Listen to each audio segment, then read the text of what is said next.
welcome to the last day of the Asia Pacific Futures Network Conference being held this 2022. It's actually the 8th year of the conference, and today, October 1st, is the Manila leg of the conference. So thank you very much for joining us. My name is 𝗪𝗶𝘁𝗵, and I will be the host for today's session. Just a few quick reminders that the session will be recorded and will be uploaded. So if you wouldn't like to be included in the video, you can keep your videos off.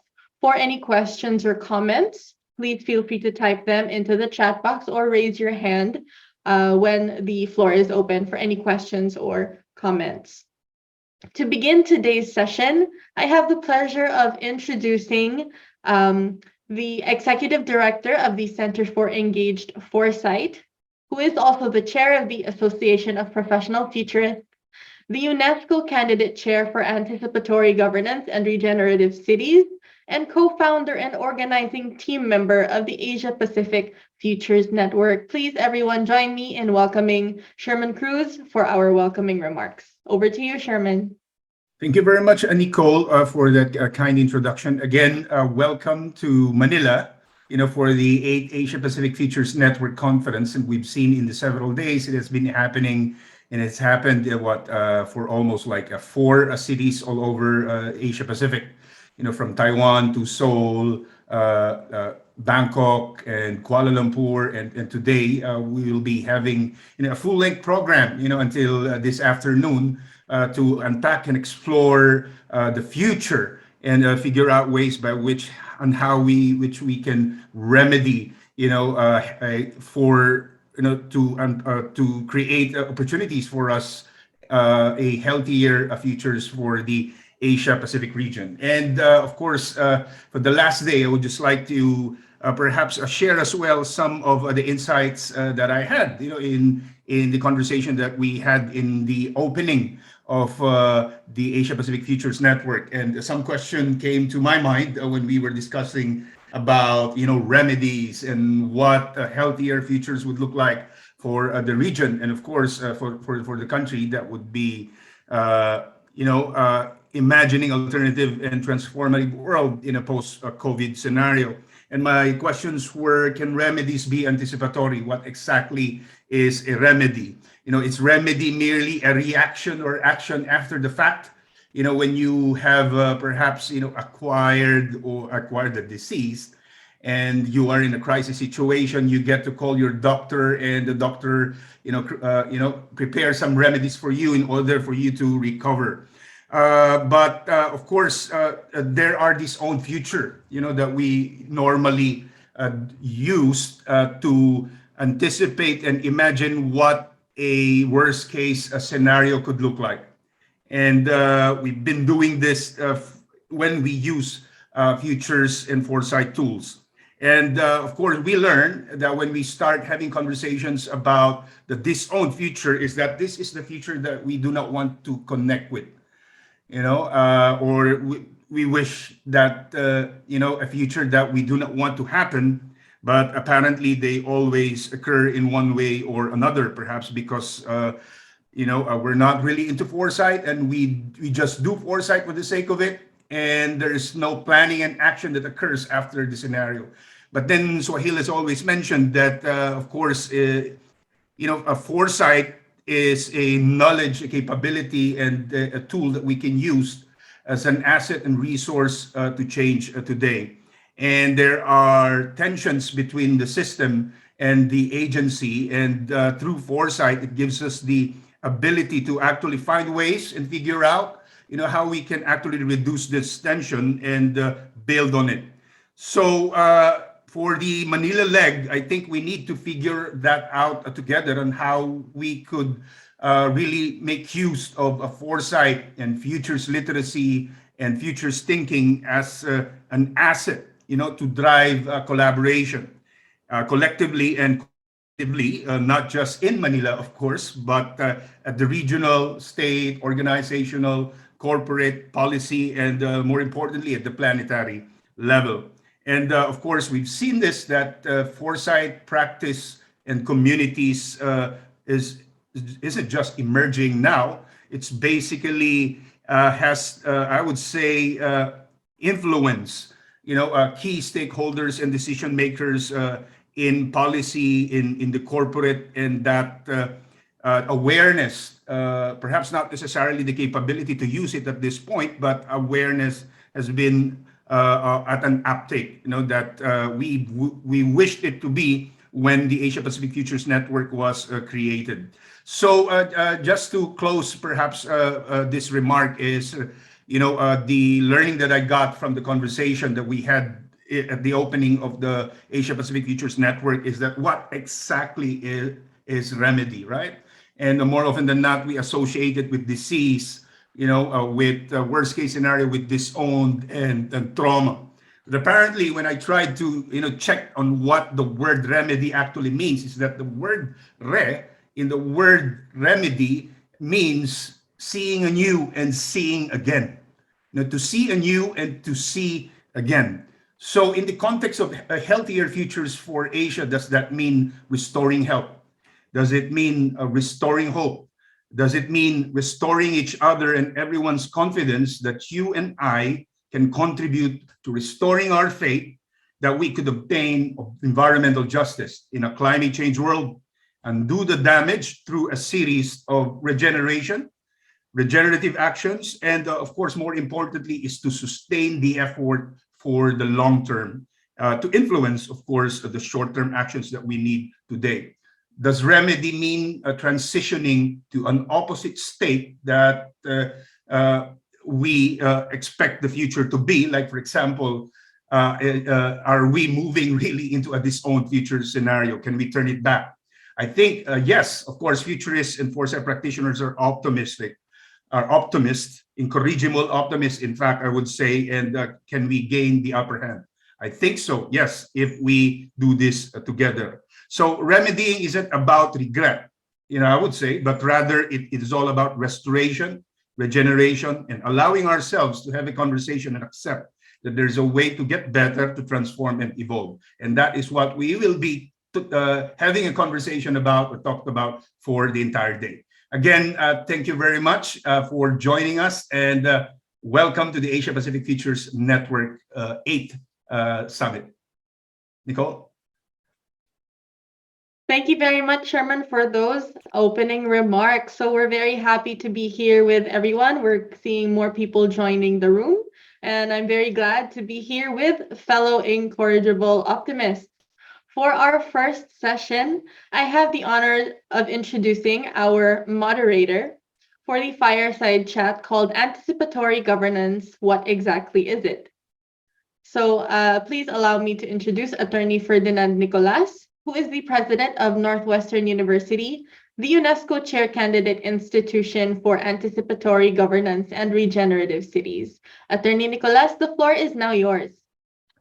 Thank you, Nicole, and good morning to all of our, to everyone who's in this fireside chat, to our panelists, as well as for all those who are attending. We're really up for an interesting fireside chat, even as the opening remarks of Professor Cruz has already kind of set off some ideas, some questions that we may pose later on in our session. So let me introduce our panelists for this morning. The first is Mr. 𝗪𝗿𝗍𝗪, who is the Senior Vice President of MITE, the Malaysian Industry Government Group for High Technology, a technology policy think tank under Malaysia's Prime Minister Department. He's also the director of MyForesight, Malaysian Foresight Institute. Good morning, sir. We also have Mr. Cesar Villanueva, who was the former Secretary General and Executive Board member of the World Future Studies Federation and an active founding convener of the Asian Pacific Futures Network, faculty member of the Graduate School Department at the University of St. La Salle in Bacolod City, Philippines, teaching peace, futures, and conflict transformation. Convener as well of Transcend Pilipinas, the Peace, Development, and Environment Network founded and inspired by 𝗪𝗿𝗁𝗪𝗁, and presently a development foresight volunteer in Timor-Leste. We also have with us 𝗪𝗿𝗁𝗪𝗁, who is a climate change specialist in ADB's Office of the President. She has been working in ADB since 2018, supporting ADB's carbon market program, energy and renewable energy programs, as well as futures thinking and foresight work. She has over 12 years of work experience working in climate change and renewable energy projects, focusing on carbon finance. In her previous role, she explored application of strategic foresight in climate change context from a practitioner perspective, supporting ADB's foresight work. Also joining us is Dr. 𝗪𝗿𝗁𝗪𝗁. Dr. 𝗪𝗿𝗁 is currently the director of the First School of Public Policy in Thailand. She has worked in the space of futures and foresight for the past 4 years with many public organizations in Thailand, including the National Planning Agency, where there is an ongoing collaboration for innovating new processes for policy analysis, policy making for the country. She is also on the working committee of the APFN and helps with some editorial work for the Journal of Futures Studies. And of course, we have Professor Sherman Cruz joining the panel as well. So let's get the ball rolling. The topic of our fireside chat is pretty straightforward. So perhaps we can ask directly for some definitions what anticipatory governance is, and maybe in order to help our audience understand it more, contrast it with the more conventional ways of governance. So maybe we can start with Sir Cesar. Thank you, Attorney Nicolas. Let me share my screen very briefly if you can see it. Can you see the screen? Very briefly, this is my own experience in working with civil society and some governments in the Philippines. I did some consultancy with the Land Bank and a number of government entities also, and as well as civil society in Mindanao. For me, anticipatory governance is the wise use of power that is future sensitive and futures creating. It is a whole of people approach that net weaves participatory practices for the common good. And lastly, it is a life-giving practice. It is non-killing and is accountable to future generations. That's a vague definition, but we can talk more about that with my experience later on. Thank you. Yes.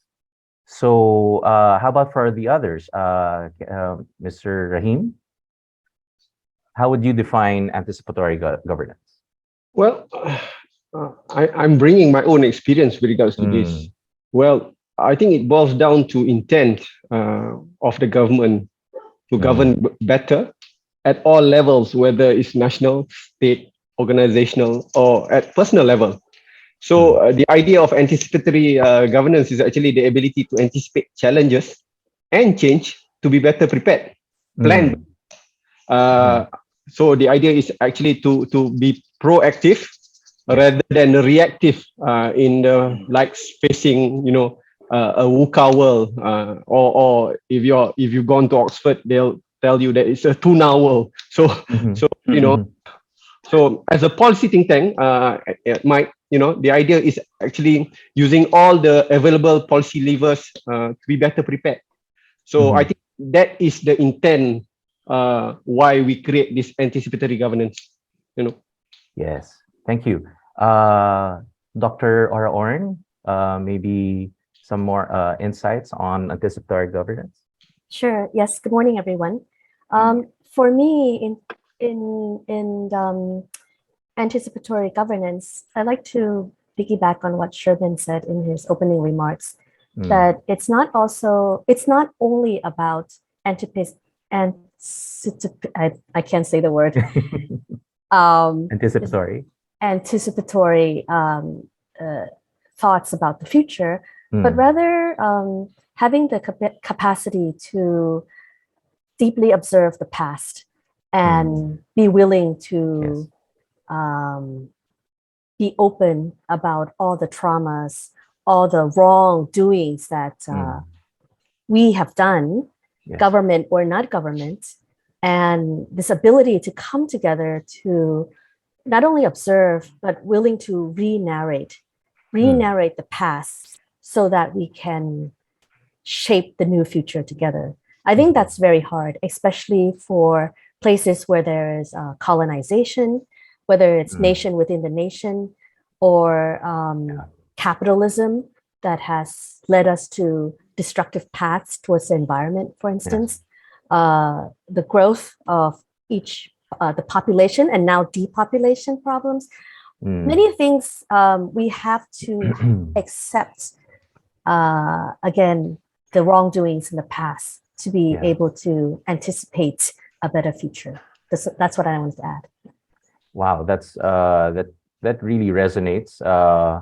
Of course, a lot of us in the Asia Pacific region have been colonies at one point of our history, and definitely it's something that, for some of us, we continue to deal with the fallout of colonization.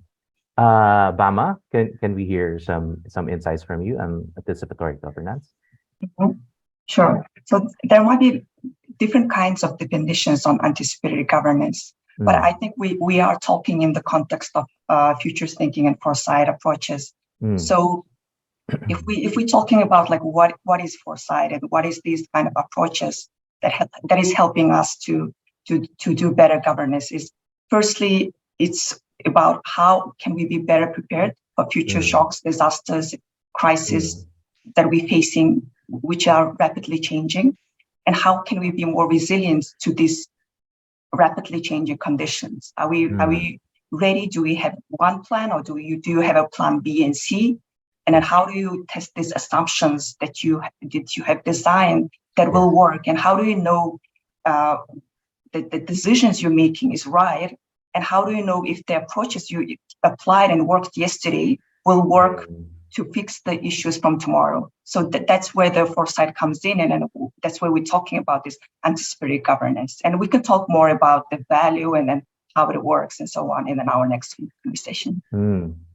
Yes. To some degree, I was trying to couch anticipatory governance in different scenarios, just to understand how this is to be applied and practiced. I come from a military family. The older generation, they're all from have a military background, and one of them actually said, well, in terms of security, you try to anticipate the risks where there is vulnerability of, let's say, in the military of a perimeter or certain geographical location. So you try to anticipate, but then, and then you provide interventions in order to strengthen those vulnerabilities.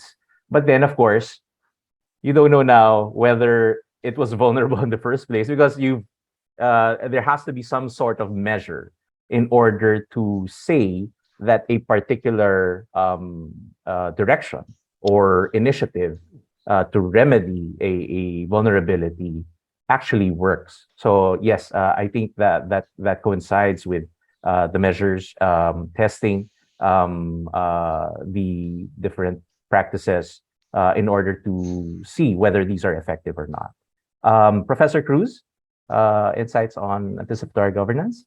Yes. Yeah. Building on what my colleagues and, of course, President 𝗪𝗠 has mentioned, it reminds me of this adage that says, to be forearmed is to be forewarned, right? Or to be forewarned is to be forearmed, which means that, of course, our perceptions of the future informs and influence the way we anticipate it. Right. So our experiences and the data that we focus on will, in one way or another, influence our way of approaching the future. Now, just to contrast this with conventional approaches in public administration and governance, if you try to review the World Public Sector Report in the last 5 years, you can see, the narrative difference between public sector planning, prior foresight, and the reports that comes out when public institutions and government embeds foresight as one of the tools that they use in governing. Now, if you try to look into the narrative of the previous report, let's just say in the last 4 years by UNDESA, and of course, the conversation that you're going to have in public administration or public policy conversation, one is that obviously you would see is that it is problem-centric, right? The conversation will always be about problems and trauma and blames, and of course, trying to figure out together, what we can do to remedy the situation, and it is highly reactive. And more often than not, when you don't integrate foresight into the process, the options and strategies that are generated aren't robust enough, because they see that the solution to complex and wicked problems is that there is only one solution to everything, right? Yes. It's not systemic, it's not societal, and as mentioned by Cesar, the ethical is more often than not really a part of the conversation. But when you use foresight and try to compare it with the upcoming public sector report that UNDESA will be publishing this year, or I think next year in 2023, is that the narrative changes into one focus and emphasis on the future, right? Meaning an exploration of alternatives and what transformation could look like for public sector. You would see in the report that the focus is not problems driven, but rather innovation driven. Yes. So anticipation, I would say, is that we give, or anticipation or anticipatory governance is that we use foresight tools and methodologies to facilitate conversation, and through participatory approaches, we give opportunities for everyone to have a conversation in imagining the alternatives and the solutions. Yeah, great insight. Great way of explaining how to differentiate conventional governance methods versus using foresight and futures thinking. Of course, even in futures thinking, of course, the past is still contributes to the different plans and initiatives that we take, but definitely it's being more proactive to use the future to drive all the resources, all the know-how, all the skills and competencies to create that future for whichever demographic, whether it's local government, a country, a certain company, a business. So yes, that's a great way of explaining and contrasting conventional and anticipatory governance. So, okay, let's go to Mr. Rahim.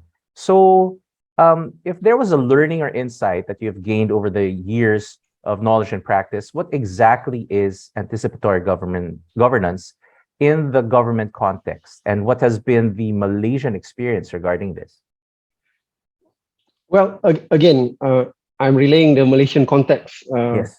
I'm a fan of movies. I get a lot of inspiration by watching this work of fiction.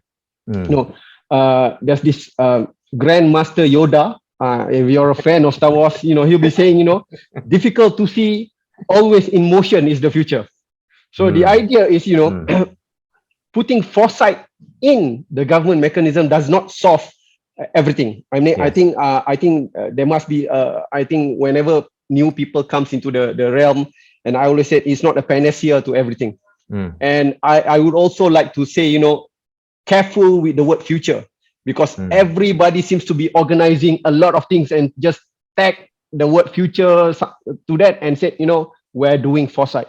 And I think that is something that I think learned. But if you talk about, things, if it is done right, there's a lot of things that you can benefits. If done right, what I think, one is we could achieve clarity of desired futures. Establishing the true north in terms of what we're trying to do. Second, I think is connecting the dots. The idea is you need to connect all the dots. Sherman put it nicely when he said, it's a systemic thing. Yes. So you connect the dots if you do it right. And we talk about looking at the past. In here where I'm working, we're talking about hindsight, insight, foresight. You can't do foresight without the hindsight, and without the hindsights of without the insights of the present. So hindsight, insight, foresight. And excuse me.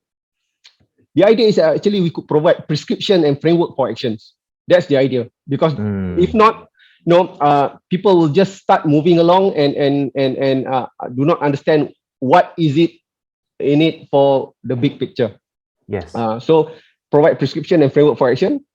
And this is something that I tend to stress in anticipatory governance. In terms of what I do, we look at exploring unintended consequences as well. Because so many times our action actually brings more problems than providing prescriptions. So the need to explore unintended consequences is there if you're practicing foresight. And of course, the word focus and prioritization and the word participating engagement comes into play. But again, when we talk about participatory engagement, we talk about consultation with stakeholders. But a lot of time when I look at some of this consultation, it's not structured. So to me, it's garbage in, garbage out. So lesson learned, with the use of foresight, the use of futures thinking, the idea is when you're having stakeholders consultation, it's more structured.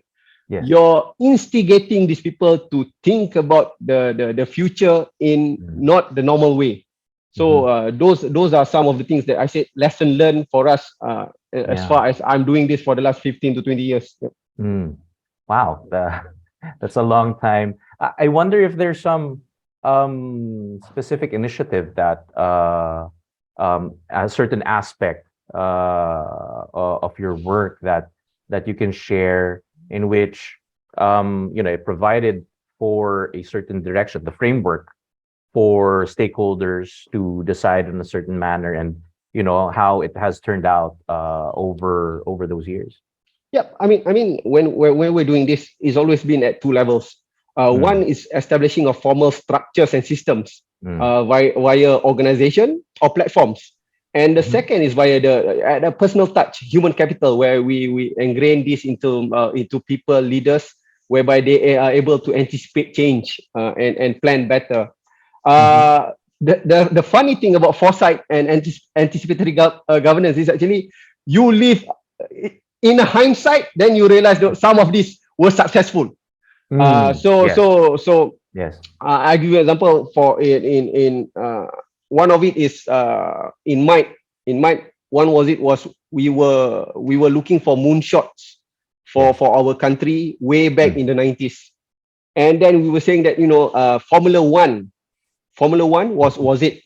So what happened was Formula One, because we want our petroleum company Petronas to be involved in F1, so that it could raise the level, innovativeness and technology capacity of Petronas. And looking back, we've realized it has been very successful. Our petroleum company is among the top in the world. As you know, Petronas Mercedes has won the past how many years F1 title. And we are proud to say that if you use Petronas oil and lubricants, it is not a substandard oil and lubricants. So although a lot of people, because there's no word futures tagged to it, but the idea there was a futures thinking attached to when the decision is being made, whereby so you can't see it. But there was a lot, of course, detractors and people who doesn't know, we'll talk about it. But that's the thing. As a somebody who's worked in the field, one of the things I said there is you need to be a bit recalcitrant, be Stubborn. stubborn You can and keep push on. because of course there will be saying somebody saying but if as Sherman touched, if the plan is made robust enough, the idea is what comes may, I think the word we have used for the last 5 years is talking about resiliency. Yes. So the idea is to be resilient in terms of what may. So Yeah. I don't want to take everybody's time because yes. then it'll be totally about the Malaysian experience. But I mean there are a lot of after 20 years there's a lot of things that I can share. I believe on the 6th I'll be sharing something with our Philippine counterparts again. But but those are some of the things that I think it matters. Yeah. Well, it's really great to see it in a concrete manner where you use the future to drive and inspire all of those people who can contribute to that future. And I think that's one of the ways that we use the future and go towards it. I think, well, again, there is a caveat there where I had a separate talk in a research forum, and I spoke about the future of education. And when the questions came in, oh, what do you think will happen here and here? Okay, number one rule of talking about the futures is we don't predict the future. we try to create it, we anticipate it, so that people are driven towards it, are inspired to work towards it. So, okay. So, Sir Cesar, it has been observed that the anticipatory governance appears to be too government-driven, high level, and that access by civil society and communities are seemingly limited. Can you offer some views on how civil society organizations can access and leverage this knowledge to amplify their voices in shaping alternative and preferred futures? Yeah, actually, I'm very happy that government is leading the way. That should be a very positive development.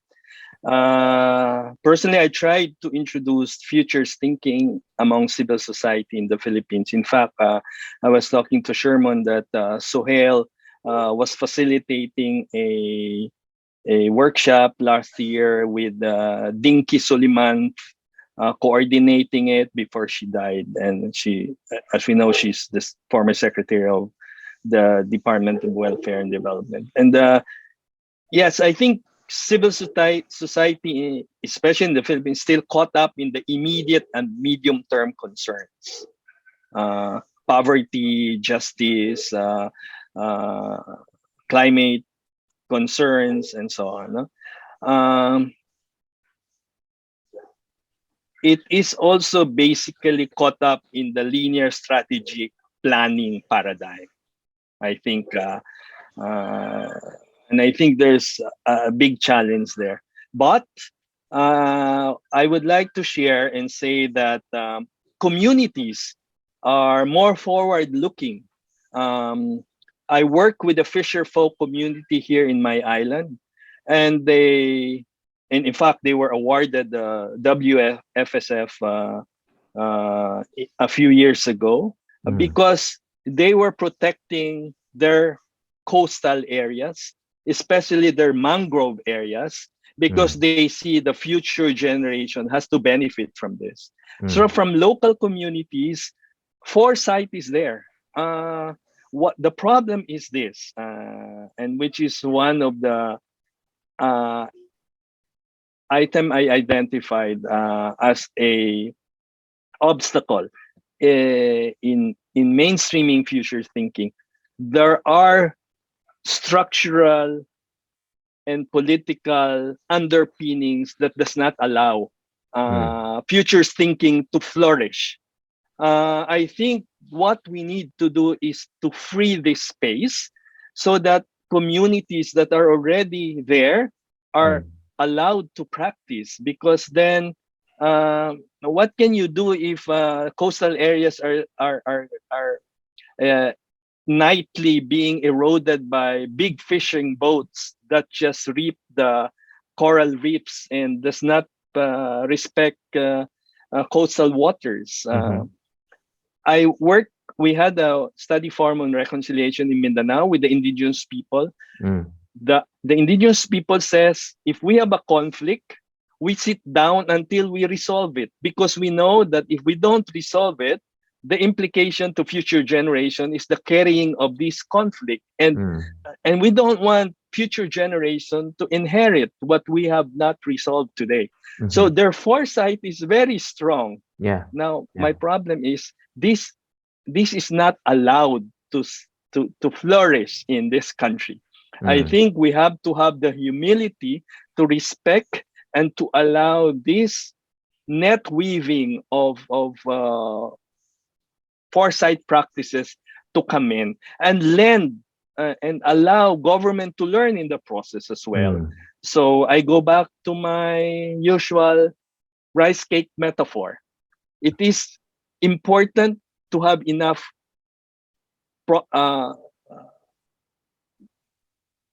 working from the top, which is government, and there has to be respect from people from the ground. And if you're able to have enough fire from above and below, you cook a very good rice cake. That's a metaphor I think that it's worth leaving. So yes, civil society may caught up soon, but allow communities to really to flourish. Thank you. Thank you, Sir Cesar. I wouldn't want to say paradoxical. It would appear that there's more that we can learn actually from the fisher folk, from the indigenous peoples, and thinking about the indigenous peoples, they actually considered nature as not as possession. It's something that is to be enjoyed by future generations, and that's why their practices were largely sustainable. I guess it was with the industrial age when consumption, the factory concept of producing things that drove production and over harvesting of different commodities that started to destroy the sources of our resources, basically. So yeah, that's very insightful. That even those who we don't normally would anticipate would have that kind of mindset would actually have it. Okay, so for Dr. Ora, I learned that Chiang Mai University, specifically your department, offers a graduate program on futures thinking and anticipation. Maybe you could share to us your experience on how we can grow, particularly also in Northwestern University. We're sure trying to get off the ground. How we can grow these programs and provide support to the public sector. Sure. Thank you. Well, actually, for us right now, we don't have the degree programs like in Tamkang University and perhaps in other universities. But what we're doing is forming the training programs that we have extensively provided to Thai government officials and working with the national level agency like the National Economic Social Development Board, for instance. I think one of the key issue is what has been raised by both panelists, Mr. Rahim and Mr. Cesar, that I just want to echo that in Thailand, when we do these trainings, we come to face two issues. The first is related to the linear thinking of bureaucracies, which is that tension always with future thinking, right? That we need creativity, imagination, and adaptation. We're always come up to this wall of, okay, now our civil servants are trained. What kind of strategic planning can they do, And is it going to be answerable to the objectives and the KPIs of the current plans? And obviously, it usually isn't when we come up with our scenarios, when we do the training. People think out of the box. And then I've been told in one training session to, oh, Professor Ora, stop there. We don't talk about that issue here. Stop. You're literally telling me to stop. And they stopped at the recording as well. This was on site, but they did the video recording.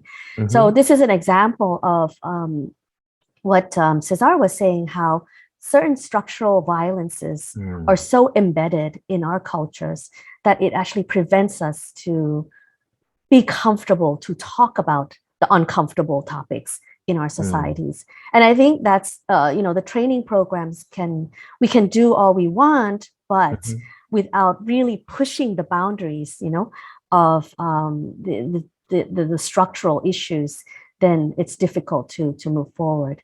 And my second point relates to what Mr. Rahim was sharing with the Malaysian case. I think in Thailand as well, for us, we use foresight thinking to push for quality deliberative processes.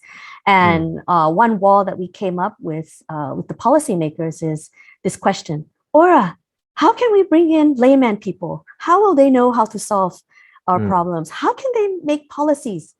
They're not experts. How can we filter them? How can we know they're truly experts to bring into the room, right, for foresight? And we proved this recently by having a very wonderful 3 days workshop on food security in my city, in Chiang Mai.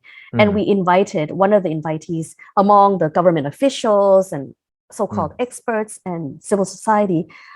We had a man who was homeless. And this man took the microphone and shared how during the COVID, because he knew the streets of Chiang Mai, he knew where the 200 homeless people were. He helped give out food, the donation drive, and he had them sign up. So he knew their names, where they slept, who they were. And afterwards, he was able to be the bridge to give out the vaccinations, to give out the information about the COVID, for instance. So he said he doesn't need money. He doesn't need food. He doesn't need shelter. He needs compassion, love, understanding. He needs the community to know that he's valuable as well, and he values himself.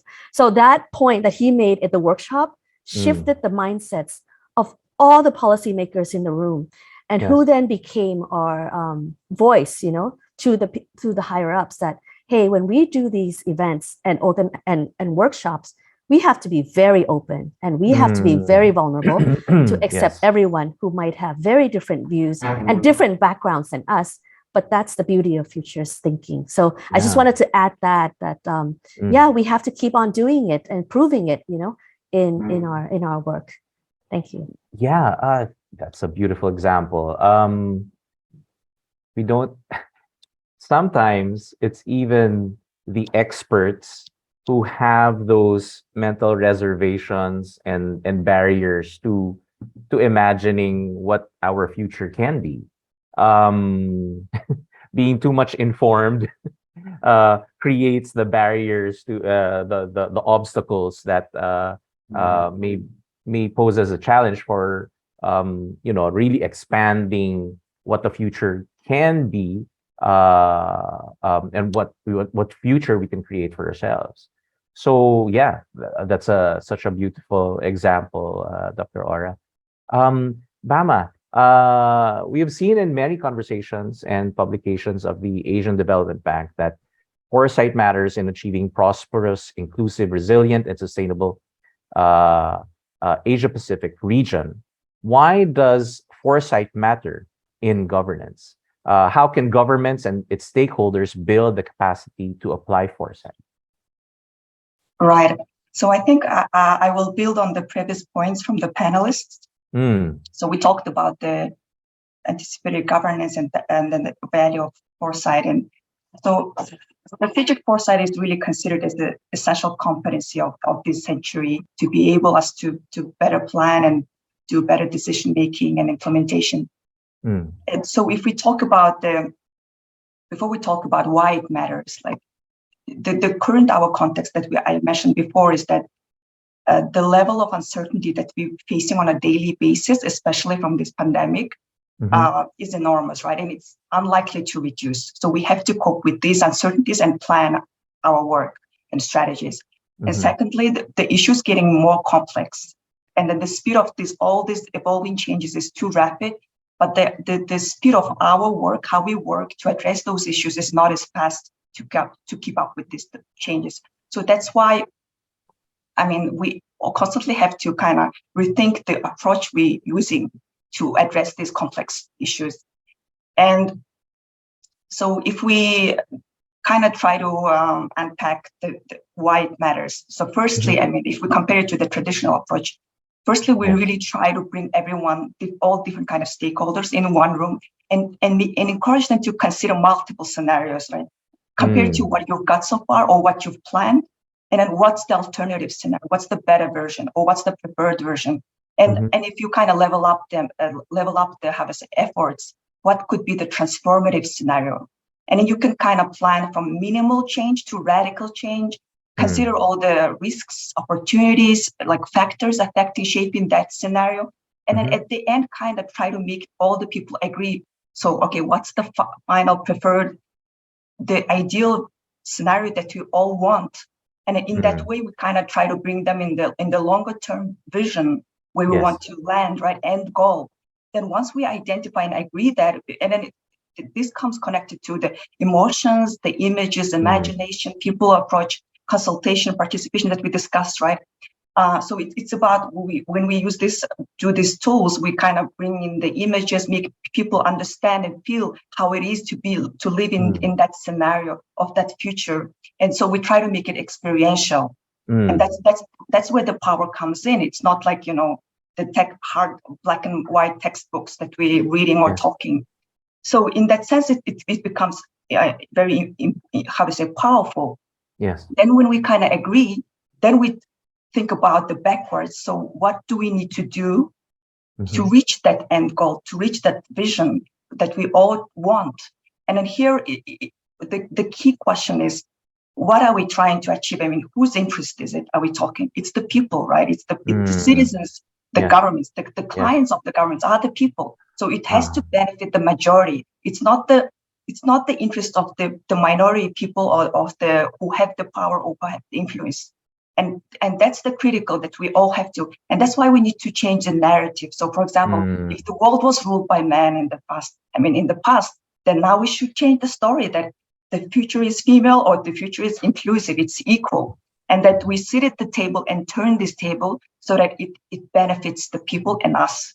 And then if we're talking about the future generations, so what future we want to create and leave our kids, we're talking about their society, their environment. They're not living in a silos, right? So it's a whole environment that we're kind of trying to change. And then we would do everything, whatever it takes to make our kids live in a safer, healthier, inclusive society. So that's where we kind of try to bring people in and we try to create accountability, ownership, so that they own and then they work towards creating a shape in that preferred scenario, that future. It's not like someone else's job. It's actually ours. And that's why we try to create this, you call it agency or, different terms we use in foresight. And sometimes it's kind of easy to get lost in the big terms and words, but that's where the key point. And then, so if we compare to the traditional approach, so a lot of the times when you kind of plan from now, like incrementally, like next few years, then we tend to kind of get bogged down with a lot of the reasons or challenges that we can face that kind of holding us back from what we're trying to do. So at the end, it may not be sufficient, the end result. But if we kind of plan from backwards, not necessarily backwards, but if we know where we want to go, and then if we kind of identify and agree collectively what we need to achieve that goal, then it can be more ambitious or it can be more beneficial, and then could lead to the result that we're trying to go. So in a sense, it enhances our preparedness and it also improves our resilience to different kind of circumstances. And it kind of also encourages us to think about this what if questions, right? To think about the unimaginable, because those unimaginable conditions are already happening. Those movies that we watch, and we have already seen it in pandemic times. So at what point we gonna are we getting these signs like signals, right? I mean, and then do we absorb them? Do we kind of take a follow-up action to remedy what we kind of seeing, or do we let it grow bigger until it becomes a bigger issue that it's so hard to solve, like when it gets a pump? But instead, we try to kind of do preventative measures, and that's where, for example, different tools come in, like emerging issues analysis and so on. So it's a very forward-looking, and so we try to empower stakeholders, like we can influence and we can shape, and we also encourage to break this chain of the current, like we are governed by the political, term and all that, but actually we have that influence. Yes. Thank you, Bama. Government exists for the people, and precisely, I think that's the whole point, that the traditional power structures, thinking of who has the insight, who has the knowledge to actually navigate us into where we want to go. But actually, of course, we also all live in democratic societies where it's actually supposed to be the people who are participating in policy formation. And futures may be that way of involving them and making it more accessible, I think. Even in our university, as we introduce futures to our own students, it seems highfalutin, sophisticated, something beyond what is normal thing, but bring it down to what do you anticipate tomorrow will be? How do you prepare for that? Or how would you like your tomorrow to be? And how do you prepare for that? How do you put together the different elements, building blocks, in order to create that tomorrow for you? So, and then of course, expand that now to a community and to a country, and even as, global citizens. Sherman, your insights on this ongoing conversation, and on how anticipatory governance can, first of all, I think, break into the structures that prevent its full efficacy in governance, and in incorporating stakeholders, the people, the common people, into that conversation. Yes, thank you, Attorney Nicolas. I was listening. It's kind of really like, provoking in a lot of sense. And the conversation that we're having now is that, of course, anticipatory governance is not just about, the tools and the methods, the capacity and the skills. And I like the point that, Sir Cesar and Rushdie, Oron, and Bama, has added into the conversation, is that what I'm seeing here is that there are three things that we must always remember when we study and do futures and foresight. One is authenticity, right? I think that was Rushdie was trying to point out, that when we do foresight, let's not whitewash it, or we just do it for the sake of window dressing, right? Because it's popular, it's good, it makes us look good. Definitely, whitewashing is a no-no in futures and foresight practice. The design has to be curated in a way that brings in authenticity in each and every one of us as far as imagining the future is concerned, and that requires a process. Second is openness, right? It should not just be the domain of the experts. Us foresight practitioners, the government, is that we have to figure out a way wherein we make foresight initiatives and activities inclusive as much as we can, as Dr. Ora has pointed out. And in fact, that is where the heart of foresight emerge. It's not just about the thinking, the critical, and the questioning. The heart should emerge, because I think the only way for us to have a conversation about transcendence and transformation is that people has to feel foresight, right? I remember that movie that was written, 2 decades ago by Isaac Asimov. sci-fi, science fiction foundation, right? And in that movie, there was this professor who was one of the best in mathematics in the entire galaxy, right? And then he was looking for for the next generation, and he found out that there was this lady in a faraway universe, who was able to solve his his math challenge, like in a matter of 5 minutes. That young lady was able to figure out that problem, and he became his mentor. But then what the mentor did was that the thing that the mentor did not have, that the young lady has, was emotion, right? And then even before the future actually occurred, he can do mathematical formulation, among other things, that a particular galaxy would die in the next 5,000 years. And empires hate that kind of forecast, right? Because it means the downfall of empires, right? And they did not want to hear those kinds of forecasts. But then this lady, said that even before the future actually occur, she can feel it.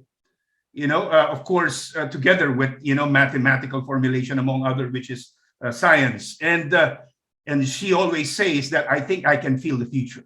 So I think the element of feeling the future, or the emotional aspect, should come out, because that becomes really empowering for people. Yes. And Swahili always say this, in many of his talks, that we have to meet the people where they at, right? We don't come in as futurists and foresight. We talk about these big tools and methods and foresight narratives, among others. You have to create some sort of an entry point wherein you meet people where they are. And that becomes the process even more empowering, right? Yes. Because another question that people ask is that, as John Sweeney have said this, may all your futures be preferred, because not everyone's preferred future is preferred. So there is diversity in the way we imagine the preferred future. How do you actually create some sort of an opportunity for people to actually define and discuss what our preferred futures are, because it becomes a source of contention and tension, right, in the context of public policy. So, and then I would like to end with Cesar's point. Now, perhaps it's the time, as practitioners and experts, among others, because 𝗪𝗻 always said this, that we have this expert problem. That expert problem is that we are biased, about a lot of things. And, an expert-driven approach to everything is that, according to 𝗪𝗻, who invented scenarios and scenario planning, he said that expert tendency, experts do have the tendency to have a lot of blind spots, right? Because they're only good at what they do. And then beyond that is that there goes the expert problem. I think in order to open up futures and foresight in terms of generating insights, as Cesar has pointed out, is that perhaps we have to have a conversation about where do we incorporate conscience in the way we do futures. Because this is all about people and human beings, and nature, among other things. We have to figure out a way to bring in the unconscious dimension of futures, which is, of course, in the CLA. But then I would like to push that further. It's not just about emotions anymore, because if we want to remedy things, then perhaps we have to listen to our conscience, right? To make not necessarily the right decision, but a decision that is just, for each and everyone. Yeah, not just data-driven, but really going into our humanity. Bama is raising her hand, please. So I just wanted to kind of build up on the previous question that I haven't fully answered, and then maybe kind of bring in more concrete examples on our discussion. Yeah. So I mean, foresight has been widely used by many governments and then private sector companies to identify the opportunities and then also understand the risks. So there are different kind of studies, for example, with over 300 multinational companies, and it showed that companies who are more prepared for the future and apply these kind of approaches are 44% more likely to be outperformers in the market compared to their similar companies. So, and then we can see that it's really applied in different contexts. And for example, in terms of the governments, I'm not an expert. I mean, I'm quite new in this area, but a lot of the governments use foresight in their reforms. For example, like they used in education reform, which for Finland and Malaysia. And then the other countries have already institutionalized it in their government agencies, and they have specific teams working on it. And then the other area that, for example, I look at is how it's applied in climate change context. So out of all the countries, there's only, like, as of today, 53 countries that have submitted long-term strategies on the low greenhouse gas emissions to the UNFCCC. So out of this 53 long-term strategies, if you look at, like, half of them, 25 use scenarios, multiple scenarios for the net zero economy. And if it's very interesting if you look at, like, what kind of scenarios they use. And so, for example, they mostly use like 3-4 kinds of scenarios on how they, like, business as usual, more progressive. And then the other countries use like 1.5 scenario, 2 degree scenario. What does it mean if we really want to comply with the, keep the global warming within those degrees? And some countries even use like 7-8 scenarios based, like, whether they use natural gas or what kind of resources they use. And then, so it's kind of showing how these approaches are being widely used. And the countries are considering all these different kind of possibilities, opportunities, and then that's also helping them to be more prepared for different conditions. And then on the question on how to build a foresight capacity is, firstly, the fastest way could be working with the international organizations like ADB, UNESCO, UNDP, or OECD to firstly raise awareness, right? What it can add value and what it can offer. Then once you have the buy-in, there could be capacity building. But most importantly, it's critical to train the trainers, build the network, build the champions who can understand, make sense of this concept, and then contextualize it in their working context, and then to build it further. And then it's because it's a continuous process. Like, we can't expect one workshop or one training to kind of give us this capability, right? So, thank you. Thank you, Bama.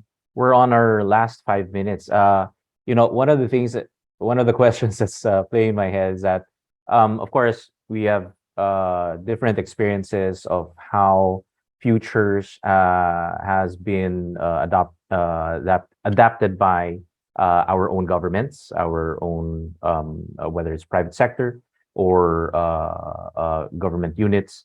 I'm wondering what government structures, what changes in terms of the government structures might create a more conducive environment for futures, because of course, there are different government structures, particularly when, like, for example, of course, our own context here in the Philippines, we have a new Congress every 3 years. For the senators, it's like 6 years. So, the constant change of and instability might be a threat to the continuity of particular programs that we initiate using futures. And are there particular government structures that are more conducive to these programs, or is it, as Bama suggested? Of course, ADB is always there. There's always those who are working towards development of different sectors that kind of encourage government to continue the programs that have been initiated using futures, of course. Yes. Can I respond to that? Well, yes, please. There's a study done by the Office of Science Advisor of the UK, I think, where they list out types of foresight and future structures across government. And one of the key findings is that there's no one size fits all. That one is something that you started your question with context. So I think context matters with regards to, because how it works in each government will be different. What will work in Malaysia might not work in the Philippines. And I would like just to touch on Aura's point just now with regards to, no, we don't talk it here. Whereas in Malaysia context, when we're doing the so-called foresight and futures, we're saying that, you know, foresight and futures provide you with a safe space to address the sensitive matters, because we're talking about imaginative futures. And we use a lot of metaphors, the use of, you know, black elephants, peacocks, dinosaurs. So people would be able to imagine these futures and talk freely. As an example, I'll just tell you, we have, unlike other countries, we have 9 kings. We're a small country that have 9 kings. So you imagine the conversations around it, building policies, building plans, the disruptions. And the thing is, as we build about, or as we imagine a future, then there was conversation with regards to how the royalty will come in and things like that. But in the actual plan, there was no mention of it. But in the conversation of trying to come up with a plan, that conversation was that topic was arise, and we have, I think, half a day just talking about, you know, the influence of the royalty, how they'll come in and things like that. But when we presented the actual strategies and action plan, none was mentioned. But those who were involved in those conversations, the workshop, about 20 of us, was having those conversations. So it was a safe space. So I think that and it works in Malaysia. I'm not saying it would work in Thailand, because, you know, Thailand. So again, as I'm saying, context matters. Different country could apply it differently. Yes. Thank you. Sir Cesar, raising your hand. Yeah, thank you. I'd just like to respond briefly to your question. It's where the Philippines is in a sense trying to do that with NEDA having a now 2040 plan. I think the problem is how participatory, inclusive, and real conversation is there. Who inputs into this plan, and are people's aspirations, creative thinking really mainstream into this plan? Because it ends up to be just very economic in nature, as we know. So that's the other structure that I found in other countries, where in Finland there's a commission for the future. So it's ingrained in their legislative body. There are also in Europe what we call regional foresight projects and researches. So focusing on the region and how foresight helps that region anticipate what can possibly come. But I'd like to end with a presentation of the question: how does one measure participatory governance? Because I think ultimately this is the tofu of the matter when it comes to governance, no? And I'll share this screen if you can see it. I have 3, and this is just a start, no? I think my experience in working with Land Bank of the Philippines in terms of lending foresight, how to avoid conflict with loans that they give, is very short term, but it's usually captured in the early discussion of risk assessment. How is anticipatory governance able to reduce risk and anticipate them and address them? Very, very practical.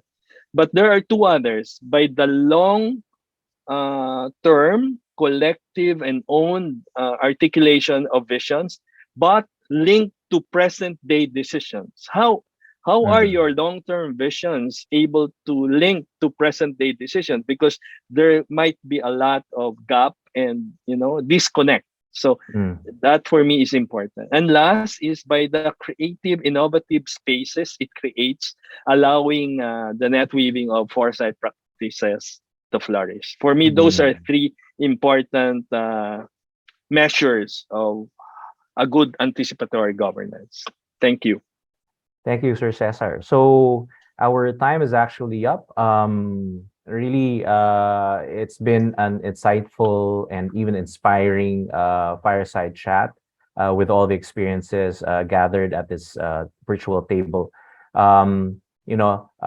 Hopefully, as we continue these conversations, particularly with decision makers on using the future as a resource for anticipatory governance, there can be more inclusive governance, more participation among the stakeholders, the ordinary people, and may the future unite us towards the future that we want to create for ourselves. So thank you very much. Good morning to one and all. That was a fantastic panel. Thank you so much. We've got a very active chat box here if our panelists would like to go through them. But I believe before we go on a short break, the APFN organizers have requested that we take a group photo. So if we could invite everyone to please turn on their video cameras just for a very brief moment. PJ will be counting us down to the group picture. Over to you, PJ. Thank you, Nicole.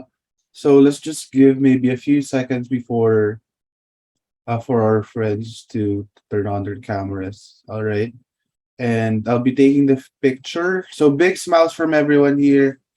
Taking the picture in 3, 2, 1. Oh, we have more friends coming in. All right. Don't worry, we'll take another picture. Okay.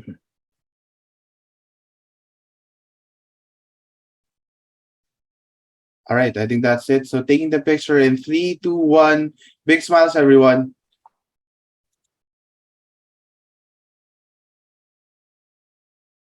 Thank you. Back to you, Nicole.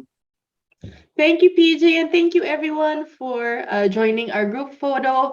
Please rejoin us at 11 o'clock Manila. That's 10 a.m. in Thailand. We're going to take a very short break before the next panel session, and you can take the time to try and reach out to our panelists if you have additional questions for them using the chat box. Thank you.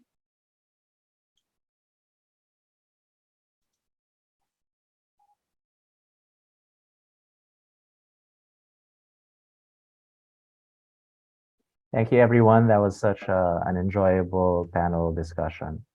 See you. It was wonderful.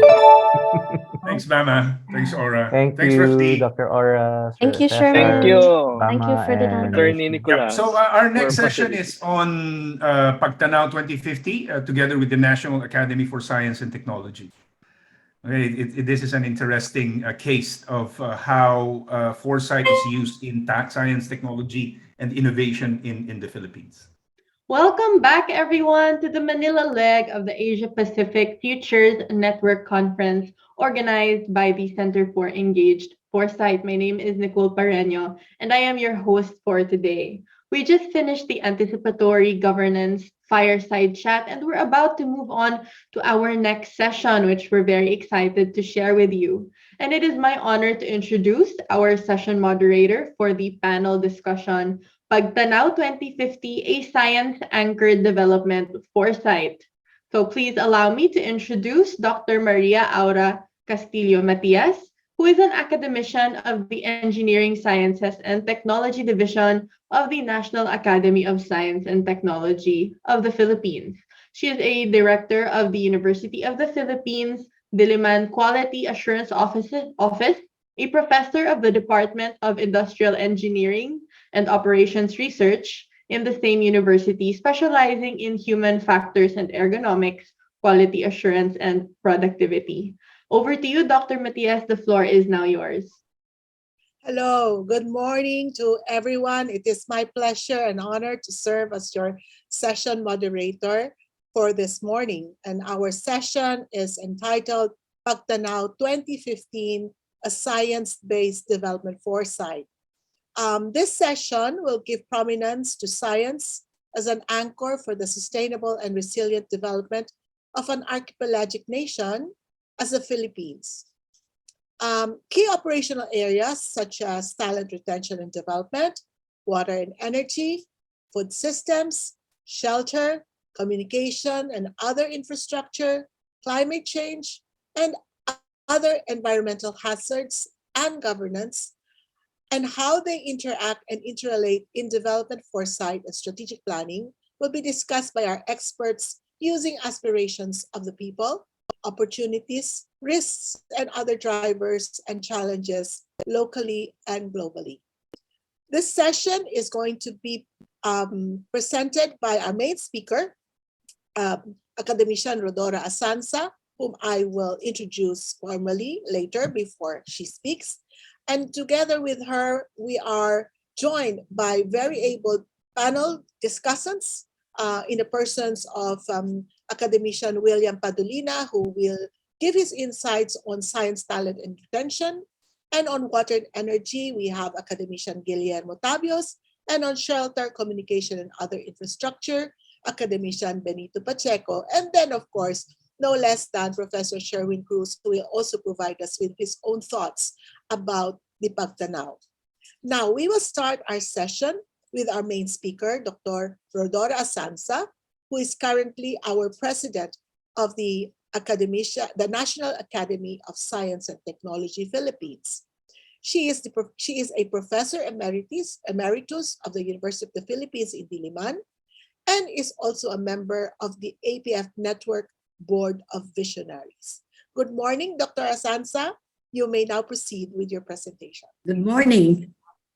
Can I share my screen? Do you see my slides? And can you hear me well? Yes, okay. You may So proceed. okay, thank you. So Pagtanaw 2050 is the first Philippine foresight on science, technology, and innovation, which was a project of the National Academy of Science and Technology from 2019 to 2021. But of course, we have a second phase for the project. This was initiated and commissioned by the Department of Science and Technology. The Philippines, as we move into the future, have challenges old and new, foremost of which is poverty alleviation. The pandemic is still with us. Climate change is a very important concern. And of course, the impacts of the fourth industrial revolution should be considered, as well as regional politics. The population may grow as many as 144 million by 2050. Hence, interdisciplinary, transdisciplinary systems approaches are fundamental to address complex and interrelated concerns. Well, I don't think I need to go into these details. The previous session has beautifully and excellently discussed this. But let me point out that we considered the futures triangle in our process, a very important triangle. The more important concern is the pull of the future, considering also the push of the present and the weight of the past. So very briefly, I'll go over the Pagtanaw 2050. I'm showing you here the outline of the presentation, and I'll be emphasizing some parts and just go briefly or swiftly through the other sections. So Pagtanaw 2050, the main goal is to have Philippines sustainable development and resilient growth anchored on science. The objectives to develop the Philippines scientific capital in the years leading to 2050 and chart strategic science, technology, and innovation pathways towards this end. And therefore, we need to mobilize vigilance on cooperative action plans from now to 2050, which is really far from now. Well, the other session emphasized the need for foresight, and Smith and Saritas, after we have come up with our document, again emphasized the need for science and technology foresight, because this can anticipate potential impacts of S&T to society, considering the pillars of sustainability, economic social and environmental, as well as consider and highlight emerging opportunities, threats, and risks. So let me consider this as a background. The Philippines is more marine than terrestrial in terms of territory. And we have 220 million hectares of water and about 30 million hectares of land. And we are at the center of marine biodiversity and even terrestrial biodiversity. And this is a summary prepared by the Bureau of Fisheries and Aquatic Resources that would show you the relative sizes of our territory, the mainland, the municipal waters, and our deeper territorial waters, not considering the waters that we can make use of in the EEZ. So the Philippines is really more coastal and marine. There are 62 coastal provinces, about 832 coastal municipalities, and 60% of the Filipinos are coastal. Considering the living marine resources, our mangrove ecosystems, seagrass ecosystems, and coral reef ecosystems are really full of resources that we need to sustainably develop towards an ocean-based blue economy. So in this particular foresight, we consider the minimum basic needs of the Filipinos as embodied in Republic Act 8425 in 1898, and this is very common to all humanity. Needs for survival, needs for security, and the other enabling needs, particularly basic education and participation in community development, especially for family and psychosocial care. Now, the other aspirations of the Filipino people were considered not only in the writing of the manuscript, but also in the 2-year focus group discussions and discussions with the various stakeholders. We considered the 1987 Constitution of the Republic of the Philippines were our aspirations. Ambition natin 2040 of NEDA, the PDP plans of NEDA, and even the UN Sustainable Development Goals. Now, let me talk briefly about the NEDA ambition natin 2040. NEDA in 2017 came up with a survey of about 4,000 Filipinos, and this is a result of the ambition or the dreams of the Filipinos. No one is poor, no one is hungry, has a chance for adequate job, can go to college and have treatment for their sickness and modern lifestyle. Take note that the leadership or the concern for science and technology is quite low, not knowing, meaning these respondents, not knowing that science, technology, and innovation would be very helpful for us to be able to attain these conditions or these ambitions. Now, NEDA also is aware of this, and therefore, in conversations with NEDA, they are also emphasizing science and technology in the development of the country. In fact, the president, in his speech at the United Nations, he said he wants a development based on science, technology, and innovation. Now, Pagtanaw 2050 was made in 2 years' time, and therefore we had several approaches, including bibliometrics, the SWOT, and the TOS, brainstorming, the LPI methods, and we had several foresighting sessions with the help of Sherman Cruz and his team, and the foresighting was done in 4 clustered areas of the operational areas shown here. These operational areas are really interrelated, and we had to cluster them to be able to come up with operational areas that can be worked on really from now to 2050.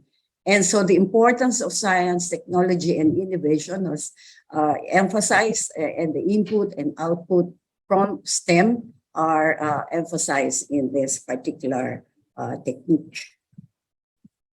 I think I don't need to give so much talk about this. I really enjoyed the previous session, giving the contrast between prediction and foresighting. We can have different scenarios considered. Some could have as many as 8 or 10 scenarios. We did some scenario planning for the coupled operational areas that I presented a while ago. I'll be talking more on this in the next few slides. So in the last scenario, in the academy scenario planning, the 66 participants from the science community and stakeholders, including the Management Association of the Philippines, were invited, and the government also, government agencies included. Professor Sherman Cruz and the Center for Engaged Foresight helped us in the scenario planning for this collective intelligence. Towards the end, we used 4 scenarios, disowned, the outlier, and the preferred integrated scenarios. So just to give you an idea of the document, which is available on our website, and therefore through the internet, and hard copies have been provided to the executive and the legislative sections of our government, and now being used in many of the planning and meetings that they are undertaking. So the making of the foresight, the mega trends of the STI, not only in the Philippines, but globally, and also the other facets of Philippine STI innovation. So at the end, beneath the last 3 sections, we have these several roadmaps for the future, suggested pathways to the future using STI, and then some ways of ensuring continuity and relevance of the document.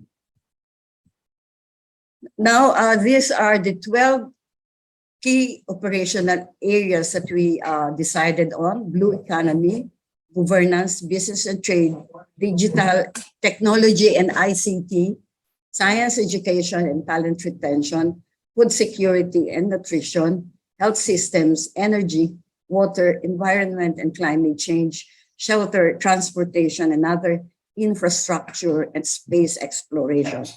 So they are all interrelated. We know that for sustainability, the complexity and the interrelatedness should be considered. And so for practical reasons, and also for to show greater interrelatedness, there are 4 clusters that are being used: food, nutrition and health, water and energy, environment, which is primarily also considering climate change, and space exploration, and built environment, including those for shelter and ICT.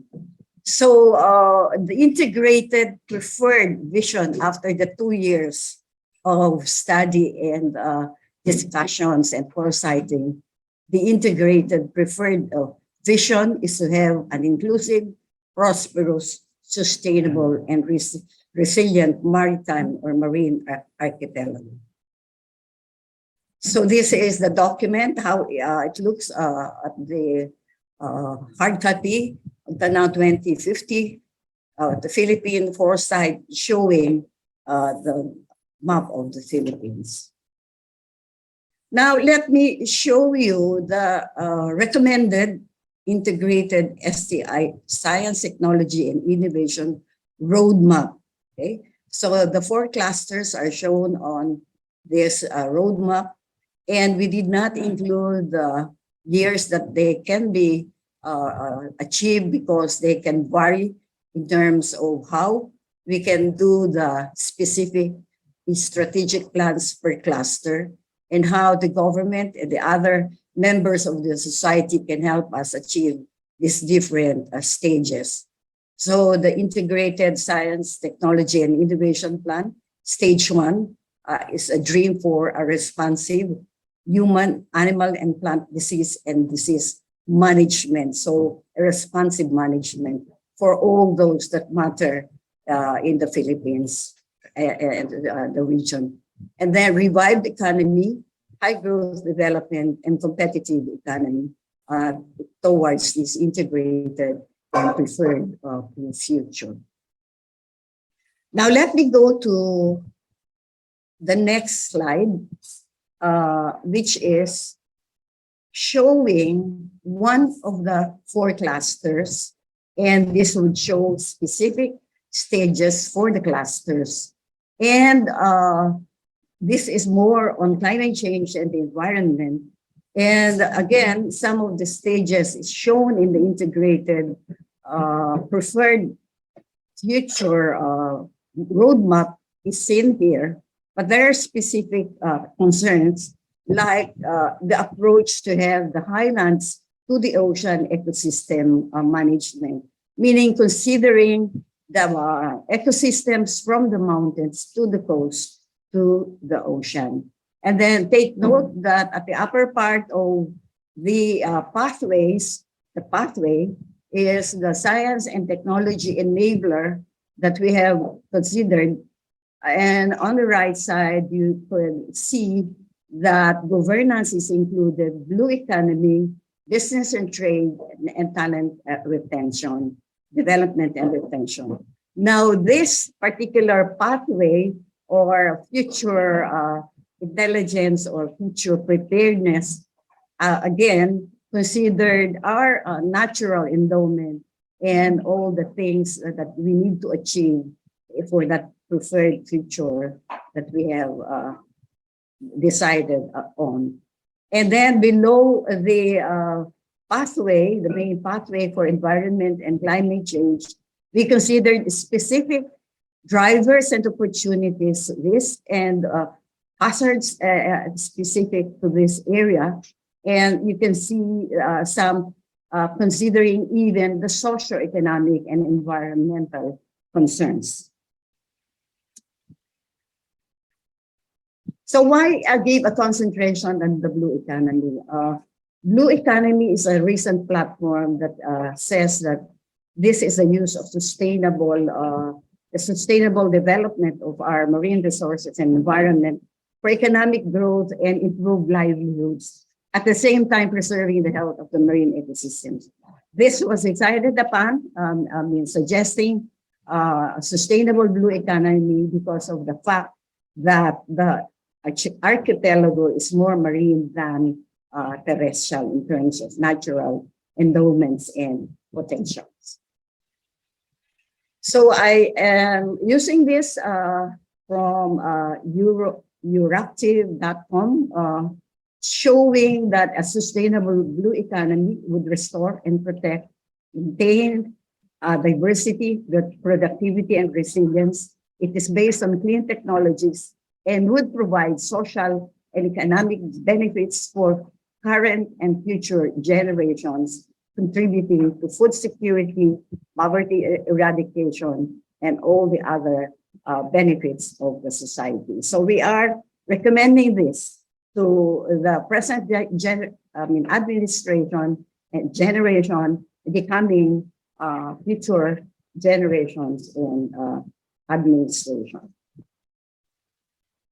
So we are aware that the blue economy industries are presented here, and some of them are already initiated and quite developed in the country. Fisheries and aquaculture, marine transport, shipping and everything, tourism, we're number one in tourism, and some of them, the tourism efforts done in our coastal and marine areas, oil and gas, coastal manufacturing, seabed mining, renewable energy, and some areas that we have started our development in marine biotechnology and marine technology and environmental services. So one of the recommendations of Pagtanaw 2050 is for the government and related stakeholders to come up with an integrated coast and ocean framework using a systems approach, which is strategic, holistic, multidisciplinary, and transdisciplinary. The components would include formal and informal education, the ridge to reef or highlands to ocean approach for development and planning, considering risks and opportunities, not only in the environment, but also in business and trade at the local, national, and regional levels. And again, emphasizing governance from the local to the national level. So ways forward, some of them I have shown a while ago. We have been trying to institutionalize Pagtanaw, initiating big dialogues, discussions with the government. We have done this with the government agencies. And we have come up with young champions for continuity of the foresight. And then we want to have this translated to the Filipino language to have more stakeholders engagement. In fact, the Commission on Wikang Filipino has volunteered to help us and is now preparing the executive summary change or being translated to the Filipino language. We always remind everyone that this is a living document that needs to be monitored, enhanced, and reframed. In fact, we are recommending that the government agencies and even non-government agencies to come up with foresighting and engaging the other stakeholders in trying to cooperate in this Pagtanaw effort. So we have started this actually going down to the region. We as you know, we have 7,641 islands, but we have 17 geographical regions.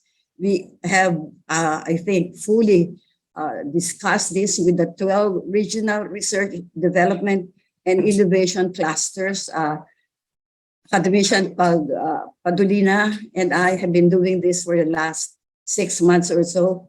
We have done the focus group discussions with the help of other academicians from the academy and resolutions from the RRDIC, the development and innovation clusters, which are headed by people from NEDA and the OST. They have adopted Pagtanaw in their strategic planning, not only for the short-term planning, but also for the midterm and possibly for the long-term planning. And we have emphasized that they have to consider specific niches in their R&D and areas for national collaboration.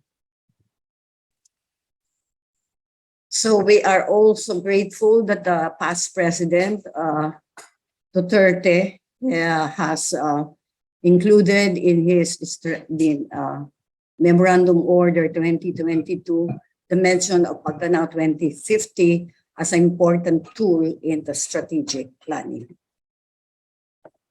So Pagtanaw 2050 is a product of the collective wisdom of the academy and the science community, cognizant of the Filipino people who have inspired us and whose expectations guided us.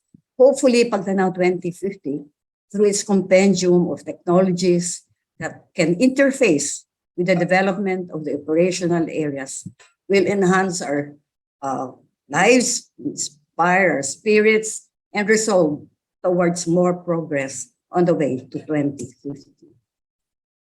We need to harness our talents and tools in science and technology to innovate towards a prosperous archipelagic, marine, and maritime nation by 2050. I want to acknowledge the help of course, Secretary Fortunato de la Peña and the entire DOST for their support, the steering committee headed by Academician Padulina and some of our national scientists and academicians who helped us in the steering committee, some section writers, and many of our academicians helping us in the discussions and so on. And all the stakeholders that helped us in the 2-year work There are digital artworks that would combine the culture and the social science aspects of this Pagtanaw in the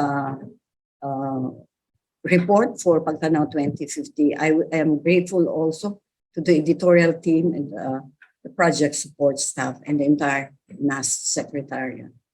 And I thank you all for your attention. Maraming salamat on behalf of Pagtanaw 2050. Thank you very much. Thank you very much, Academician Asansa, for briefing us through the highlights of Pagtanaw 2050.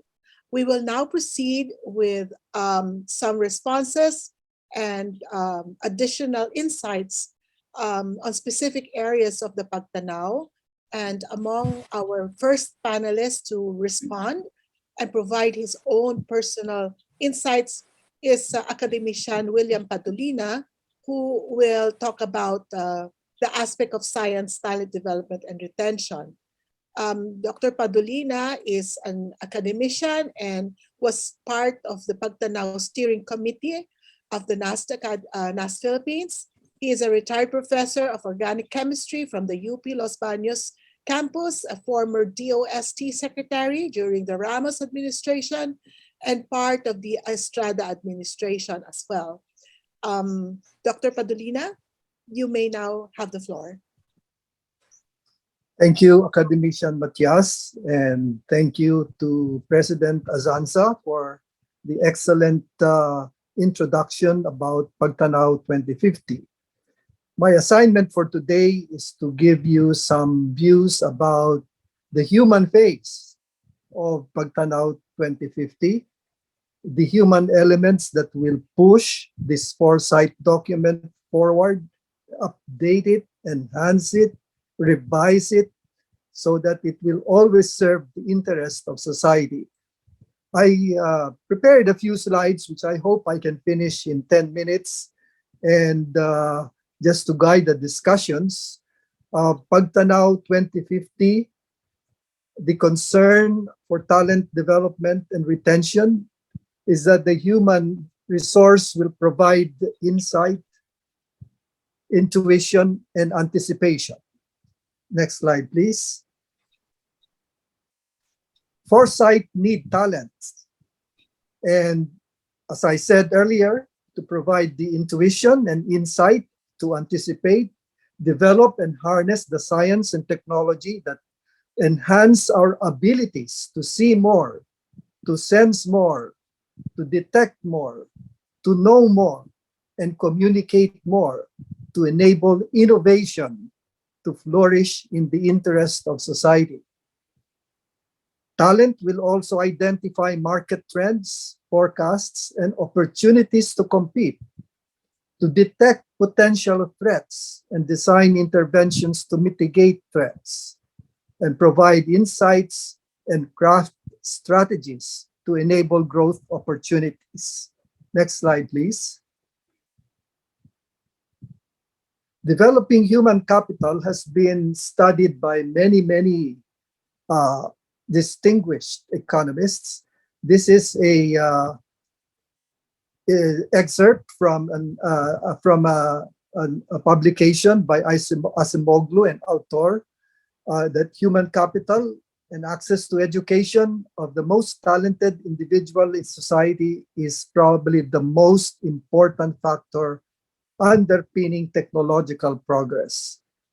Human capital of the workforce may influence the pace of technological change, as many technologies may not be profitable without the requisite skills from the workforce.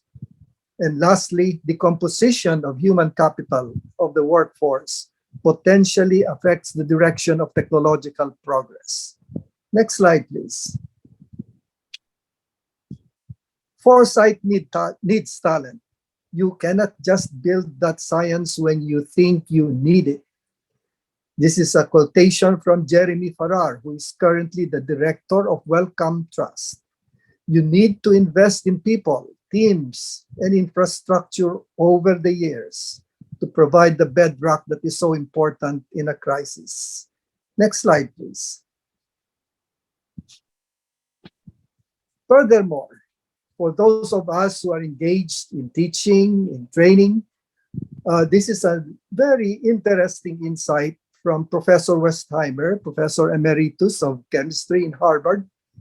And I quote, "We need to teach enough so that our students are able to cope with the books that have yet to be written and the ones that exist but have not yet been read, with the economic principles that have not yet been formulated, and of course, with the science that has yet to be discovered."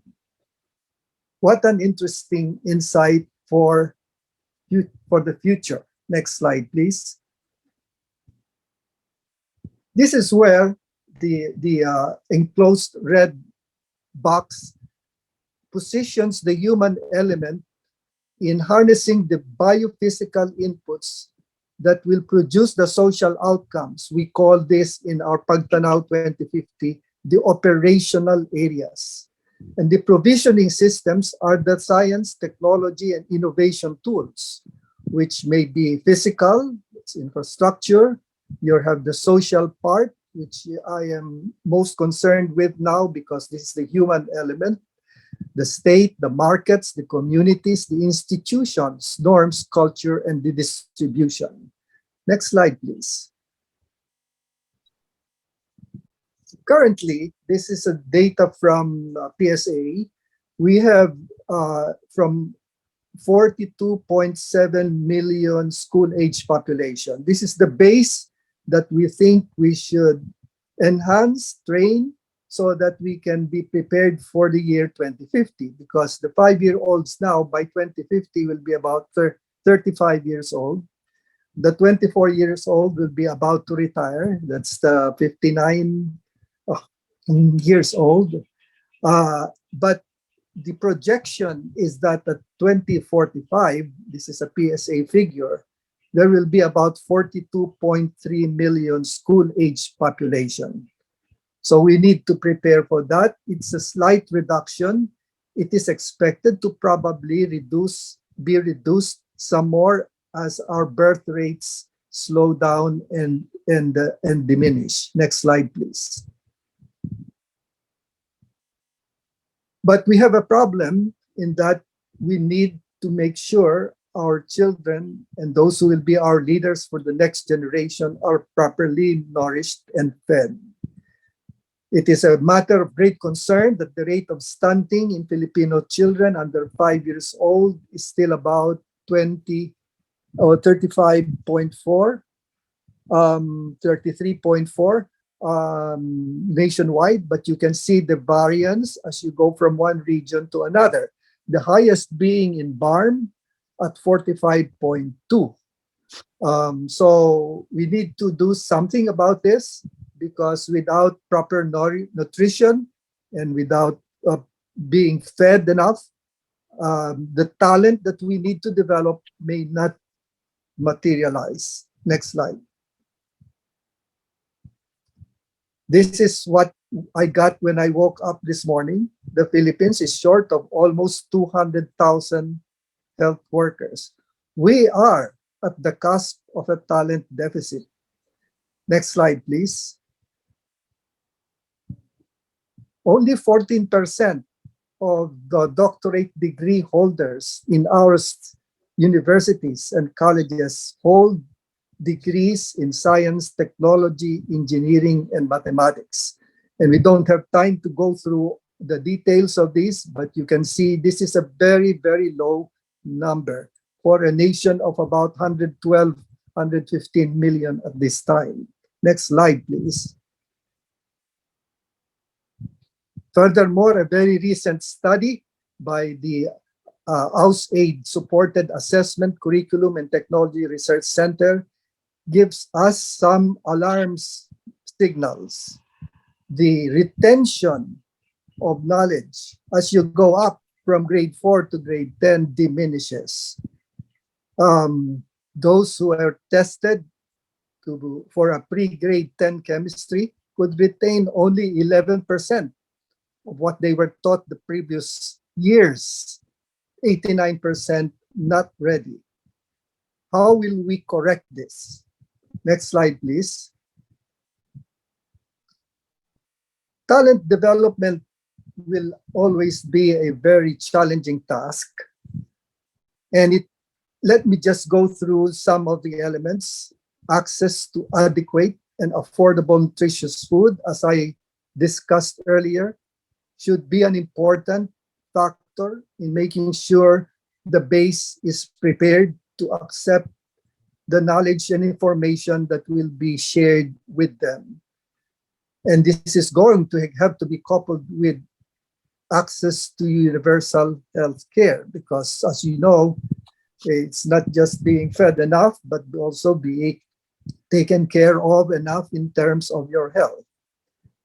Third, upgrade the quality of the knowledge infrastructure, our homes and communities, our schools, basic education and HEIs, our VocTech training institutions, our workplace reskilling and upskilling, not just to depend on the academic institutions, but there should also be an environment in our workplace that encourages reskilling and upskilling.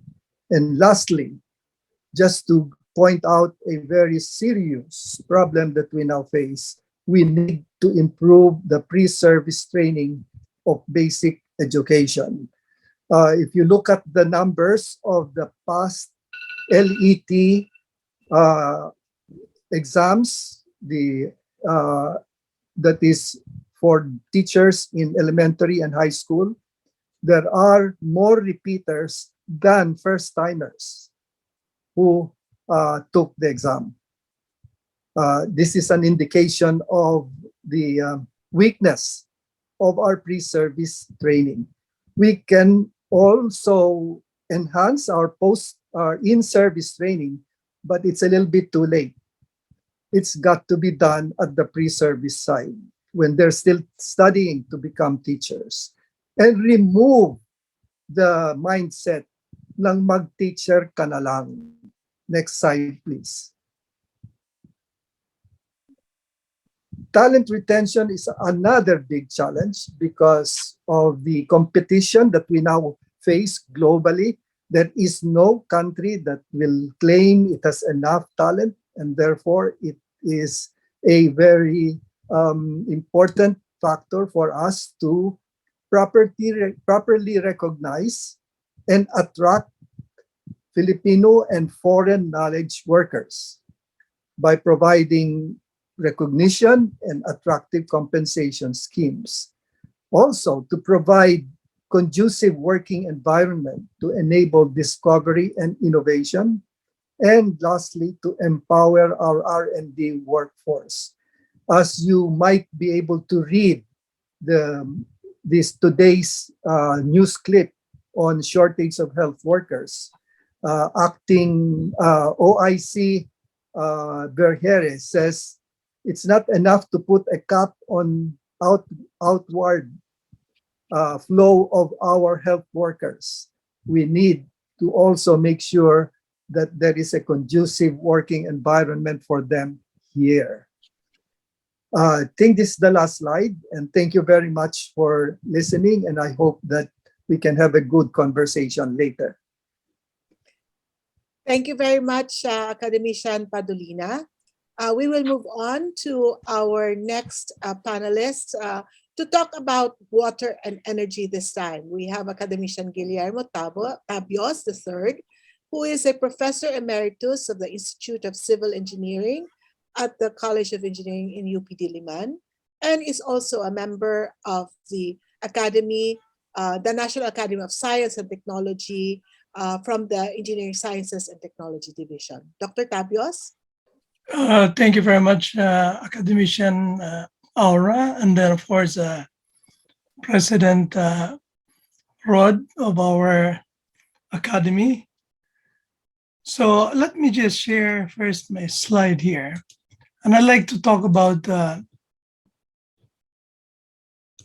basically as a panelist, I'd like to talk about the Pagtanaw 2050 foresight thing and to road mapping. So are you able to see my screen? Yeah.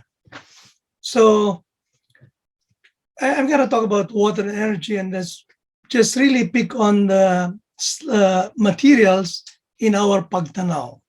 So when you talk about water, so I'll begin with water. We have this, the future of water in the Philippines, where we have major issues. But one of the biggest one is, of course, water supply. So that's been articulated in the pagtanaw document that we have. And if this is just a quick look at the status of the sources of water and then the water demand. So in 2050, this was a study done way back then, but in 2050, of course, the situation is much more different. But even looking at the 2025, which is just about 2 years from now, the regions where we could have a major water deficit is in the northern portion of the Philippines, which is a little bit even north of the equator. So that's the outlook, and it's a dire situation as far as the water supply. Now, there are other issues, of course, and concern also articulated in the Pagtanaw 2050, water sanitation, irrigation, floods and flood risk. As mentioned earlier, the Philippines is quite in a humid tropic archipelagic where we can get a lot of floods. Humid tropic being in the equator, we get a lot of typhoons, we get a lot of these other weather elements, monsoons, and intertropical convergence. Also, floods is quite a big issue as far as water. And then, of course, pollution. I think all of this issue boils down to what we call the crisis in water governance in the Philippines. So water governance as a science, technology, and innovation, of course, is also a big concern. Now, let me move on to how we look at it in the foresighting, and then hopefully we can roadmap in the next few years, as mentioned earlier by Academician Asansa, that we wanted, a lot of us are involved in government planning and even consulted on, give the National Academy of Science and Technology, consulted on what issues, energy, and what to do. What can we do about it? So I think in our pagtanaw, we have quite laid out a good, what we call technologies and what to do. But I'd like to emphasize that in the Pagtanaw 2050 document that we have, we always look for clean technologies and to meet our future needs. So as far as the Pagtanaw, and I think you can download the material, we are advocating for rain harvesting, membrane technology, innovations, and then seawater desalination, and even with algae-based wastewater treatment, all the way to smart water monitoring, and of course, the constructed wetlands and so on. We have other technologies that we advocate, like, for example, digital ecosystems for water, where it's really something to do with smart agriculture, smart water supply, and so on, and even smart demand management of water. So let me move on to 2 more slides here. The future of energy in the Philippines. Now, if you look at the current and future status based on the projections, we kind of look at our consumption is really built upon if you look at the bulk of the water, the bulk of the energy source is petroleum product, and even our projections, we still rely on a lot of petroleum products as our source of energy. But we have to move on, transcend from this perhaps, and on that basis, again, our pagtanaw or our foresight, and again, the hope is really to roadmap all of this. It's really looking at, again, at clean energy technologies.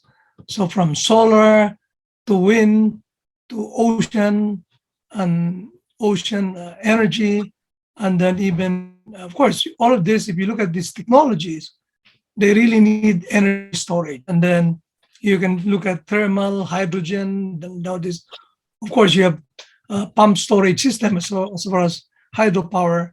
And then into the demand management, you have the distribution, smart energy systems to microgrids, especially in our case where we have archipelagic, so many islands, so you're gonna just have big energy, and then how you transmit to the small islands, then you need microgrids and so on. So this is my last slide. So the hope is that all of this pagtanaw foresight will be roadmap in the next 40, 50 years for that matter. Thank you very much. Okay, thank you, Academician Tabios. We move now on to another aspect of Pagtanaw, this time on shelter, communication, and other infrastructure. And to give his insights and response and his own personal recommendations is Academician Benito Pacheco, who is a professor at the Institute of Civil Engineering, also from the College of Engineering in UP Diliman, and a member of the Academy, the National Academy of Science and Technology, also from the Engineering Sciences and Technologies Division, and a former national president of the Philippine Institute of Civil Engineers, as well as a former president of the Association of Structural Engineers of the Philippines. Good morning, Academician Pacheco. Good morning, and thank you.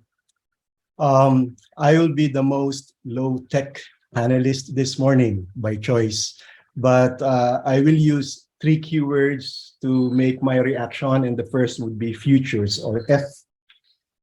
And the second would be needs, or N, before I go to technologies, or T. I am a structural engineer, and perhaps among all engineers, my colleagues in this discipline are the most hard-headed, literally. We take care of projects that are cast in concrete, literally, and that's where I'm coming from. Futures, I believe, is a good meeting point for all our disciplines, including, of course, civil engineers, all other engineers, all other scientists, all other non-scientists, to emphasize that we're talking here of multiple possible futures. Sabi ko nga sa mga colleague ko sa brainstorming, I am the civil engineer in the room. I have the right to say, let us not use roadmap as a metaphor anymore. It is old metaphor. Pathways might be more appropriate because roadmap is very static. It's been drawn and made, constructed there before any car would come. Why is that so? And why are there not roads everywhere? Why cannot we fly? I'm being philosophical because I have met many skeptical professionals, colleagues of mine, even some members of our own academy, I must admit, who would frown upon foresighting in the absence of so-called data of the past. But okay, so let's get data from the past, but also remember there are no data of the future. And so what will carry us forward? I like the metaphor of the futures triangle. Pull of the future, for sure. Push of the present, for sure. But also weight of the past. And so I think it will be a good meeting point, as I said, of all science or data-minded colleagues of ours, as well as aspirational-oriented colleagues of ours, to come together, not only to be pulled by the future. It's not about daydreaming, is it?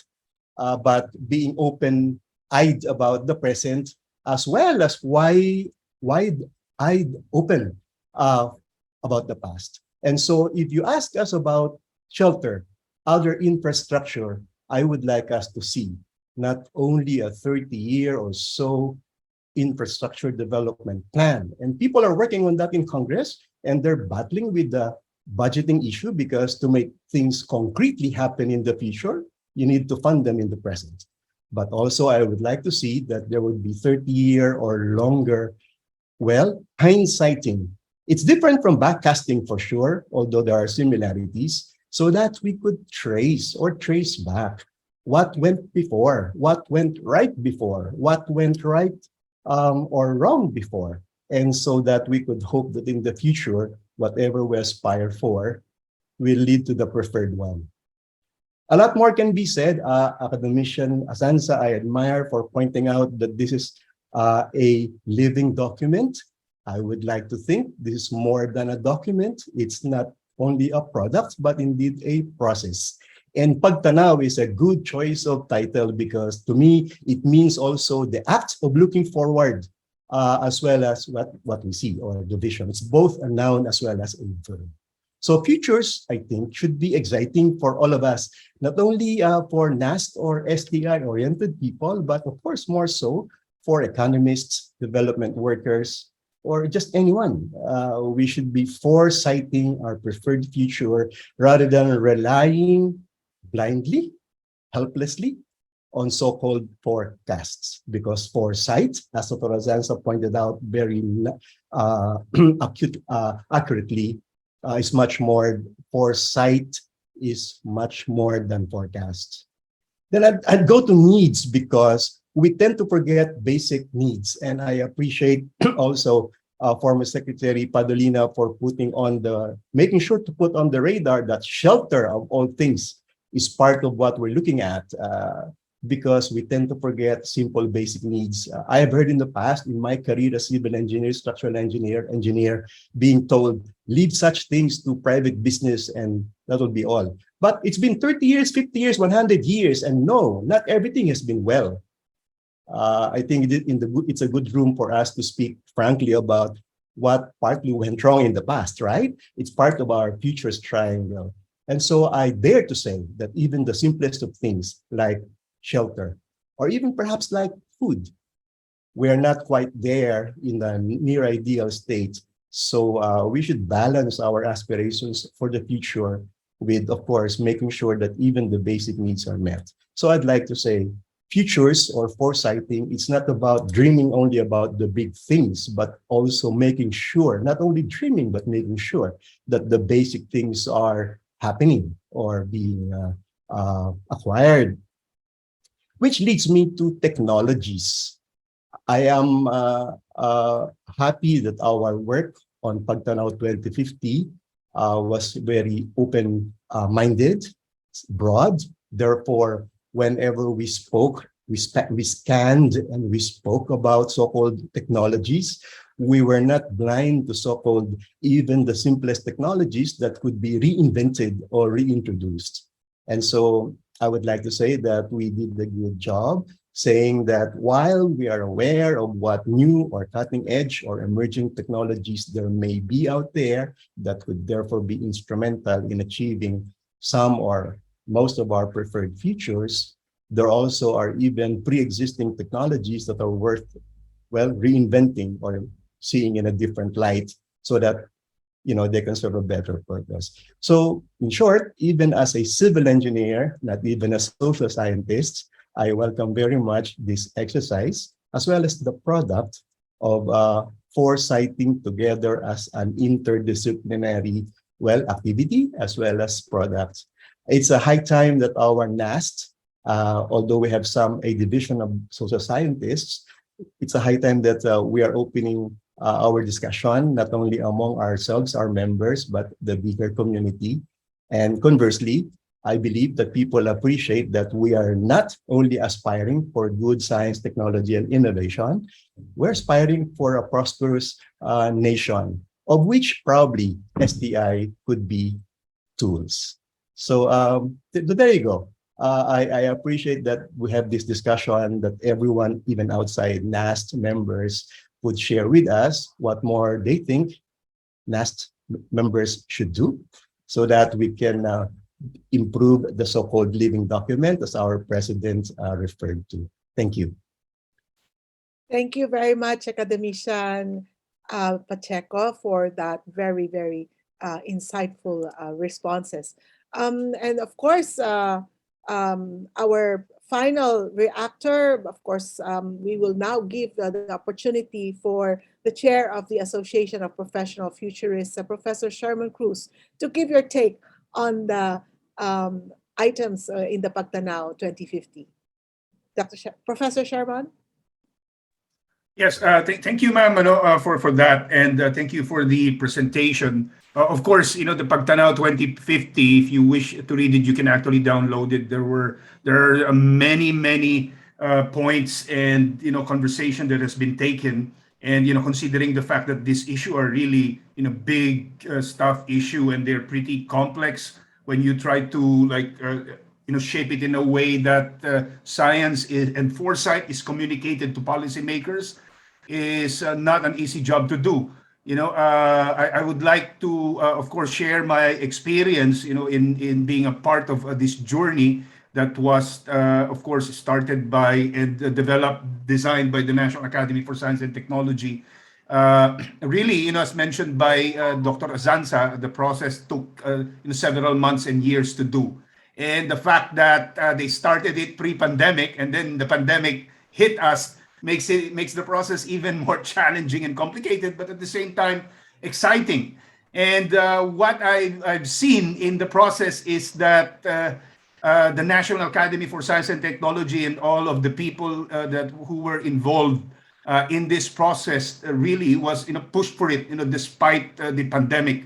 And we did it basically virtually, and of course many conversations and engagements were done, especially during the pandemic. And I was really pretty surprised, when we did the foresight workshop. We did it for 3 days, right? Among other things that NAS has been doing as part of the process, which is of course scanning what where the drivers of change are, and organizing different people, focusing on particular operational area is pretty quite complex enough, and trying to crunch all of this information and data together, thoughtfully curated in a way that it's written in the language of science and foresight, with policymakers and stakeholders in mind, was just impressive. The fact that we have different operational areas, trying to some sort of in teams, trying to figure out by how we can make sense of the past data that we have, which is of course the past, not just the weights, but including the innovations that we had before, and the current trends and emerging issues, and of course the hopes and aspirations about the future. So I've seen how this was done, and it was done logically, systematically, employing different research approaches like exploratory, quantitative, and qualitative, including action learning features workshop we did for 3 days. In the reports that were written, there were a lot of processes. The processes was just pretty impressive. And now we have this document, which is Pagtanaw 2050, and what NAST and of course its partners like us has been doing is to push the document for everyone to use and read as a reference. Of course, there are a lot, as we've seen from the presentation of Dr. Azanza, is that there are a lot of briefings and meetings and coordination meetings at the high level, science level, academe and university and non-governmental organization that's been going on in the last 6 months. And it's really pretty impressive. And this, engagements ongoing are also actually generating data, and those continuing conversation continue to push the way by which we frame the function, the intent, and the interpretation of Pagtanaw 2050. Imagine many technologies out there, and you have different types of domains. Right?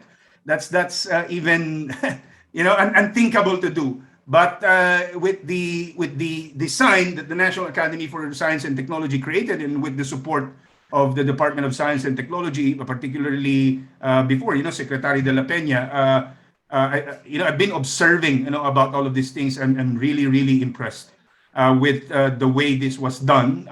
It was done really sincerely, and it was really pretty systematic.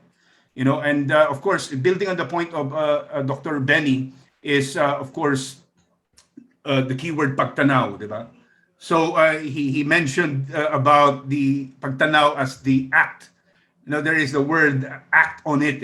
If you try to decipher the word pagtanaw literally or metaphorically, it means in Filipino, I've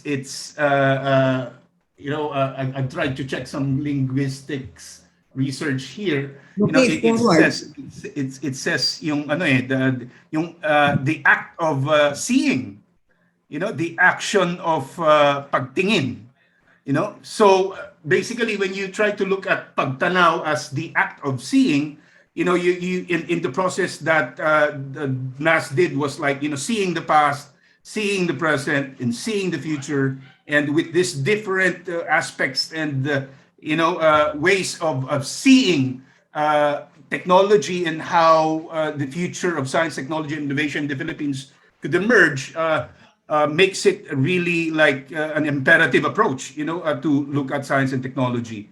So metaphorically, really, a pagtanaw is seeing. And in fact, I remember when we say pagtanaw, you're also looking at in the context of intergenerational, di ba? The past, like for example, our ancestors, di ba? Meron tayong tinatawag na in the context of yung values natin is yung pagtanaw ng utang na loob, di ba?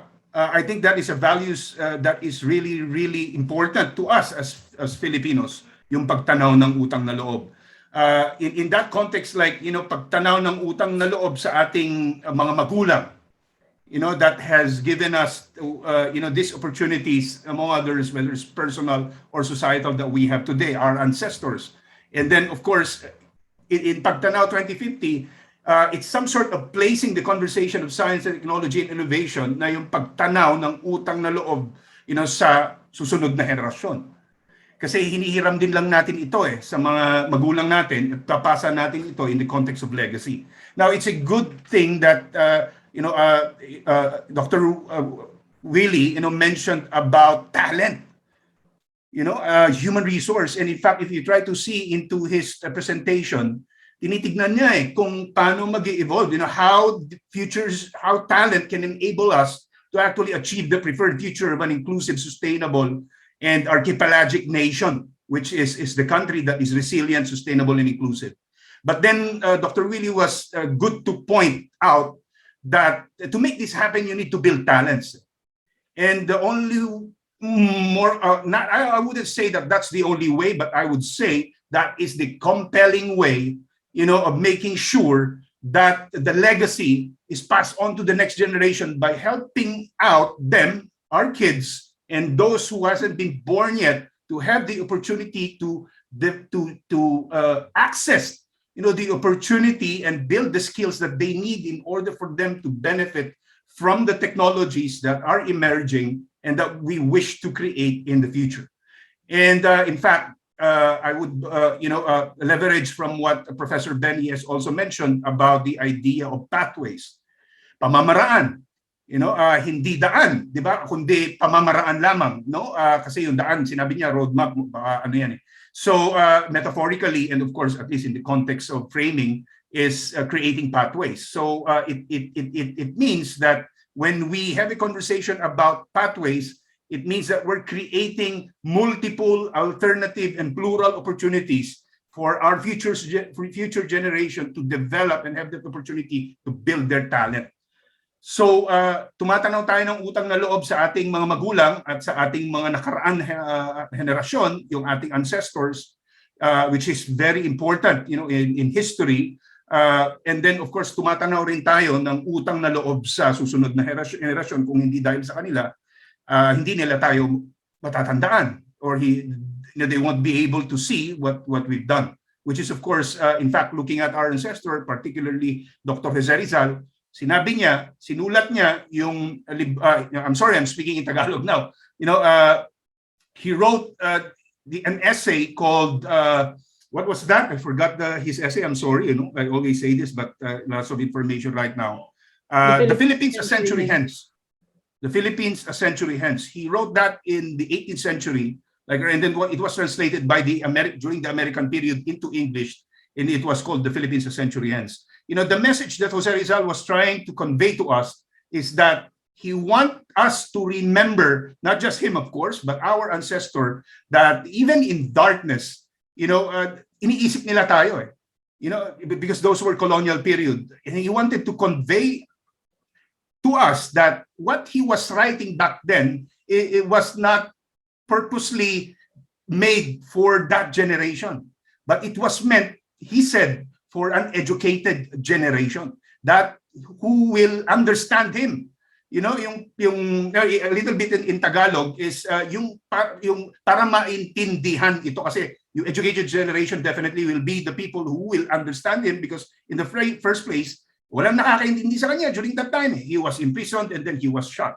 Unfortunately for Dr. Jose Rizal, he wrote that. So in the same manner, we can look Pagtanaw 2050 in that context. Like, this is some sort of an effort that we're currently doing today collectively as a nation, that we have a legacy for our kids. Kaya tayo tumatanaw in the future. So I'm gonna stop on that, and I just wanted to emphasize, the process that has been done to actually do this, and it was really an impressive way of doing it, because I think the impact is you have the document, the publication, but I think one of the many impacts of this, and this would be, I think, the more influential impact of Pagtanaw 2050, is to bring everyone together to have a conversation about the future of science, technology, and innovation in the Philippines by 2050, because that is definitely an enabler to transform the country. And just one last thing, I watched, the speech of the president recently, I think in New York, and I think he always tried to convey this, that in his administration, he was asked, what legacy would you want to see as the president of the nation for the next 6 years? He said that, given the opportunity that he has, and with the help of those people, who have the same vision for the country, is transformation. So, there are pessimist sectors, there are optimist sectors, but who would not want transformation for the country? And definitely, I would say that one non-compromising aspect of transformation will always be science, technology, and innovation. Without science, transformation wouldn't even be possible. So science is the language of transformation, in fact, because it provides us the means to actually transform. So I'm going to stop with that, ma'am. Okay, thank you. Thank you very much, Sharon. We have time to entertain two questions that I saw in the chat, and perhaps this first question could be directed to Academician Asanza. The question is coming from Mr. Cesar Villanueva. His question is, what can be major obstacles to be transcended by Pagtanaw 2050 so that it can be realized? Well, from my own point of view, would be some maybe attitudes of some people that we need to transcend. Because as you can see from the result of the NEDA survey, a number of people, many Filipinos, still do not believe the strength of and the impact that science, technology, and innovation could make in terms of development of the country. So this is one very important role that we need to take, meaning to educate our people formally and informally. The need for us to embrace science, technology, and innovation, even in the socio-economic aspects, even in business and other ways. So in the next phase of our Pagtanaw 2050, we're doing this aspect, include cultural dimensions in the implementation and dissemination of Pagtanaw 2050. And as what I've said to Sherman and the others who helped us, we will be doing this. And that's the reason why we have been asking the Commission ng Wikang Pilipino to translate major portions of Pagtanaw into the language, the national language. Thank you. Thank you. Academician Tabios, you were raising your hand. Would Yeah. you like to add on? I just want to react to what Academician Benny said. In my talk, I said, from foresighting to road mapping. What happens is this: we can do a lot of foresighting, which is good, and then it's a necessary condition, I think, to do road mapping. When I say road mapping, it's really to lay down what will we do in the next 5 years, 10 years, based on our foresight. Because I think, like sustainable development, perhaps you should plan things in the next 100, 200 years for the future generation. And that's sustainable development. And like now I'm involved in this Philippine Development Plan for NEDA in the next 6 years for President BBM, and then that's the word they use. But I've been injecting, based on the work of the Pagtanaw 2050, how do we roadmap? How do we plan in the next 6 years to adapt whatever are those foresights? But another advocacy I have is really, when we do planning and management, we could no longer do master planning, which maybe that's referring to road mapping, but it's not. I'm advocating really to have adaptive planning and management. That means you do piecewise engineering and then see what happens in the next 2-3 years, or even in the next few weeks and months. So you do adaptively. You have a control, optimal control, and then feedback. So that's what I mean by, when we do road mapping, it's really just translating the foresights into knowledge for action, knowledge for work in the next piecewise period in time, because you do adaptive planning and management. Thank you. Okay, Academician Pacheco, would you like to respond to that? Of course, my good friend Glenn, I understand, I agree that we must do beyond just visioning or foresighting. We cannot just look beyond and keep looking. But the metaphor I suggest is path making, and I hope you agree with that. Thank you. Yes, okay. Now we have another question directed to President Asansa, this time from 𝗪𝗿𝗁𝗍, I hope I pronounced that name correctly. The question is, depending on uncertainty and unforeseen events, circumstances, is it possible for multiple scenarios to transpire simultaneously and or clustered? Yeah, that's a very, very challenging question. In fact, we dealt with that in the discussions that we did, in the pathways that we were able to come up with. It's really a complex world. You cannot consider everything in all the decision making. And so therefore, there is a need to really have that discussions, foresighting for important decisions to make, considering all the major deciding points, all the transformative action plans that are needed. And so therefore, as we have said, the approach, especially at the level of strategic pathway making and decision making, involve as many stakeholders as you can, and consider not only the immediate future, but consider also the long-term future, just like what has been happening in many archipelagic situations. If we don't consider, for example, the future of our natural endowment, the natural capital, as a very important factor, and just consider business in that decision-making, the transformative action plans may not last for some years. Okay, or maybe it would last for some years, but would be negatively affected by some other risks and other black swans and so on. So in the pathways that we have shown, the multiple factors that need to be considered are shown and to be considered, but really it is going to be very difficult. What is good in our situation is that we are archipelagic. In many cases, just like in the energy and water concerns, in the discussions that I have been hearing, some islands may be able to make use of some energy and water systems that can be used uniquely, transformatively, and sustainably. Okay? So some other islands may also be able to make use of these particular niches.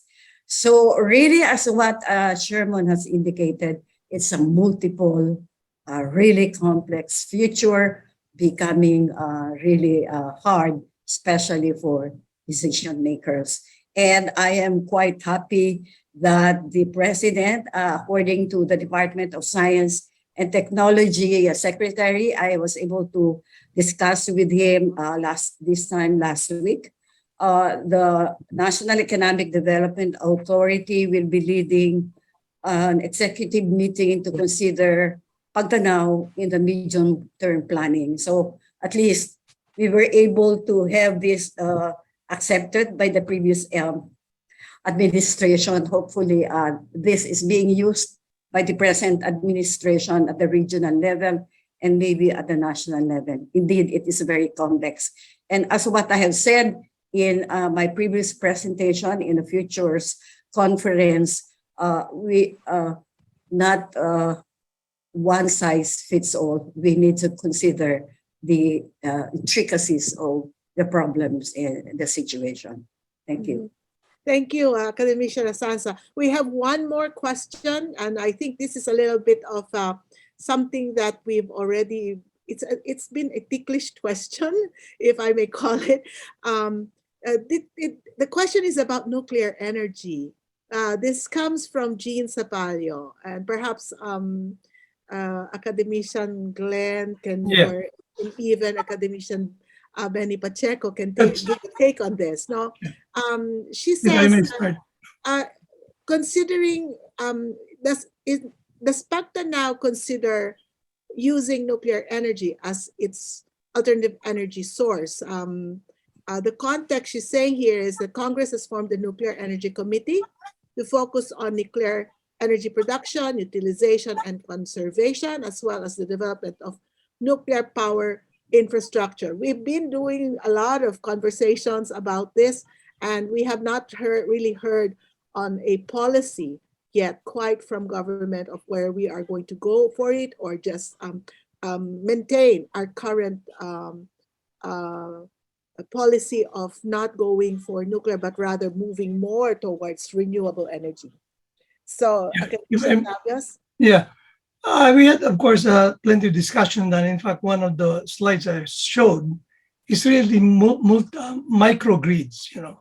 And now you have, if you talk about nuclear power plants nowadays, you might not build only those modular nuclear power plants, small ones, just like what they use in nuclear submarines, and you know they can go around. So that's, I think, one of the things that we can build. And considering again that we are archipelagic, so many islands, similarly as in the same manner that Academician Asansa mentioned about even water systems. Because if you have like 7,000 islands, maybe 400 of them are really separate from everyone else, then that's part of the science and innovation. So when you build a nuclear plant like the Bataan, maybe people are afraid of that. But modular systems, I think that's very feasible. And it's good for small islands in particular. You cannot just transmit power there through cable wires and so on. So that's what I can say. Yeah, yeah. In the point of view of infrastructure, Academician Pacheco. would you care to comment on the question?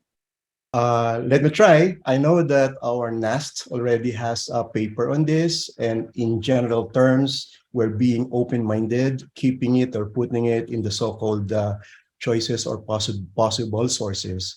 I do not think we made a stand to make it the primary choice. But having said that, I also acknowledge what Academician 𝗪𝗿𝘁𝗵 has mentioned, that even with nuclear technology, energy technology, there are old ones, there are new ones, and we should not equate all with the same old plant that we are aware of, but there are modular, as he mentioned, and perhaps other caveats or proper ways of using nuclear energy. So I think that's part of our being open-minded. But I also would like to put in the twist that in any case, this question should not distract us from the other sources that we should keep developing, because it's not again one size fits all or one size fits all islands of the country. In other words, the best dictum is use the energy that we can get. Thank you. Yes, thank you very much. You know, we do indeed.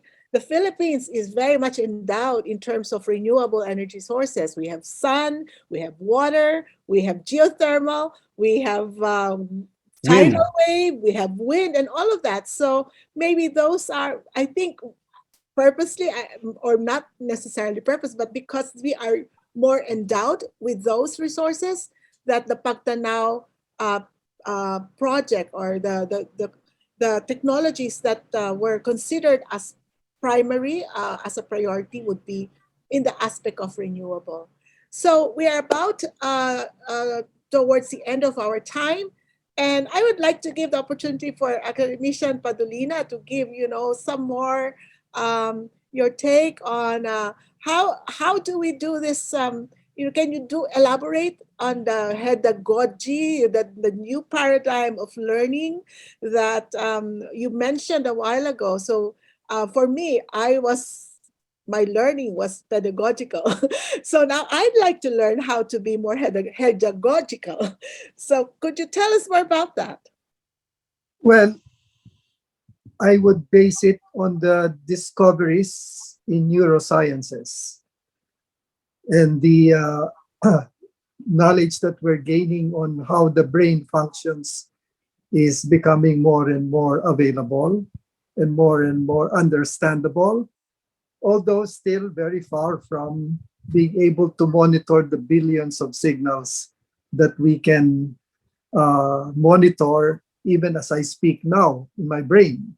But that would be one basis. The other ones would be, of course, the many other learning and teaching theories. But at the base of this, I think we should, in our own way, conduct research in teaching and learning in the Filipino context. And it may have to be not one size fits all. I learned that in many of the provinces, the teachers have to handle multi-grade classes. That means several grades in one classroom. Are they being taught how to handle multi-grade classes? Okay. For those in the urban areas, probably they're not doing that. So they need to be taught they need to adapt in another way. But how much research in teaching and learning are we doing? Yeah. I don't know. So that should probably give us what Academician Benny calls the pathway to handle how we can make teaching and learning adapt to the situations, different situations in the Philippines. It's just like learning that the Philippines has 34 microclimates. Mm-hmm. Yeah. And we're not even considering that in our planning, maybe, or we're doing very little to consider that in our planning for communities, for infrastructure, etc. We think it's all like Metro Manila. No, there are 34 microclimates. So it's, at the end, it's really complex. It's not going to be easy. Yeah. And the more we accept its complexity, the better for us. Let us not simplify things. The further we are, because the simplification will just bring us further from the solution. That is what I see now. We tend to simplify and we are farther away from the solution because we don't see the traps, the booby traps. And that is what the future is all about. It has a lot of booby traps. And that's our experience even in our own lives. Thank you. Thank you, Academician Padolina. So just a minute of wrap up. I'd like to thank all of our speakers, the Academician Asansa for the presentation of Pagtanaw, and of course the reactions coming from our very able panelists. And I like to take on what Sherman said here in the chat, his key takeaway, 3 T's, talent, technology, and trust. I think those are very, very good words of wisdom taking on. Pagtanaw is a collective effort. We need to embrace our future. We need to work together. And it is through these collaborations, not only within the Philippines, but perhaps learning from the success stories of other neighboring countries, we will be able to build a better future and a sustainable future for the rest of the world, including our own countries. So with that, I thank you for the opportunity to be your moderator for this session, and thank you very much for being with us. Thank you. I turn back the floor to Nicole. Thank you very much to our esteemed panelists, to our session moderator. Thank you very much, everyone, for listening and tuning in to our second session for the day. We're going to be heading to a lunch break and returning in 30 minutes. So let me give you a teaser of what's to come. Coming up next, we have the panel session on the Philippines, Southeast Asia, and the future of food. And we're hoping that everybody can stay on for this. This will be at 1 p.m. Manila time. So in 29 minutes to be exact. And right after this session, our last panel for the day is sponsored by the Association of Professional Futurists, entitled APF Futures of Professional Foresight Practice. So we're hoping to see you all in the upcoming sessions. Please enjoy your lunch break. See you, everyone. Thank you. Welcome back, everyone, from our short break. Thank you for staying with us. I see that some people are still joining in from their lunch breaks. And again, we'd like to thank our guests and speakers for joining the Manila leg of the Asia Pacific Futures Network Conference organized by the Center for Engaged Foresight. Right up next, we have a very exciting panel session on the Philippines, Southeast Asia, and the future of food. It is my honor to introduce the moderator of our session for today, who is the founder of Cornucopia Futurescapes. And 𝗪𝗶𝘁𝗵 leads a globally oriented foresight and strategy consultancy with a focus on food security, food, energy, water, and sustainability, technology, and geopolitics. He has worked with corporates, institutions, governments, universities, and international organizations, and he advises on emerging issues, scenarios, and strategic opportunities, and supports foresight capability development on future readiness initiatives. He speaks and writes on a range of international sustainability, foresight, entrepreneurship, and innovation platforms. Before founding Cornucopia, he served for 2 decades in the agri-food and transport spheres of the Singapore Public Service. Luke, turning it over to you. Thank you very much, Nicole, for the kind introduction and the opportunity to moderate this very dynamic panel. I think many of us, but by no means all in the audience, come from Southeast Asia or have some involvement with Southeast Asia. So like me, you know that we are really an amazing region of great diversity. But as the t-shirt says that you can buy in some capitals if you're a tourist, we are same but different. I think we share global currents. We've had millennia, more than centuries of exchange with the rest of the world. And so we are a melange, in a way, of influences. And we are also a melange of climates, geographies, and bioregions even. So same, but different.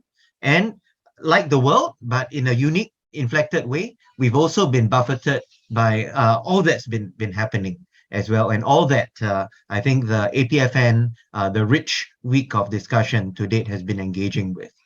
So I think that food security is obviously existential, but more than that, as Southeast Asians, we know that it's also deeply ingrained in our culture, our history, and certainly our economy, our vision of development, our narrative of the future. In a worst case, I think about 1/5 of Southeast Asians are either malnourished or undernourished, and we make up, I think, close to 10% of the world population. So a lot of the future of Southeast Asian food security or insecurity is really instrumental also in the greater food future of the wider region and the world. So I think to unpack all that, I think that we have an excellent panel here, and I think we'll be looking in terms of the dimension of the Philippines in particular. There's been government change in the Philippines. There's been a lot of policy experimentation in food security from the COVID era beyond. I believe the new president of the Philippines is still the Minister for Agriculture as well, reflecting the policy focus. And Philippines is right in the heart of Southeast Asia. So what better way to look at the microcosm, but also the interrelation to the region and the interrelation to the world. So let me jump in now and introduce our panel. We have with us, firstly, Professor Paul Teng. He is the Managing Director and Dean of NIE, National Institute of Education International, of our Nanyang Technological University, and also concurrently an adjunct senior fellow at the Rajaratnam School of International Studies, non-traditional security studies in food security. That's also part of NTU. He also wears a ton of other hats, including 𝗪𝗪𝗪, Southeast Asian Regional Center for Graduate Study and Research in Agriculture. He had many years of association with the Philippines, including with his work over several years at IRI, the International Rice Research Institute based in Manila. And he's researched and taught really around the world. Next, we have Professor 𝗪𝗪𝗪𝗀. He's a scientist and agriculturist who's also involved heavily in R&D programs and in foresight. He works with commodities, including cereals, fish, and high-value crops such as coconut, oil palm, cacao, banana, and mango, particularly of interest to the Philippines.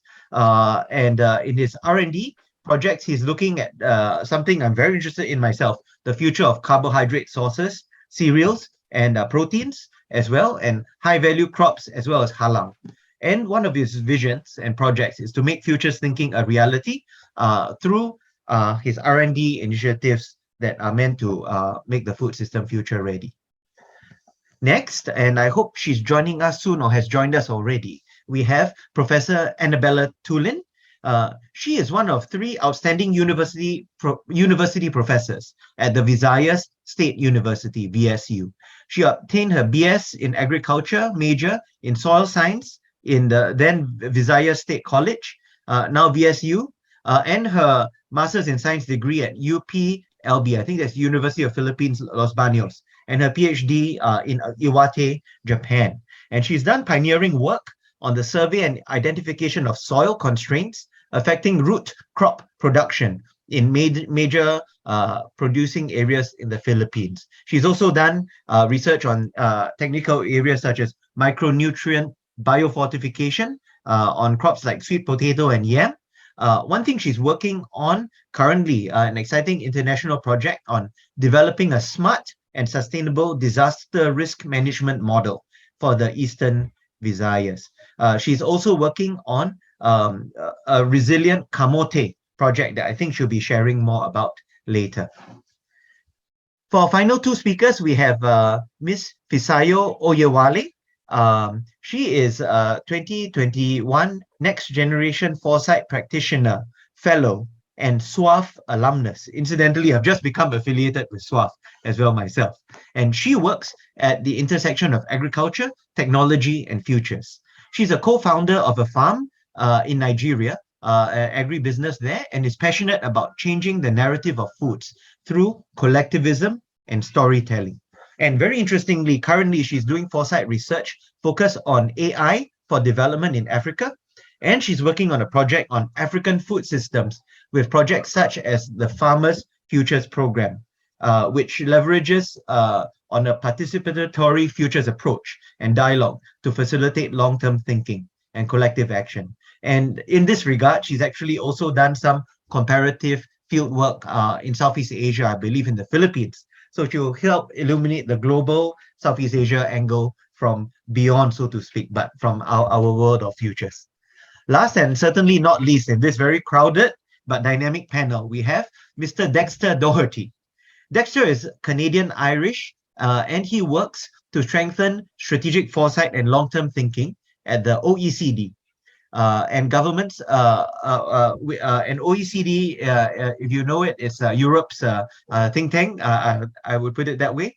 He works with governments around the world to bring a stronger future focus and dialogue to key policy issues for anticipatory governance. Dexter is the lead in foresight for net zero transitions. And this involves, among other things, stress testing climate policy and strategies against potential disruption. The aim is to challenge prevailing assumptions and stimulate ongoing dialogue as well for the evolving policy framework. And Dexter holds a master's in science in evidence-based social intervention and policy evaluation from the University of Oxford and a BA in history from McGill University in Canada. Well, so I think with these hefty introductions out of the way, how we're going to structure the panel is that we're going to have about 40 minutes of sharing by our 5 speakers. And then after that, we'll engage in a dialogue and really take on questions from the audience. So if I may, audience, please type your questions into the chat. We'll try to get to them only, after all the speakers have finished, so we can also maybe look at everything and synergize the answers as well. So there's a lot of ways to cut the cake. I think we'll start with a regional take from Prof. Teng, and then we'll dive into the Philippines and then look at our friends from beyond the region, but looking into the region. So without further ado, may I hand the floor over to Prof. Teng, to share his thoughts. Professor, please. Sure, Luke. Thanks very much, Luke, first of all, for this opportunity to have a chat here. I'm not a futurist, or a foresight person, but I think anybody who works on food, especially at the interface of technology and policy, has first of all to understand the past, the present, and then the future, because there's feed forward and feedback mechanisms. So if I look at it, the current realities are this. Okay? First of all, food security of food is a real hot button issue at the moment for many different reasons, right? That's the first reality. The second reality is that the recent past has shown us that, as far as food is concerned, we have to think global, recognize global, but act local. And we've seen a lot of this happen in the last few years. Third reality is that national food security really depends on regional food security and then global food security. And increasingly, we're being forced to accept that, in spite of the concerns about globalization and so on. And fourthly, I'm always reminded when I think of the future of the famous philosopher Santayana, the Spanish philosopher, who has reminded us time and time again that those who don't learn from the mistakes of the past, are condemned to repeat them. Okay, so those are kind of 4 actually realities I think we have to basically recognize in talking about the future. Now, how would I kind of start with this conversation? First of all, I have written about this, and I seriously think that we're now entering into what I call an era of volatile deficits, okay, caused by a multitude of complex factors interacting together. And hopefully during the discussion, we'll have time to unpack some of these. Yeah, if you look at Southeast Asia, the Philippines, as we all know, the rest of Southeast Asia, we have the highest frequency of severe weather events every year. Notwithstanding the typhoons, but lots of other severe weather events. Huh? And ASEAN, as a group, we're so vulnerable to supply chain disruptions. mainly because of our huge dependencies on imports. Now, one figure that I've been using quite a bit recently is that, take wheat, for example. Indonesia is the world's biggest importer of wheat. And ASEAN as a region, we import 240 times more wheat than we grow. So the ratio is 240 to 1. So we talk about the future, we have to ask the questions, what can we do about that as a region? Yeah. Now, then, of course, because of the need to import food from around the world, we also strongly influence here in ASEAN by what happens in the exporting food baskets. And there are only 5 in the world, basically. North, South America, Russia, EU, and Australasian region. So that's one point. I think we're entering the era of volatile deficits. And I don't see that subsiding in any way at all in the near future. Now, second point I wanted to really make to kind of start with this discussion is balancing global interconnectedness with domestic food production capacity. Almost every new president or leader who comes in, is always chasing this holy grail of self-sufficiency. I've heard it with the previous Philippine president, the previous Indonesian president, and so on, and yet we continue, to try and I guess ignore reality, okay? Because we know in the case of rice, and Evan and I spent many years working on rice, that rice as a crop only grows favorably in those countries that have large deltic regions. Mekong Delta, for example, is just one example, yeah? And of course, we know Mekong Delta is one of the major rice exporting regions of the world, okay? So balancing this interglobal connectedness with domestic food production capacity. And of course, as part of that is, what resources, how do you rationally allocate resources to chase this holy grail of self-sufficiency? Or should you recognize from the outset that indeed this is a holy grail, right? So, for example, Singapore, in fact, gave up years ago to be self-sufficient, which is why today we import 90% of our food. But underpinning that rationale is the fact that the Singapore government had a long-term policy to grow its overall GDP. Okay? And by growing overall GDP, increase household income. All right. And in the process, Singapore today, has one of the lowest expenditures on food by households, less than 10%. In sharp contrast with the Philippines and Indonesia. Latest figures I've seen that from 30 to 40% on the average. Yeah. So these are two realities I think which we really have to contend with when thinking about the future. I'm not sure that I've exceeded my 8 minutes. Luke? No? Okay, let me then go on to my third point. You've got 3 minutes. 3 minutes. My third point is linked to the verse 2, actually. This is the imbalance in supply and demand. Okay? That's really exacerbated by what I call eco-geography. Not every country, as Luke alluded to in ASEAN, is equally capable of producing the same food item, right? We all have our comparative advantages, right? Thailand, Vietnam, rice, palm oil, Indonesia, Malaysia, and so on, right? Coconuts is always the Philippines. It used to be the world's biggest, yeah?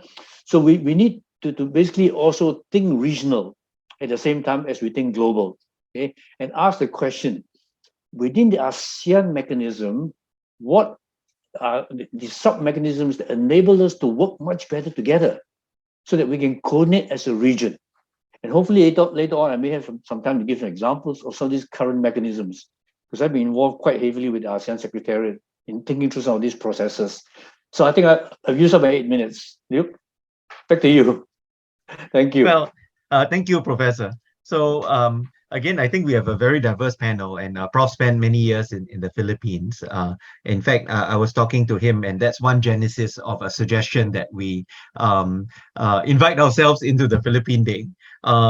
Just a quick fun fact for myself as well. I have family connections to the Philippines, and for the Filipinos here, maybe you can appreciate I had some sinigang for lunch, a half portion of that. I'm trying to lose weight, but I also had some nasi lemak, which is I think closer to my corner of the world, like Malayan coconut rice, but I'm sure the Philippines has the equivalent. So really, the whole map of Southeast Asia is one big plate, but is it full or is it empty? What's changing, So I think let's really hear directly now from our colleagues, academics from the Philippines.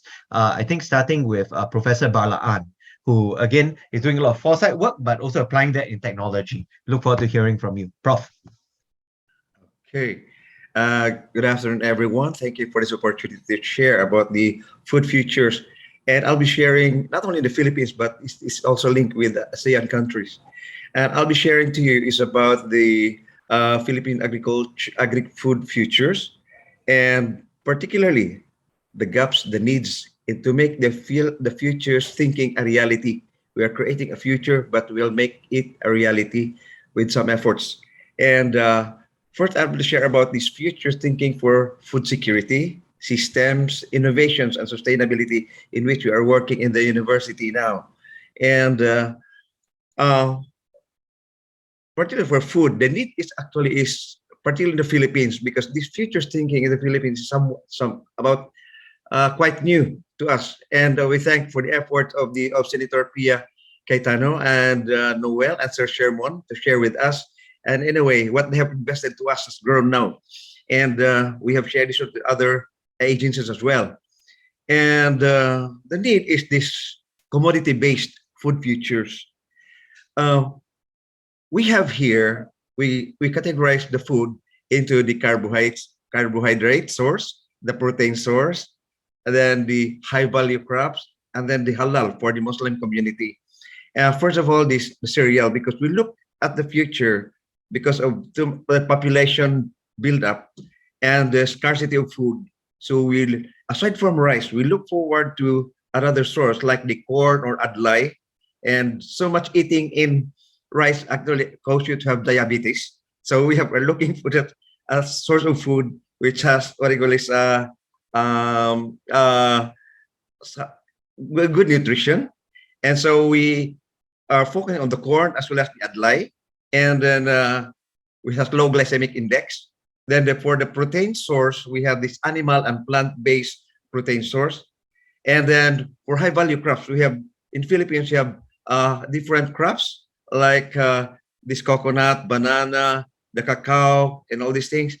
And so how we could really uphold this commodity. And of course, we have also the halal for the plant as well as the livestock. So the point is, I'd like to point in here the cacao model, in which during when we have this futures thinking planning, we look forward into 2050, Cacao Futures 2050, in which we're able to have backcasting on these things. And what we are doing now is now based on what we have on the foresights for cacao. So in the year 2022, we make some linkages with the agency to fund some research. So for example, here, I'll just get here. So we have we look at it by 2050 or 2040, the Philippines will now be the number 2 instead of number 72 as production. But actually, we move forward. Based on the data, we are now 24 because of the concerted effort for cacao. And then we look forward that the cacao farmers will be the wealthiest, one among the wealthiest in the Philippines, and that the Philippine chocolates will conquer America, Europe, and Asia Pacific. Like that. So in order to achieve that one, 6 years back, we'll have that international competitive ability. Then the stakeholders, as the farmers, organize and cooperative and associations that will be profitable ones. And we have at least 1 to 2 million planted with cacao in the Philippines. And look back and throw all spawn and so forth. In other words, it becomes a Bible. It becomes a guide to us what to do for the next decades. So what we did now is for cacao is that we are on the right track. We are on the right track. So we're able to have this research now that leads to what we are aiming for in the production. We have harmonized the cacao production. We have linkages with other cacao industries like that. So that's only a model. And going back to the other need is that, it's fragmented in the Philippines now because this futures thinking is just new. So there's a need to really, look into the different crops, the different commodities that could not only be in the Philippines, but even in ASEAN region, how we could really have the extension to the ASEAN region. And then another area is that there should be an interagency or national consolidated and harmonized food futures. For USM, in our university, we're looking at this, and it's so lonely for us to do this. there's a need to have an interagency or a government intervention as well as a private inclusion of this one, so that we can have a common direction like that. And another issue is the holistic systems on the product, particularly on the production, post-harvest processing, value adding, marketing to export. In other words, from planting to marketing, there should be a flow so that we can see the value chain. So for this particular crop, so this needs some foresight on this. And just like again the cacao, what we did is that we harmonized last year the production, and so we have developed this one from planting to marketing, and we are now doing that one as part of our extension work to the cacao growers, and so it becomes a model. So the farmer, the processors, they know what to do and where to go. And then another is the agricultural systems, the innovations, the breakthrough, the emerging advanced technologies. This is another angle that needs to be really addressed. I would like to share to you, because I had developed different technologies for cacao, for coconut, for oil palm, and the latest is in banana. First of all, for this cacao, the molecular markers, we use this one now to identify the authenticity of the varieties, because in the nurseries these are mixed. So there's the problem in using the authentic variety. If they will not use that one, they will have low yield, low quality like that. So we address these things. And for coconut, we are doing the coconut breeding, and we use these mass markers now for marker assisted selection and breeding to know the real parents as well as the real hybrids. And for what do you call this? There's a new one in banana, in which the banana industry has really appreciated this one. I developed a technology that can identify the pathogens of banana in the soil, in the plant. Here's the thing. There's using now the advanced technique, the digital PCR. And I would like to say this is the first in the world that I developed a probe that can be used in RT-PCR, in real-time PCR, as in digital PCR. In digital PCR is the first thing in the world, because you can quantify the pathogen present in the plant and in the soil. So I just talked with the corporations here in the Philippines, and they are now utilizing this, and they are really appreciate, because this is what they are looking for. Because what do you call this? The Philippine banana industry, we call it is sagging. Not only banana sagging, but it's really sag because of the infestation, and as well as the infection, as well as the outbreak of this Panama disease. Not only that one, even the moco and other disease. So this is just an example again. We need to develop that one. Last is the Buzz Lightyear to infinity and beyond. I remember that Toy Story. So again, about sustainability, about broadening horizons. This one, not only to the Philippines, not only to ASEAN, but even to the world.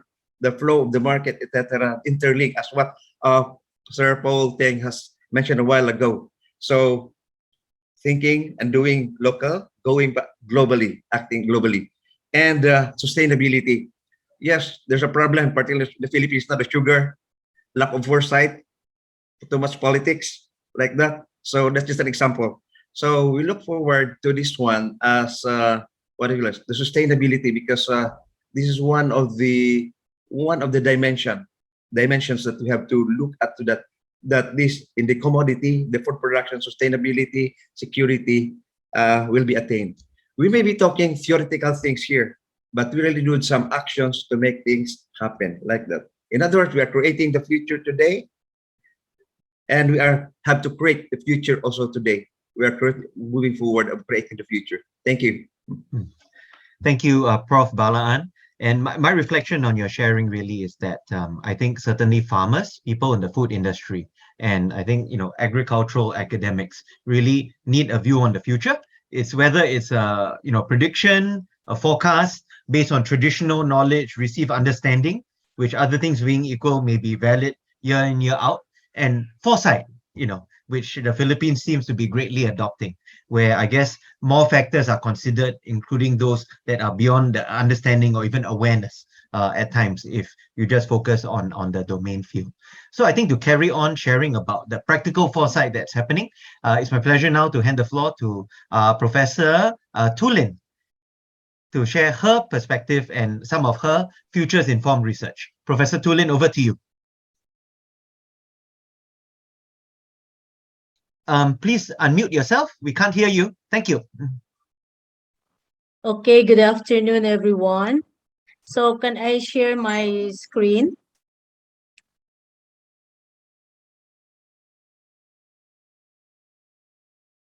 Okay.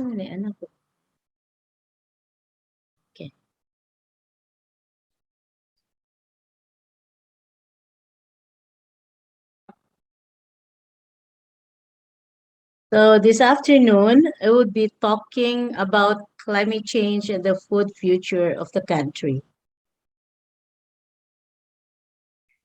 Ako man ito nga mawa ni. Para usara.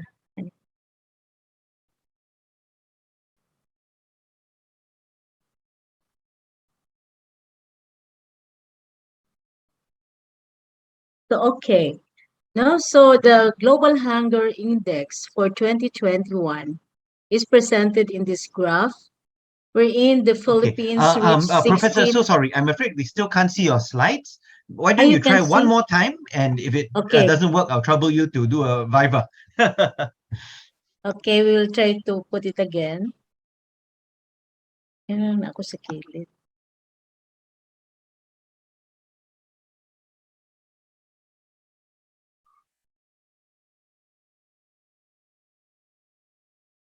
Shit.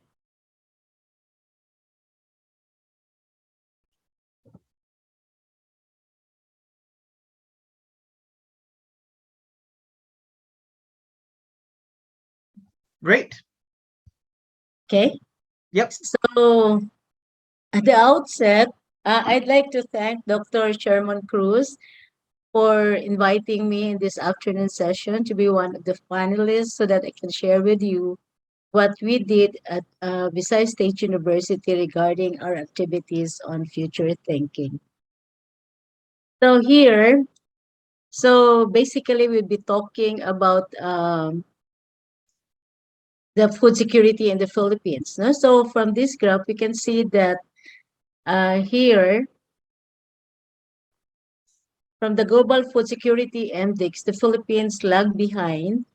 And why? Because this could be due to the various factors affecting food security, primarily climate change. It is a very serious issue because especially our area in Leyte, we've been visited by three strongest typhoon. One was in 2013 when Typhoon Haiyan visited us. And then last December, we have Typhoon Odette. And last April, we had Typhoon, what was that? And this April only, we have another typhoon which basically destroyed our a lot of areas that were planted to food especially in the Leyte areas. So I put in here that the impacts of climate change and natural disasters such as floods, typhoons, and drought pose severe threats to food security. Households from rural and urban areas will suffer the effects of climate change, which will lead to food scarcity and disrupted supply chain, and inflation will extremely affect poor and vulnerable population, particularly our farmers and the fishermen. So here, we were fortunate, our university was fortunate that we were chosen as one of the beneficiaries of the Future Thinking Project funded by Senator 𝗪𝗿𝗁. And in here, we tried to, at BSU, we present future hybrid scenarios, including worldviews that underline the future. We specifically choose three different topics to focus on. So first, we choose what would be the future of our university. Then we tried to focus on a very important crop which we are packaging as our banner product, that is sweet potato. And then we wanted to produce a super kamote. No, that let's say in 2040, our sweet potato will no longer be a poor man's crop, but a source of income and livelihood for our people, aside from being a great source of food. And we also choose another food commodity that is famous in Leyte, that is langka, no, or jackfruit. And lastly, we also did some project on circular economy. So I will just present briefly what we did, which will focus on sweet potato. So we have here 4 scenarios and strategies identified under futures thinking. First, BSU as a National University of Visayas. Kamote. So for Dr. 𝗪𝗿𝗁, kamote is sweet potato. It's the local name as a leading and profitable crop, and the Philippines is Asia's paradise, and langka available all year round. So during our meetings, we try to identify what are the problems affecting sweet potato production, and how could we increase sweet potato production so that by the year 2040 we would be sustainable, and we would be able to produce kamote as we envisioned it to be. So in here, so we tried to, so our dream is to make sweet potato to be a leading and highly profitable crop, and also a trusted nutraceutical, because basically the crop is a good source of energy and vitamins and also minerals. Aside from that, it is being used now as nutraceutical. In Korea, it's being used as a component of face powder. And also in Japan, the purple kamote are marketed as a heart food. And so we wanted to promote national policy on the promotion of sweet potato and massive investment of sweet potato production and product development. And so we wanted also to package kamote for health and wellness, and also for prosperity. So this is kamote every day. So we are now envisioning kamote to be a diamond crop, from a lowly poor man's crop to be a diamond crop, which has a lot of potential. So this is our scenario. So we are now in we started actually this project last year. So we call it the paper time of kamote in 2021.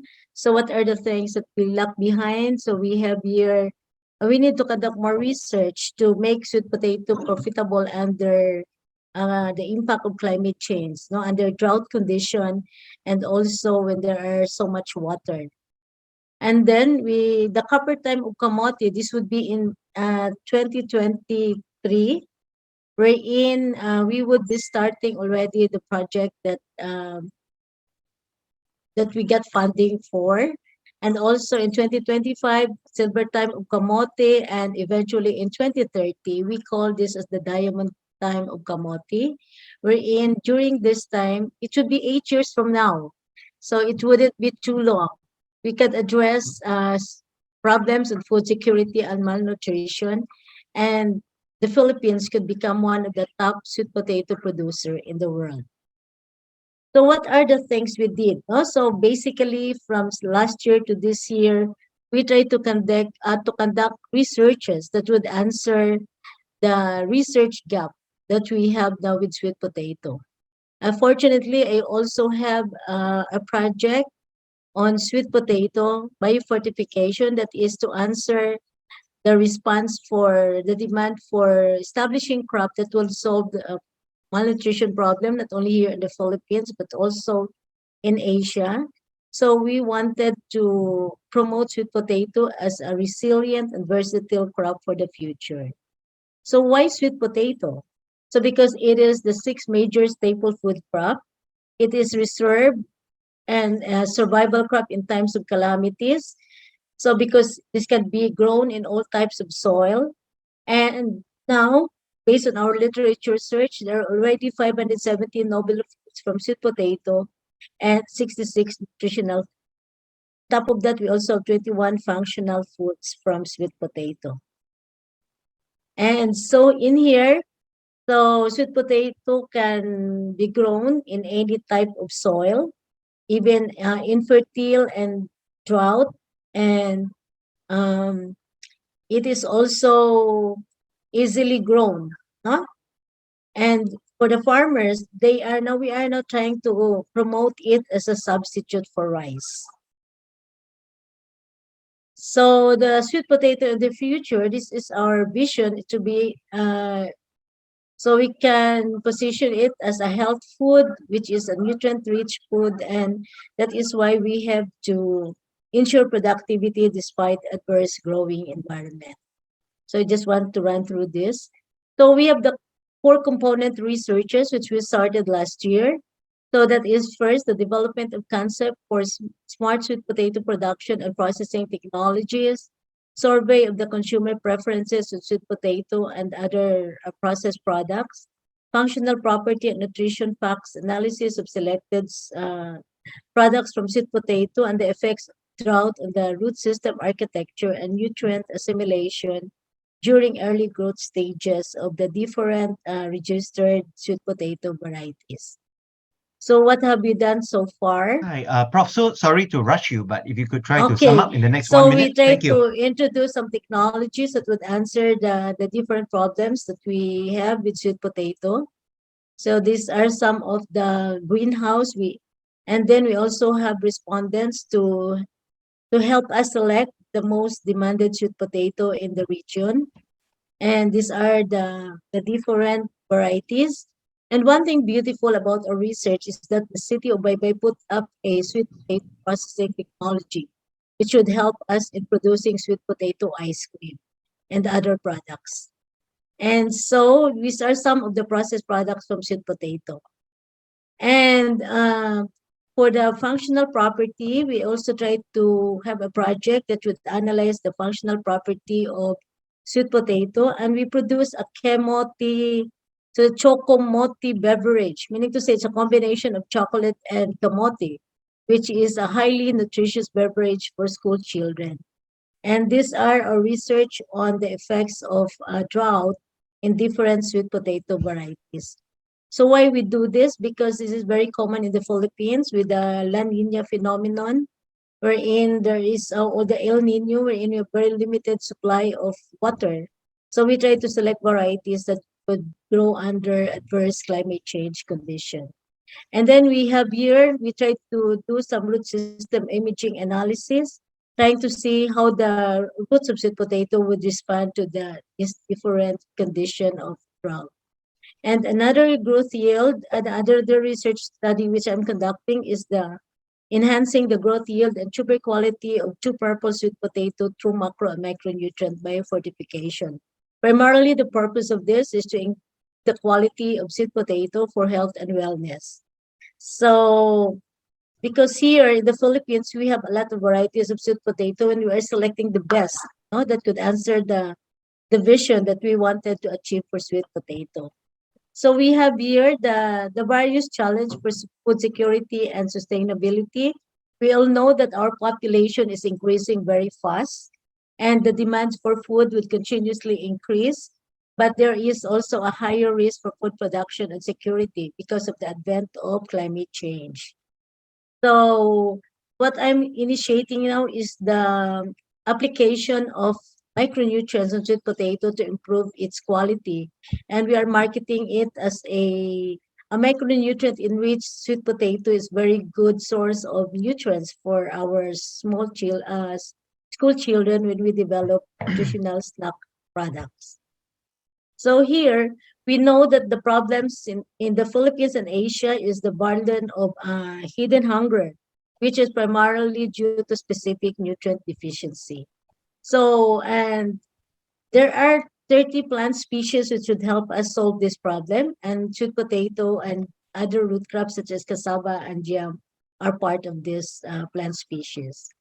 So I conducted an experiment wherein I explored the effects of different micronutrients and also macronutrients of sweet potato, and we have interesting results wherein we can also generate income after 4 months planting of sweet potato. So this would provide good livelihood opportunities for people under disaster-prone areas. And we also develop a project on smart and sustainable disaster risk management model for Eastern Visayas. I am doing this in cooperation with some Belgian university. So eventually our project is to teach our people to be able to handle disaster in their area and to be able to predict the occurrence of disaster in specific localities here in Visayas. So why this project? So you can see the pictures, the occurrence of various forms of disasters, which not only cause havoc property, but also it should create the loss of lives. So here, because of this future thinking project, we could be able to become catalysts for change, and we could reduce disaster, through proper management. And so this is our framework. So in our project, we have livelihood opportunities for women in disaster-prone areas, and then we also have development of disaster food bank, so that when calamities strike in Leyte, we have ready disaster food bank that could be given to our people that are affected in disaster-prone localities. And capacity building activities for personnel and other stakeholders engaged in protection and disaster management. And we also train our students on sustainable development, and we make some collaboration with Belgian universities so that they can pursue graduate studies in Europe. And so we have to train our people to become more capacitated to handle disaster. So that's it. And so these are some of the components of our project. We conducted interview with the people in the community, and then we have a COBO toolbox that was developed by Belgian students, which we are now using in our project, and we are continuously developing emergency food pack. So these are like a biscuit, but this is highly nutritious, and with the source are root crops. So we would be bringing samples to Belgium for them to analyze the nutritional content of our food pack. And then so here, so that is capacitating our people on disaster risk reduction management. We continuously conduct seminars for our people to be aware of their responsibilities once disaster would strike the area. And also here for capacitating our people to be more knowledgeable on disaster risk management. And we also establish international linkages to help us in our various activities here in the university. So with this project, we have linkages with 4 Belgian universities, and also we are also developing some project with university in Czech Republic.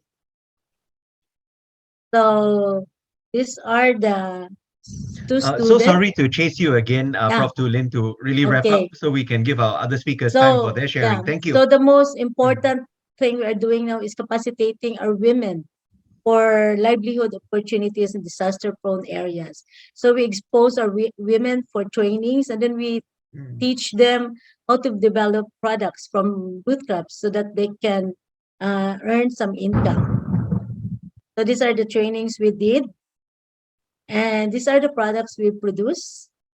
So this is sweet potato chips, which is very popular. We have 𝗪𝗶𝘁𝗵, and these are the biscotti and other products from root crops. So we wanted to develop, and lately we also plant sweet basil in our research area, and we just developed a sweet basil tea. So this is a healthy drink, and it's very easy to produce, and the women can sell this and they can generate income. We also have tarus, that is from sweet potato wine. So to end, I would say what you do make a difference, and you have to decide what kind of difference you want to make. So thank you.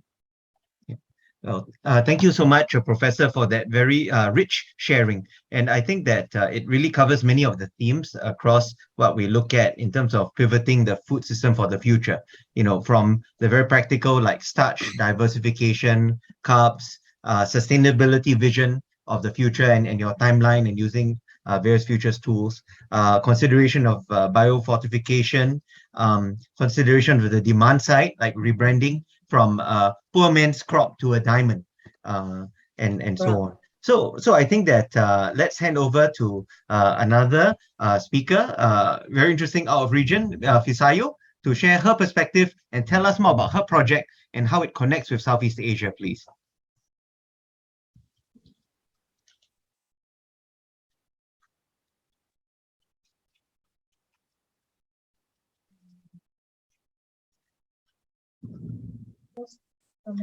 You just need to full screen, 𝗪𝗍𝘁𝗵. We can see your screen. Yeah.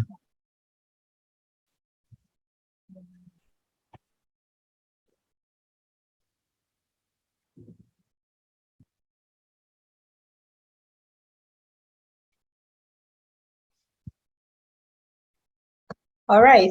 Thank you so much, Luke, and thanks to the professors that came before me. I think they had like an interesting conversation that also in a way ties to what I'll be presenting today. So just to save the time, I would also be setting the timer from my own end. So to start with, one of the interesting trends that we can see in Africa alongside Philippines is the fact that the population is growing. And an interesting conversation mentioned by Professor Teng is the fact that we have to think global. And the issue of food is that which is very closely related to existential discussion. During the project, the Farmers Futures project that we ran sometime in July, we decided to do a bit of sensing to see what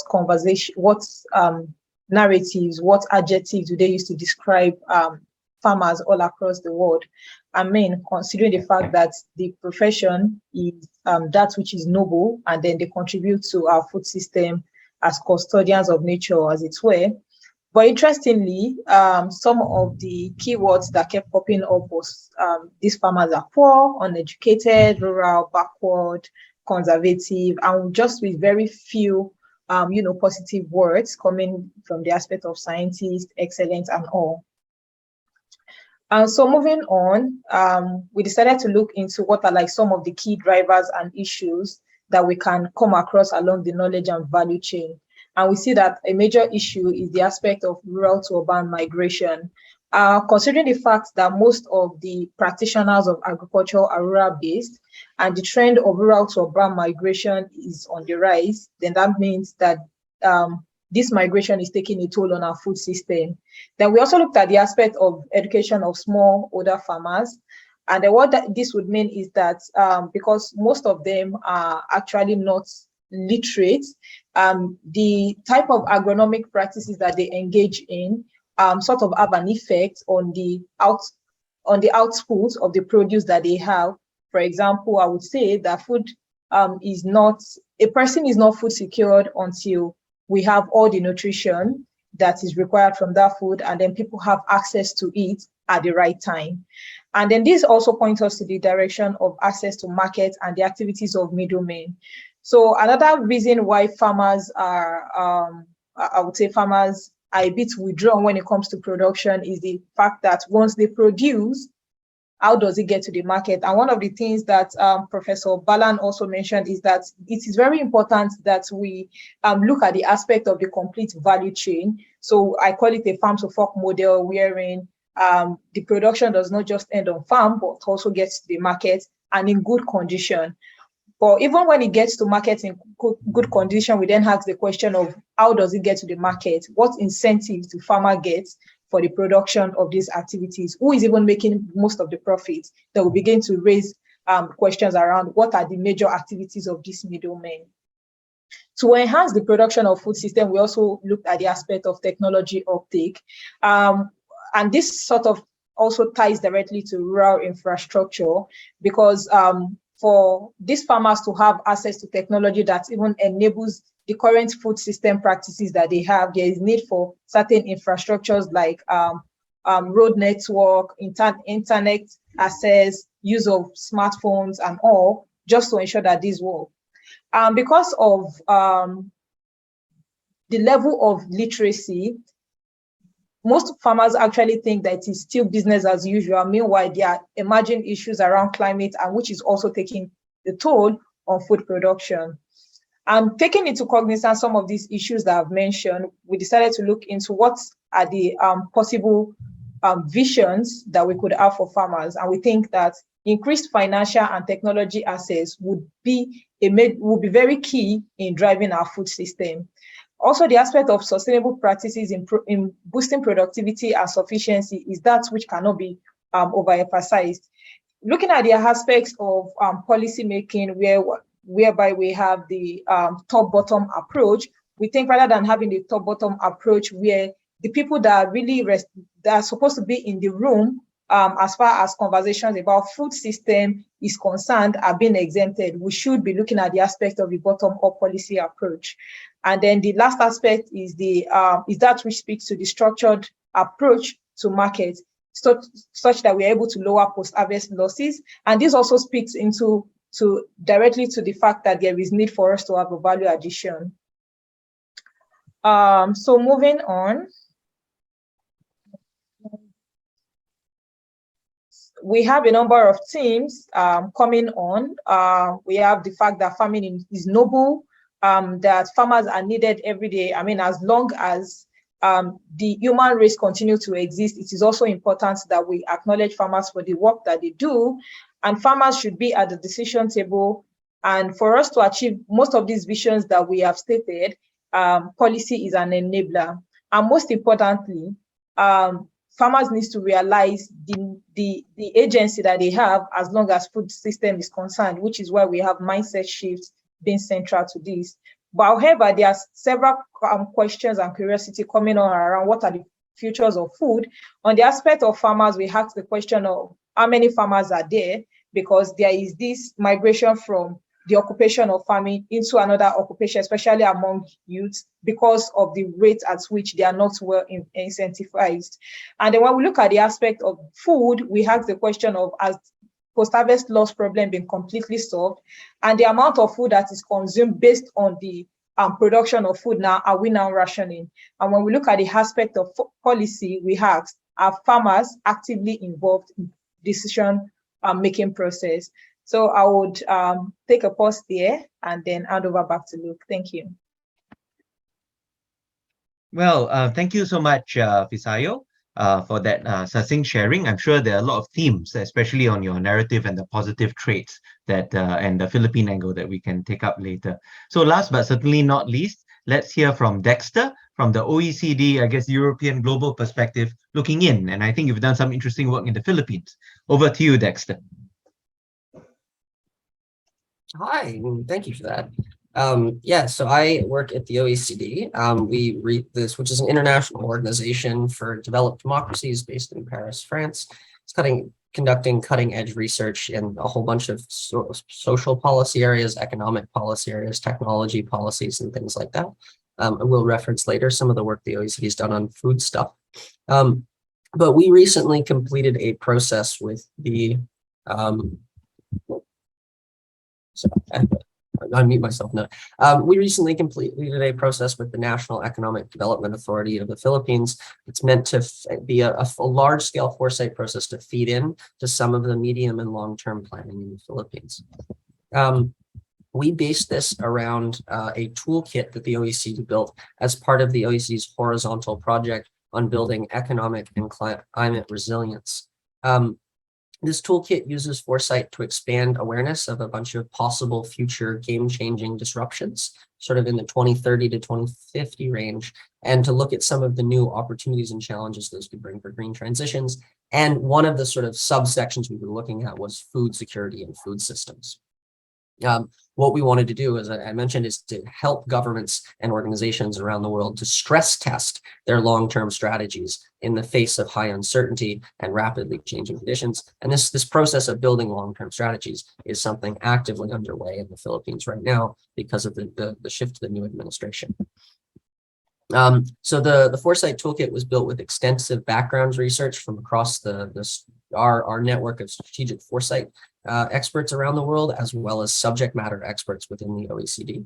And it takes people through a 5-step process. And so at the beginning, I'll talk about, it identifies some of these disruptions. Then we explore what they individually could mean. And then we slowly build more and more complex stories where we look at multiple disruptions at once.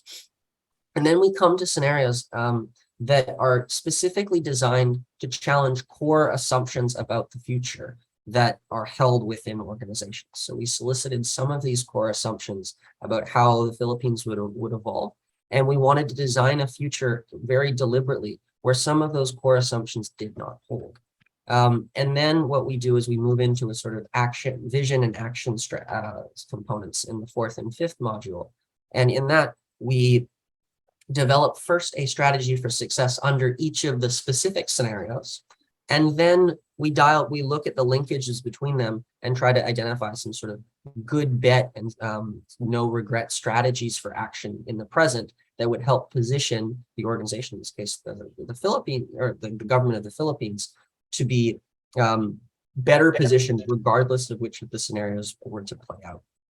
We conducted this in the Philippines with a group of almost 90 participants. It was split into 2 groups of 45 and spread over about 4 days of workshops. The disruptions that we talked about with this, some of the ones in particular that are relevant today are regional conflicts and divided world, which are about escalating geopolitical tensions. We had one about climate despair, which we wanted to bring in because actually the Philippines is one of the countries that experiences this in the worst ways. And then we wanted to talk about breakthroughs and failures in green technology, as well as biotechnologies, which I think became relevant in some of the presentations of the other presenters today. For each of the disruptions, we've built a very good sort of 2-pager detailing things. And then so we started to explore what some of these individual disruptions would mean. The Philippines is obviously one of the most vulnerable countries to sea level rise. Large parts of the country could be underwater, and we actually had to delay the start of the workshop because of shutdowns in government due to a tropical storm, which really hammered home how serious this was to take. There were a number of conversations, and I'll jump into details maybe in the questions about how we talked about things like regional conflicts. But again, then we started looking at what would happen if these 2 things occurred simultaneously. If you were experiencing regional conflicts as well as extreme sea level rise. We built out to 4 scenarios. The first one was about sort of the dark side of digitalization. This is undermining sort of environmental protection and skills development through not only conspiracy theories, but sort of elaborate scams and cyber attacks and things like that. And this really what we were seeing was a driver of things like brain drain and shifts in population. And that meant it was much harder to do things like in the case of food security, upskill and innovate in the agricultural space. There was a second scenario about regional fragmentation within ASEAN countries. And that became very significant because you sort of lose access to markets and inputs for products and things like that. And it just makes the economic system more challenging. There was a scenario about what happens if there's a sort of escalating conflict with China and some of the major strains that could place on agriculture, manufacturing, tourism with the loss of a major market and the various inputs and the trading partnerships that come through regional conflicts. And then we looked at a scenario that sort of explored an uneven green transition and what happens if there's a lot of success in some areas, but not in others, and some of the regional and local disparities that can come with that. And then that gets us to where we sort of built out vision and strategy stuff. And this is some of the high level recommendations that came out that were more cross-cutting. The 4 that I wanted to highlight today were incorporating sustainability and resilience into the evaluation of strategies, policies, and projects, and having sustainability and resilience be sort of key metrics of success for policies. There was advocacy that we're making now for science-based plan for food security. This is exploring options for disaster and climate resilience, food production and things like that, and promoting innovation in agriculture. There was conversations about more effective water management and exploration of better ways to handle wastewater and promoting better coordination between agencies. And then lastly, the sort of integration of strategic foresight as a technical assistance given to local governance. And we saw this really as an opportunity to do something that Professor Barlan was talking about, where we're bringing where you would see more multi-stakeholder, multi-department groups coming together to build better long-term strategies.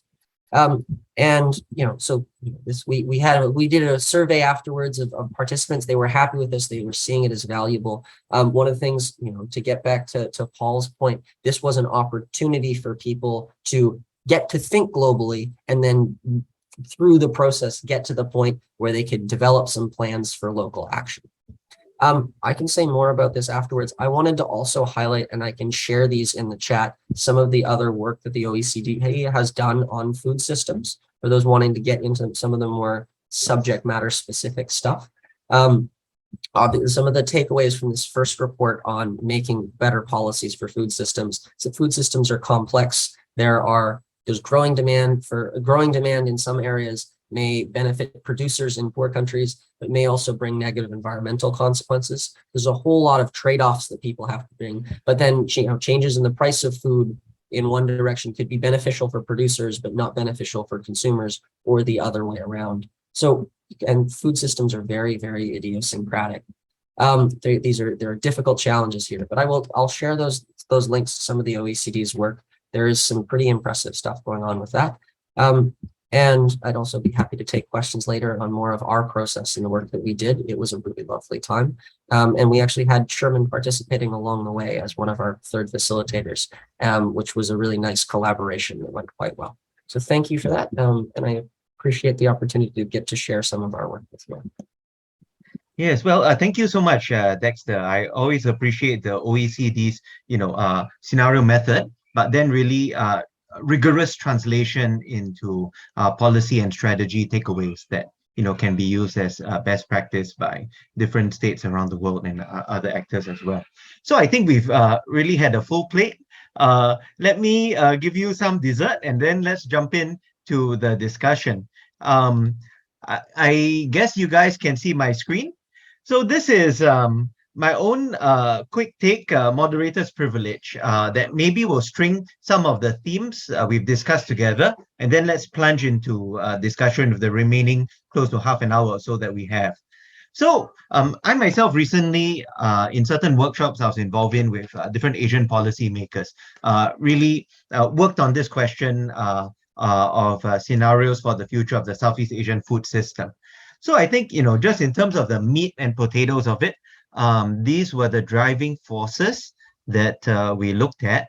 And I think pretty much everything has been covered. Although, of course, the devil's in the details, as they say. How do you angle? How do you break down, certain critical uncertainties, for instance? So 1 to 5, I won't tell you a long story about them. I guess I would just highlight 4 and 5 as things that I personally wanted to bring up. The question of, are your people with you in your elite project? Are they co-creating it? Or are they hostile? Or are they just ignorant or indifferent and doing their own thing? And number 5, of course, the food policy framework.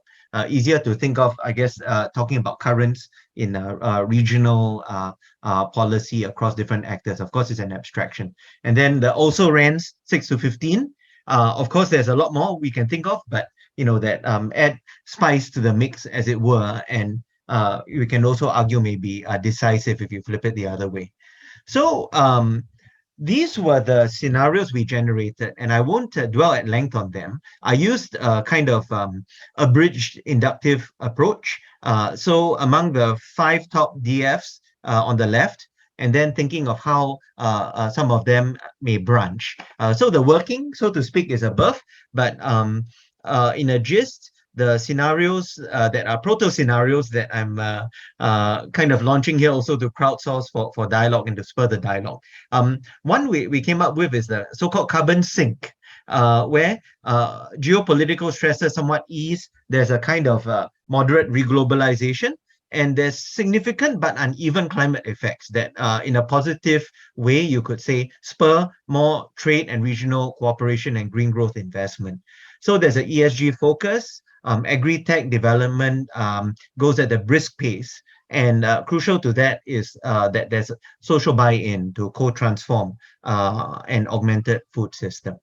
Then another scenario would be somewhat of a mirror image to that, hostile geopolitics, not naming specific permutations, and the planetary climate is also hostile. ASEAN, or like-minded states in Southeast Asia, more broadly, band together to ensure all-round security, including for food, so as not to be too buffeted by geopolitical, climate, or other type of ruptures from beyond, kind of extended self-help.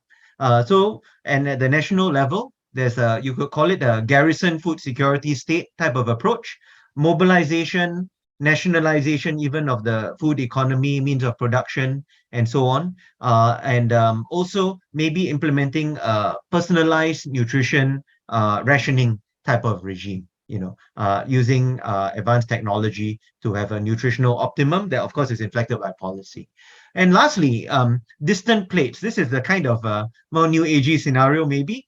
Interestingly, climate effects are fairly mild, leading to, maybe it's counterintuitive, but kind of relative neglect of food security policy, at least by governments. There's some perhaps beneficial developments like abundant renewable energy at scale, be it solar or at the atomic level. And this, in a way, eases some international tensions, given that there's less energy import dependency that can be a grist for conflict. In this future, Southeast Asia is fragmented and based on localized rivalries and ill will. And AgTech does advance in pockets, but many reject it. And also stressful and contrived and too high-tech urban life in general. And there's both a spatial as well as a lifestyle and values re-ruralization, embracing, among other things, agroforestry as a lifestyle. So I'm just tossing this out there, as maybe some imaginaries, by no means all, of how things could skew. And really, this is setting up for the discussion. I see some more discussion in the chat. In fact, it's already begun. And I just wanted to throw these questions into the mix and let our speakers jump in, maybe share a picture or two, and we'll take the Q&A. So the questions I'm posing again, what's your own picture looking at the future at the Philippine national level or regional level over 10, 20 years? And what unifying narrative, many of us have touched on narrative, might we see, or is there none? Is there no map, no point of convergence, and then I think taking a leaf out of what Dexter talked about, but looking at it regionally, if there were extreme climate change effects and/or some serious conflict somewhere in Asia, how might the food system adapt to this maybe not so wild card, I would say. So with that, I'll shut up now and really open things to our speakers and to the floor. Speakers, over to you.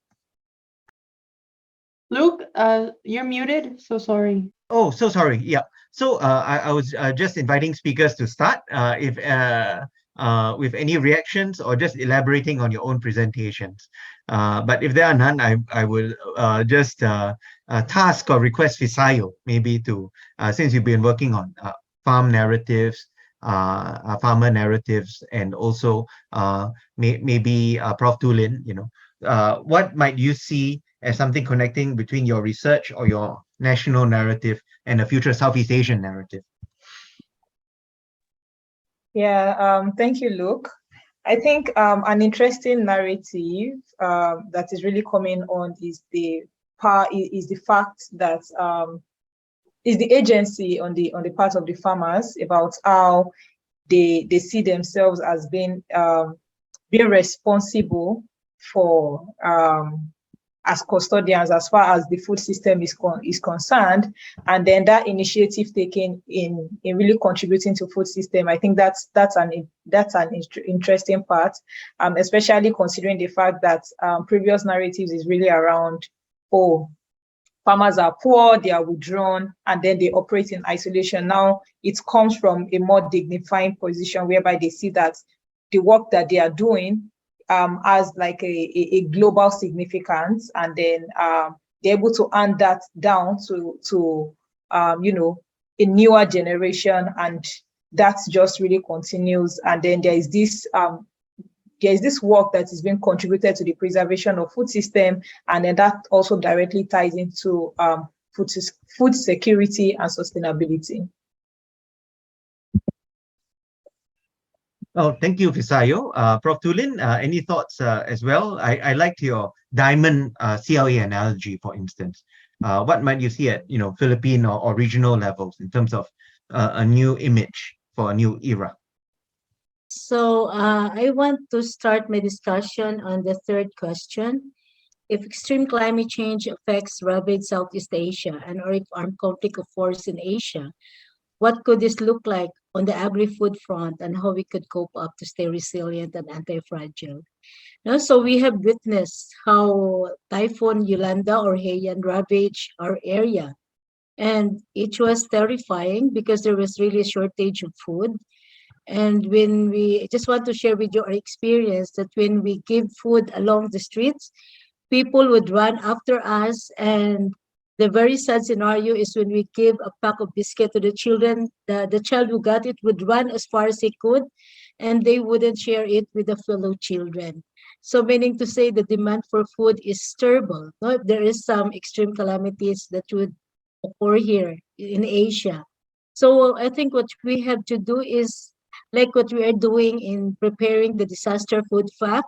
If we can have it, it would be a good preparation to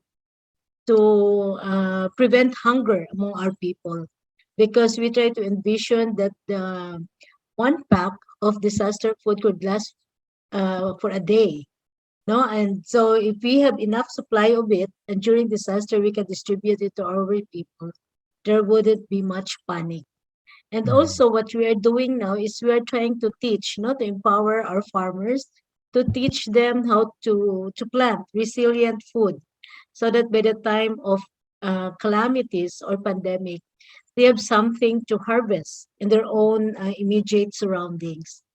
So it should be good because especially sweet potato, no? So you can, after 4 months, you can have sweet potato. So when disaster would happen and they have existing plant of sweet potato, they can harvest it. And that could be a good source of food for them. And Asians are usually generous. So they usually offer it to their neighbors.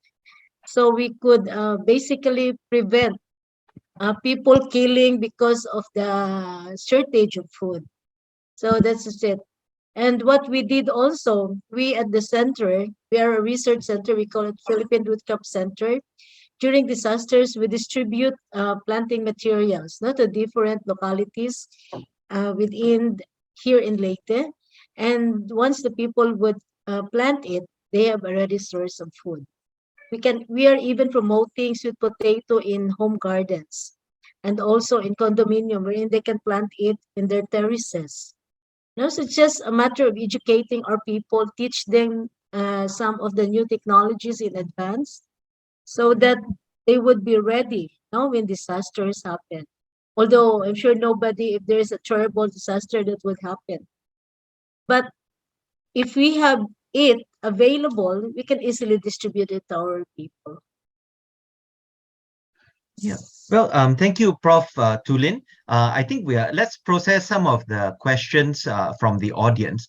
But first, I just wanted to quickly ask Prof. Teng maybe to share his thoughts on what trajectories that he sees, in terms of potential trajectories for the future food system at regional level and perhaps narratives.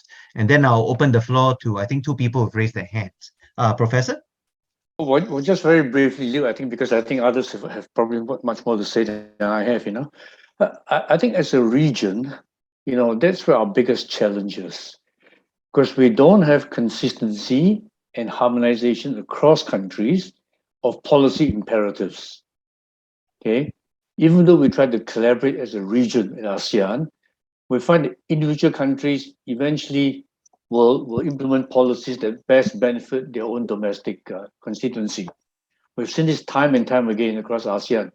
Even the emergency rice reserve, that we are so proud of in ASEAN, if you look at it, the 800,000 tons of rice that is supposed to be drawn on by countries when they are short of rice. Now, most of the rice that is contributed by Korea, China, and Japan, and not by the ASEAN countries themselves. So what I agree with Prof. Tulin that, there's a fair amount of social cohesion culturally within ASEAN, but in terms of emergency, basically every country takes care of itself.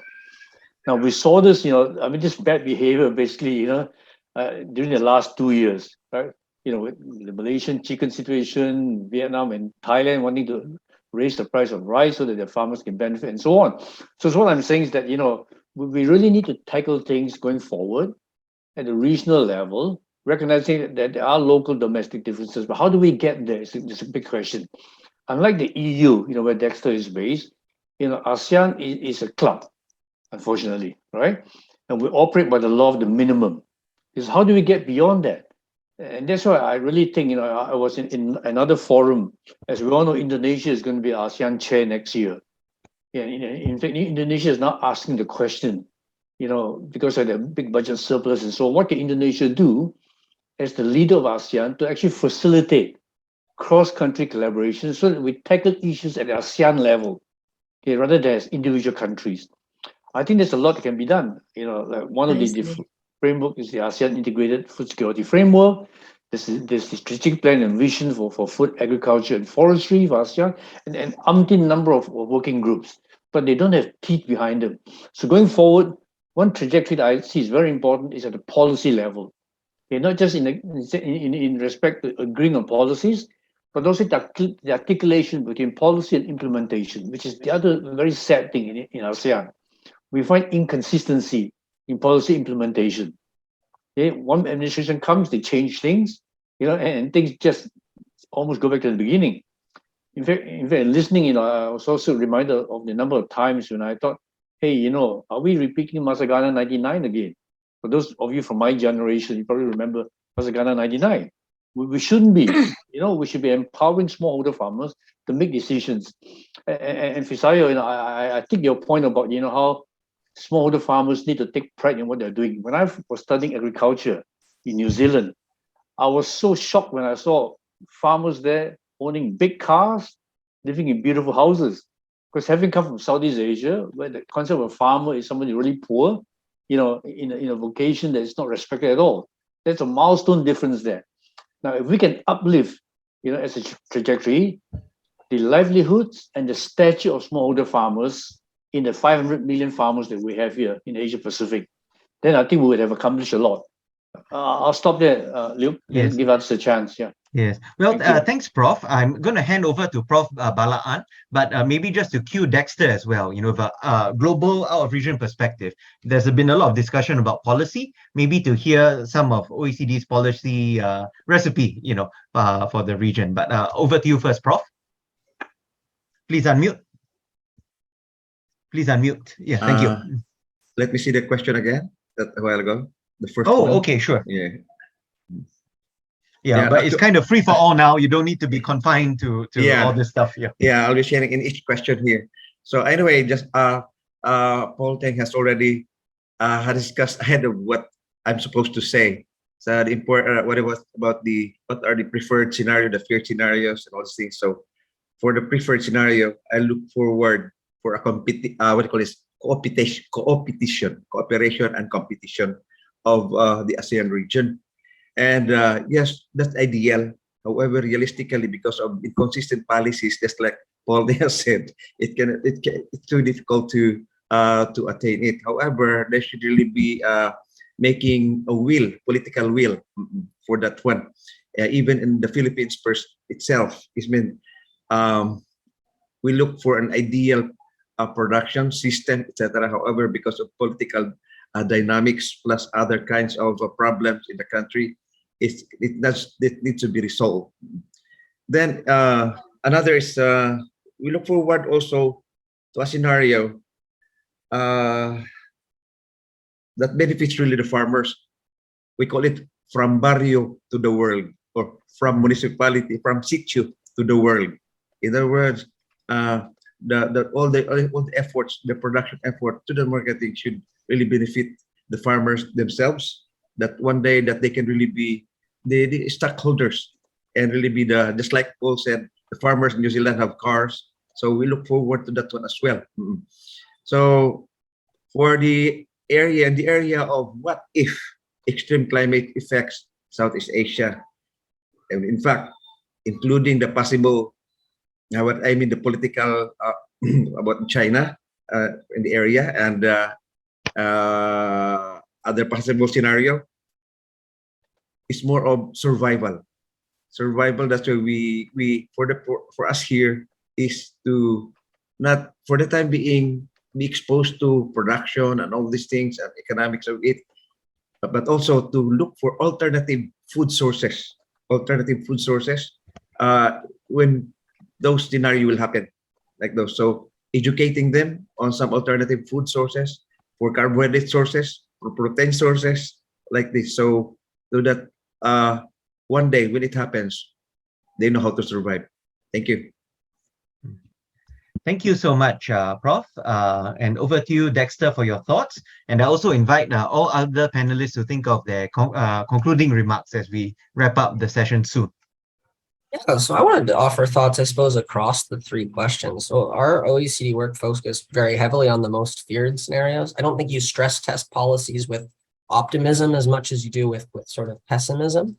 And they really leaned into this, the conflict and climate change worst case scenarios, and they're not good. Sea level rise and conflict can exacerbate malnutrition, poverty, and you kind of need contingency plans to avoid these challenges. You'd see shortages of revenue, a lack of access to markets, but it also means no funding for infrastructure or innovation upgrades and things like that. So a lot of the expectations of sort of scaling up towards being a middle income, high income country start to slow down a tremendous amount. And there's spillover effects into sort of the mental health and spirit of the country and things like that. And it exacerbates problems of brain drain and stuff like that. But so I don't think it's necessarily my place to be articulating what a positive vision should be for a country that's not my own. But I think one of the things we want to advocate for from the OECD perspective and the Foresight community perspective is that you should be building participatory futures processes, bringing people in so that they can be shaping that narrative. And the recommendation in that is that that's not just a sort of naive vision building and positive side. You need to be creating the space to confront scary and uncomfortable in participatory ways and building up ways the population can comfortably engage with the complexity of these issues, but also just confront and be part of the contingency planning for potentially unavoidable things like climate change that is beyond the control of any one country. So thank you. Well, thank you, Dexter, for that. I think we've really covered a lot of ground. Just share one or two takeaways before I invite the other panelists and finally Dexter to share parting pearls of wisdom. I think we've talked a lot about the roles of farmers, smallholders in the food system, about valorizing, ennobling their roles. You're a custodian. You're not just really at the bottom of the food chain, literally from farm to fork. We are neighbors. We are warriors as well, maybe eco-warriors. We are resilient survivors. And I think that imaginary needs to develop further and take root and take credence in the rest of the population. But equally, I would say from farm to fork, there's a lot of space, and maybe two themes come out of that. One of them is that we've discussed somewhat, I think, this question of more localization of production. In my view, it's a whole topic in itself. But I think that will be one of the central uncertainties or maybe points of divergence, convergence in national food policies in the region and in global food policy. So, for example, in my scenarios, I've suggested to at least think in abstractions in terms of a divided region, a united region, or a fragmented region, as just some planning parameters within the cone of possibility. But maybe even that imaginary is a bit too confined, But the other one that I just wanted to highlight, coming from industrialized high-tech Singapore, is that from farm to fork, there's a hell of a lot more than the farmer, and I think the food processing industry, retail, certainly culinary. I think we don't have a chef on the panel, at least none declared yet. I think that we also need to ennoble or give a sense of urgency or maybe even chastise certain actors along there, not to mention government, civil society groups and so on. So I think there's a lot out there to reimagine, reimage, and build into future-proof narrative, across the futures with an S. So that's my closing meditation, I have one final advertisement that I better make before I hand over to speakers. I happen to be part of a editorial team that I think is not working out so well, because we've been doing advertising for entries for a food futures special edition of the World Futures Review. I think one of the co-editors, Anissa, is actually here in the audience. So I just sent out the link. We are extending the deadline to get a greater diversity of entries. We have quite a few already, but I think we benefit, and hopefully this discussion has inspired more people, the right audience to promote this. Let us know if you would like to send in an abstract. We have a bit more leeway, I think I would say at least to the end of this month, to take in more entries. So with that, thank you. And may I invite panelists, maybe just in presenter order, to share any closing remarks, and I'll have some final closing remarks. Prof. Teng first, the professors, and then the rest. Sure, I'll just close by saying that, one of my feared scenarios for ASEAN is really the increasing inequity, social, technical, financial, economic. To me, that requires very strong concerted effort in terms of policy, but also I think in terms of institutionalization of ideas, building institutions. And I totally agree with Fisayo that policies are an enabler. So unless we can enable environment where inequities don't occur, I'm really fearful for us in Southeast Asia, both at the country level, also at the regional level. Yeah, I'll stop there. Yeah, thank you. Yeah, thanks, Prof. Balaan. Okay. Again, once again, thank you for this opportunity, even for all the participants who are here. As I noticed, there are only few futurists, and there's a need to really downscale this to the new generations, so that they can prepare, they can really have that foresight for the next generations. And if we lack this one, I think we're in trouble. So again, we can create the future. We can look at the future today, and we can create the future also starting today. So thank you for the opportunity. Thanks. Prof. Tulin, please unmute. Please unmute. With my exposure with the farmers for the past 40 years, I would say that we should not underestimate the power of our farmers and our fellow Asians to really reach out to each other, because and also the resilience of our people in Asia. We've been through a lot, but we are still present in the world. So I remember like last December when we visited the area ravaged by Typhoon Odette, that it was basically turned to ground zero, houses destroyed, no food available. But in a matter of weeks, the civil societies were so quick in helping our people, quicker than the local government units. So it's just a matter of, they are quick in responding when calamities happen. So sometimes we don't need to wait for our government to act. And I was amazed. People came here to ask for planting materials, to ask for training like that, because they felt the need, that we have to empower also our people.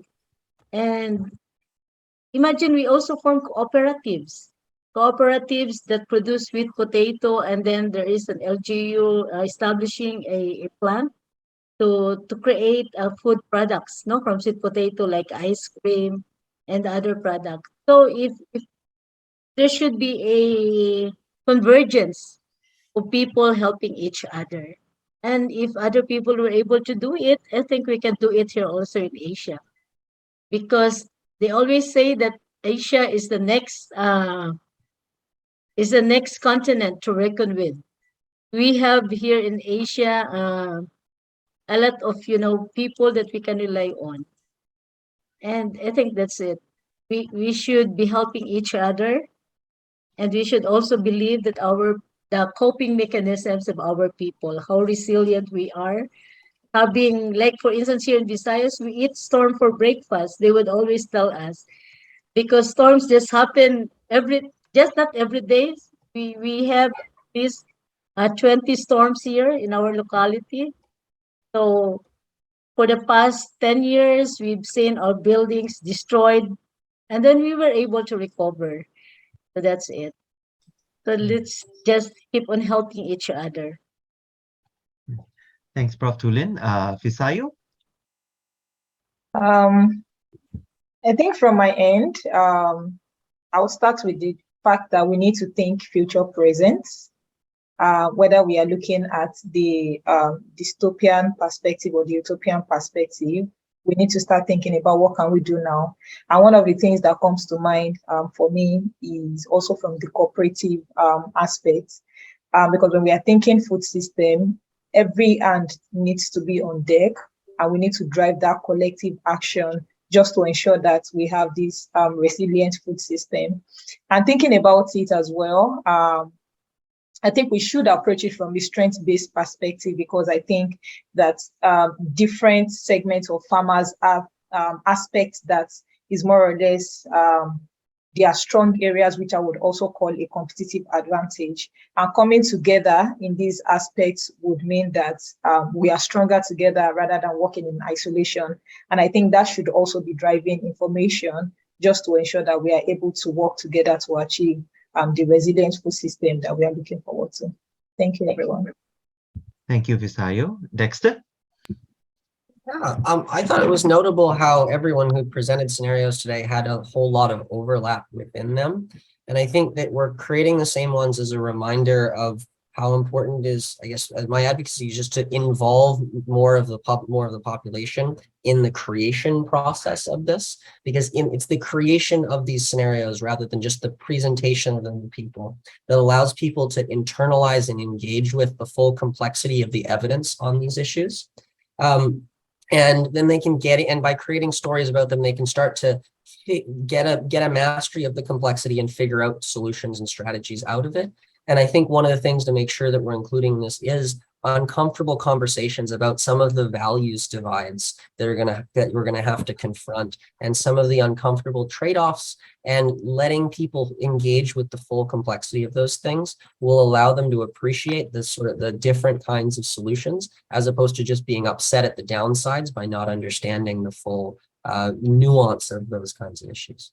But yeah, so thank you for this, and it's been a really productive and wonderful conversation. Yes. Well, thanks, Dexter. And that makes me meditate on your point, really from a policymaker angle, how scripted, managed, and steered or not such participatory foresight exercises should be, based on the national interest or the regional one as much. So we've covered a lot of ground. I think that, on the food system side, in a nutshell, maybe it's too little to be supply centric, although that's crucial. We just had the World Day of Food Loss and Waste 2-3 days ago, so in the end, we've talked also about the demand side, really how that needs to be shaped, not just as individual consumers, but I think activating people as food citizens in various ways. Prof. Tulin also alluded to that in adverse scenario as well. And that ultimately comes to a question of values as well. But then that becomes, on the foresight side, a question of visions, backcasting scenarios, but anyway, in a way, making these work. And in terms of giving people a voice, I think that 𝗪𝗍𝗍 is herself a farmer, a farm owner. I think some others among us also have been involved in farming in one way, and certainly academics who are in the field are very important interlocutors also to channel that. So we've had a very rich discussion. On the one hand, I think the plate in Southeast Asia is very full, but in some ways it's empty or it's churning, And so from discussion, we move to action until we check back again in our new insights to the emerging futures. So with that, thank you again to our panelists, and thank you to APFN for giving us this useful stage for this crucial topic. Thank you.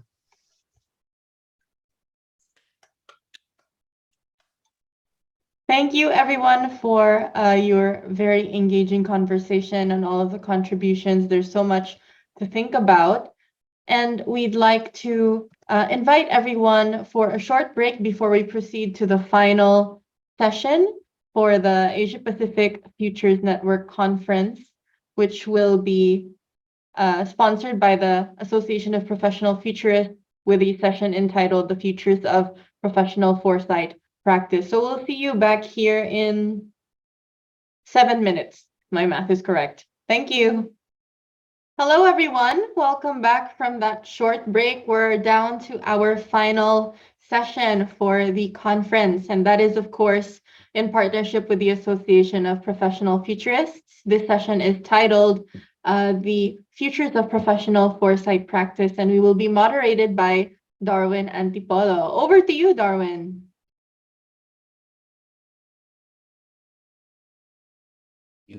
Okay, there you go. Unmute now.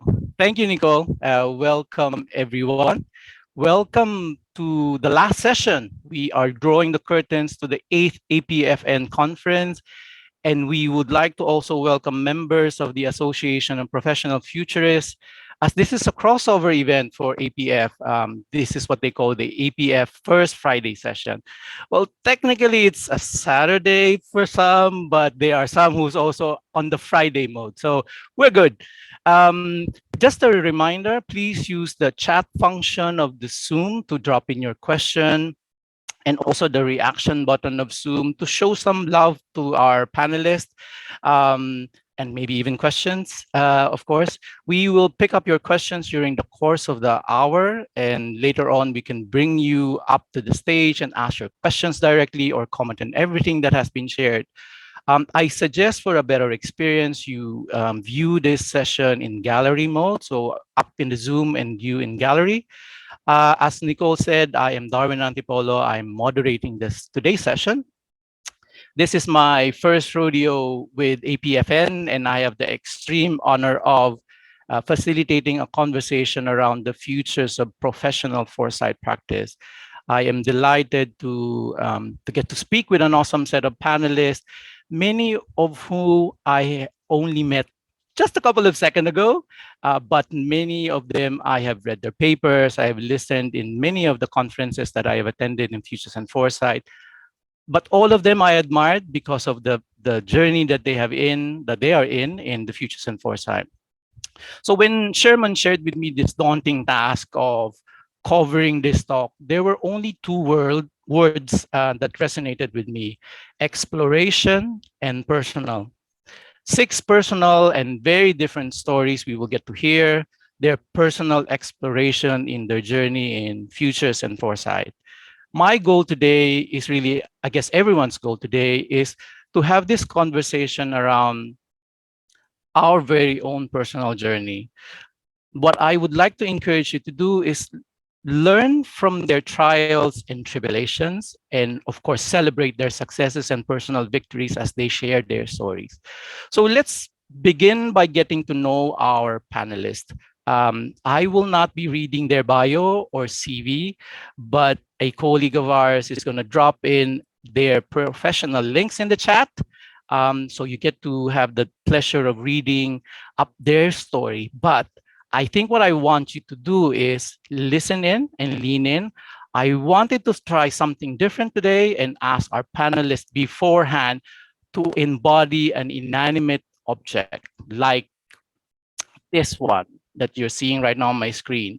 So we will use the Lego minifigures as an embodiment of their personal journey. And also we will situate this minifigure in a setting of their own choosing, right? So that probably explains, if you are still in a gallery mode, in a view mode, why we have our individual Zoom background. So my simple prompt to kick us off is really, what is the present, past, present, future journey or story of your minifigure as it relates to your Futures and Foresight practice? And I'm talking now to the panelists. So let's probably give 3 or 4 minutes to share the story. Please pick up the one who will follow you next, so I will not interject and jump in. And so I have the pleasure of choosing the first one to share. And I am going to ask Anissa for this first round to start off. And as I've shared, after you've shared, choose who's going to follow you after sharing your story. Thank you. Off to you, Anissa. Thank you very much. and thank you for having me.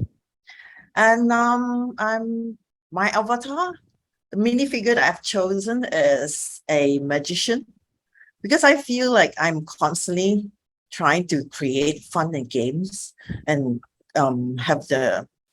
constantly having to engage the audience for my students and generally the workshop participants. And as for my background, I take it as a nurturing environment. I just feel like, the rainforest is just very nurturing. Being there, you feel refreshed all the time. So I'm very lucky to be working in a very nurturing environment, having the network and the support of the people I know. So I'd like to share with you my journey with Futures. My first chapter with Futures was that I came to know about Futures at a keynote address by 𝗪𝗍𝗪𝗪. And I realized that I found the missing jigsaw pieces I can use to facilitate policymakers discuss, analyze, think about the future. I then went on to work on developing scenarios for higher education in Malaysia, which lead to the publication of Malaysia's Global Reach in 2011. As I reflect on my personal learning, I thought, what if futures thinking started in schools or earlier? What if futures literacy were given the level of attention and importance as in science, maths, writing, and reading? I have since worked on organizing futures workshops at various levels as an attempt to developing futures literacy. Then my work followed through to 2015 when I started teaching foresight and scenarios as part of the MBA curriculum at Strathclyde Business School, which led to supervising research projects on futures preparedness for small and medium-sized enterprises in Oman, the UAE, Bahrain, and Malaysia.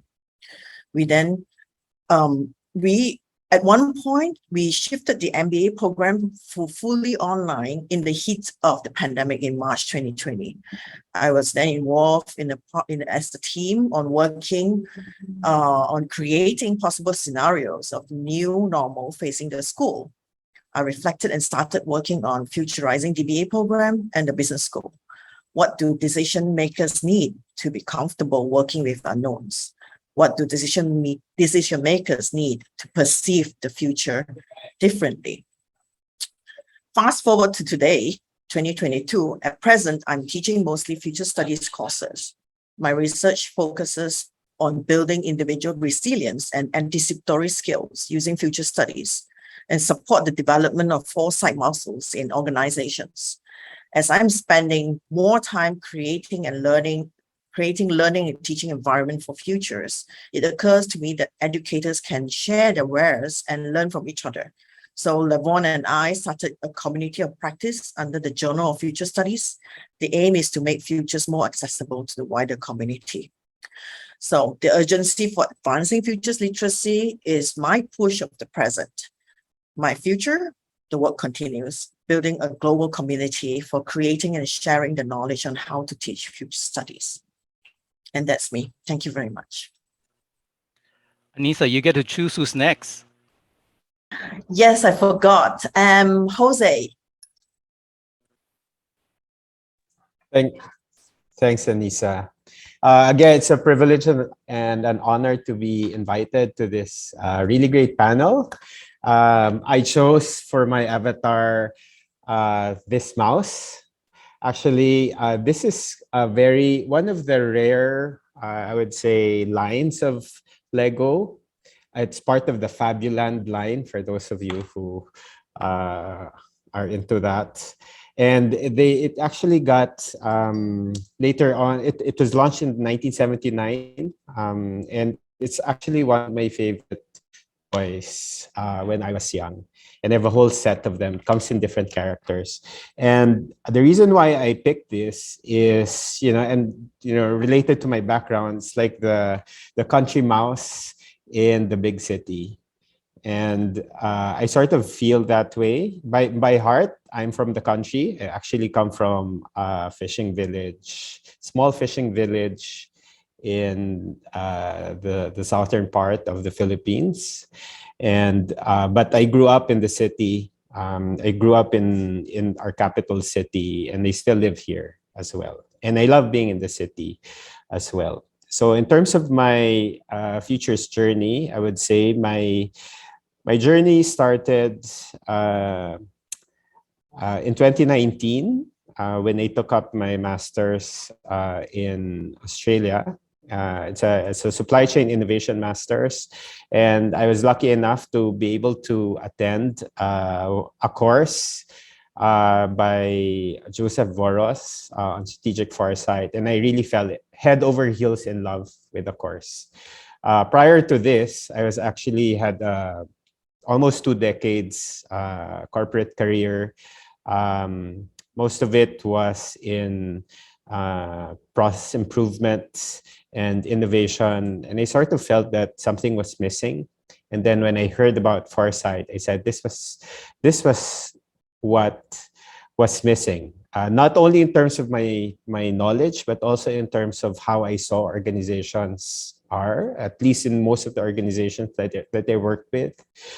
It was all very much short term, and in the Philippines as well. So my present, I would say, is a very exciting present. There's a lot of challenges, obviously, with the pandemic, and also a lot of opportunities as well for futurists. For the first time, there's really a lot of interest. I would say this field in the Philippines is something that's emerging, although Sherman has really been the pioneer, I would say. But in terms of our experience of the pandemic, that has really opened the eyes to many organizations, both private and public, in terms of the challenges. And foresight is one of the, I would say, one of the tools that can really help them overcome these challenges. So I would say it's an emerging field here in the Philippines. There's really a lot of opportunities. And personally, I really feel that Philippines as an emerging market, as a country where we really have a lot of challenges, as what we saw, for example, when it comes to food security, etc. One of the many challenges that we have. I feel that futures thinking could be one of those things that can really shape and charter a new course for for our country. So the future, I'm very hopeful, and I would say there's a lot of things that we can do here, again, in a market such as the Philippines, still in terms of futures literacy, and really ensuring that we are able to use it for good. I think that's very important. So that's for me. I'd like to call on Adam. Thank you, Jose. Thank you, Sherman and Darwin and the whole team behind this final day at APFN. Yeah, it's an honor to be invited to this panel as well. Why did I choose this cheeky looking avatar here? This avatar for me really symbolized how your biggest strength can also be your biggest weakness. Now, I've spent the last 10 years working in youth development across Asia, and that was working with organizations like MTV Exit, UN agencies, international NGOs, trying to figure out how do we unleash the potential of the billions of young people who live here in Asia Pacific, or the millions rather. How do we unleash their potential to achieve the SDGs, to prevent human trafficking and exploitation? If we could harness the potential of young people in Asia Pacific, we could achieve a lot for humanity. So my job was always trying to help those organizations engage young people effectively. This character is when I talk about weakness, one of my earliest memories, my earliest positive memories in life are of performing. I was a great singer when I was young, and I was in the National Youth Theatre of Great Britain. My earliest memories are of singing in front of large groups of people and seeing their faces just sort of light up. And you lean into that, right? You lean into those positive memories because it gives you comfort, and it's the bigger the crowd for me, the better. Like, I am not scared. I love public speaking. I love performing. But I got a dressing down from someone when I was at the UN. There was a United Nations event here in Bangkok, and I was presenting a youth program that I had designed for UNESCO. And I did this speech, and I did what I always do. You know, I did really well, and the whole audience clapped and made lots of noise, and I felt good about myself, you know, and I stepped off stage and I went to the back and started talking with a lady who worked for UNDP. And she said, yeah, great speech, amazing, but it shouldn't have been you. I was like, what do you mean? I said, you should have had a young person up there speaking. You do youth development. This is not your platform. It's their platform. And it was such a humbling experience. And I think I've really carried that with me to start taking pride in creating platforms for other people, made me a better youth development practitioner. And then when I first got exposed to futures thinking, which was again through a workshop with 𝗽𝗿𝗁𝗍𝗍, what separates Sehjatera from a lot of futurists is his relentless focus on the personal. In that if there is no personal transformation, there is no external transformation. And at the end of his workshop, we did the inner CLA process. And in that, you identify a challenge that you're facing, and then you analyze it at varying levels, deeper and deeper, and then you transform it, you come out the other side, and you have a new future for yourself. And I said to him, I feel like a hot air balloon who relies on other people's energy to soar. And when I don't get praise from people, I end up falling to the ground. And the transformed metaphor was the mansion, grounded, welcoming, and a home for other people. And that has really informed my foresight practice. When I stepped into this sphere, I said, I'm going to make youth foresight my specialism, because I'm bringing those years of youth development experience. I can bring something unique to the futures field. And it's really driven how I work. So when I work with the Asian Development Bank Youth for Asia to use foresight for regional consultations on youth economic empowerment, I trained young people to use the futures tools and let them lead the program. When we did a foresight process in Nepal to help to inspire youth-led action to protect the 𝗵𝗁𝗵 River, it was entirely youth-led. And my job was there to support and to train and to step back. When we authored the article, which is coming out next month in the International Journal of Appreciative Inquiry, it's co-authored with the young people. So really the meaning of that, the mountaintop is what I want to create for people, which is to help people see the big picture, to step out of the jungle and to see the wood from the trees and to see great distance, not to look at me, not to be focused on me, but to be focused on the big picture. So that's the symbolism, and that explains a lot about how I operate in this field. So thank you very much. And I will pass it on to Nicole. Go ahead. Thank you, Adam. I guess I can explain this avatar of mine. So it's somewhat of a knight or a soldier. And I chose this avatar because my experience in foresight and futures, which began in 2020, has led me to realize that there's so much worth fighting for, and at the same time, there are so many challenges that you need to face. My journey began as a student of Sherman Cruise, and I'm very, very thankful that I happened to fall into that course during the pandemic, because I was very hungry to learn more at the time and see what else was being offered out there. Out of that course, I was able to volunteer for the APFN 2020, since Sherman was one of the organizers. And I was introduced in that conference to so many pioneers in the field. And I was just struck by this feeling of awe by all the new ideas and the engaging conversations in the room, and the feeling of not being alone in wanting to think of and accomplish better futures. From there, I started to feel very excited and just felt so hungry for more information, for more new knowledge. And if I can liken this avatar again to a video game character, it's like you're at that point where you want to gain so much experience and level up because you're inspired by the people around you.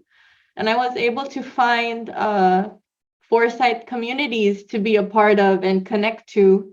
And I was able to connect to the Association of Professional Futurists. Again, thanks to Sherman, because he's the chairperson of the APF. And I feel that this journey that I am on can help me contribute to the things I feel very passionate about, like inequality, inequity, the future of the Filipino people, and better and brighter futures for all in general. In 2021, I was very fortunate to have been selected as the Asia Award winner for the Next Generation Foresight Practitioners Award by the School of International Futures for the project that I proposed to engage multiple stakeholders for a very lofty goal of a nationwide collective dreaming on what the future of the Philippines and the Filipino people should be. Finishing this project for now remains in the future, since there are many challenges like the pandemic and me just having moved to the US. But the present for me is very bright, and I'm very thankful, since being able to work with the Center for Engaged Foresight has given me the chance to work with government institutions to be able to contribute to better futures for the Filipino people through foresight. Being able to participate in these conversations and help facilitate these workshops involving people in government who are trying to build and achieve their preferred futures for the Philippines is very inspiring. And it helps with the drive that you have to have a better country. And I'm very nationalistic and take a lot of pride in being a Filipino. And for my future, my background is in public administration and the labor movement. And I am trying to move my future as a practitioner towards helping governments, public institutions, and trade unions, and still trying to deepen and dive more into foresight. So that's why that is my background. That's it for my foresight journey. I'm very happy to have been able to share. I'd like to pass it on now to Marcus. Okay, that was wonderful. What terrific stories. Yeah, the journeys that everybody's taking. It's really affirming of my own journey too. You know, for me, I should talk about my avatar. You know, I feel that that there's voices that are missing from the table when we do futures, when we do any form of research, actually in academia or in policy too. So it's about acknowledging, for instance, the more than human, which is why I chose the background as well as the avatar. Is, to me, it speaks to the more than human. That's the natural world, and it's multiple voices, the multiple stakeholders in our future. And that, for me, is at least one of the key drivers in my own work as a futurist. So having given you that sort of context, then I'll say a few other things. I really value the imagination, but I see the imagination as a cultural tool. I began my journey as in studying history, so I'm very much embedded in a historical framework, and it's what I teach at my university too.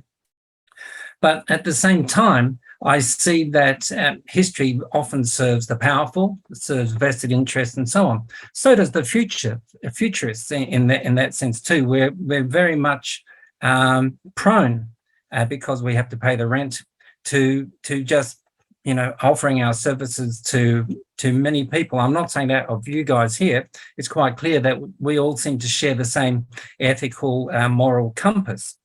But yeah, I'm just seeing that Sherman's commenting. So I've got to stop looking at the things, otherwise it distracts me. So yeah, for me, therefore, history, the present and the future are a continuum, and they're very fluid, they're very open. There's not one past, there are many pasts. There is not one present, there are many presents, and not one future, but there are many futures. And when we start developing then the literacies around that, I have engaged the term futures literacies, but I've taken a very broad approach to that in my own work. I've done so because, I come from a very creative, artistic background. That's why I wear silly T-shirts all the time. But, I feel that there's much of the spirit, much of nature, much of, I've got a list here, much of the creative, much of play, the embodied, that are very powerful tools in fostering that, the literacies, plural, that are required. So there's one level of futures literacy. It's what I used to teach in my graduate certificate. I'm sure it's what Anisha and Sherman, you teach in your courses and so on. These are tools for disrupting thought, opening up pathways to the futures that, people might not be aware of. But at the same time, there's something else that's sitting behind all of that. There's a worldview, there's a sensitivity to possibility that I think is nurtured by, let's say, embedding personal or linking personal experiences. And it was Adam who talked about the personal and 𝗪𝗿𝗁.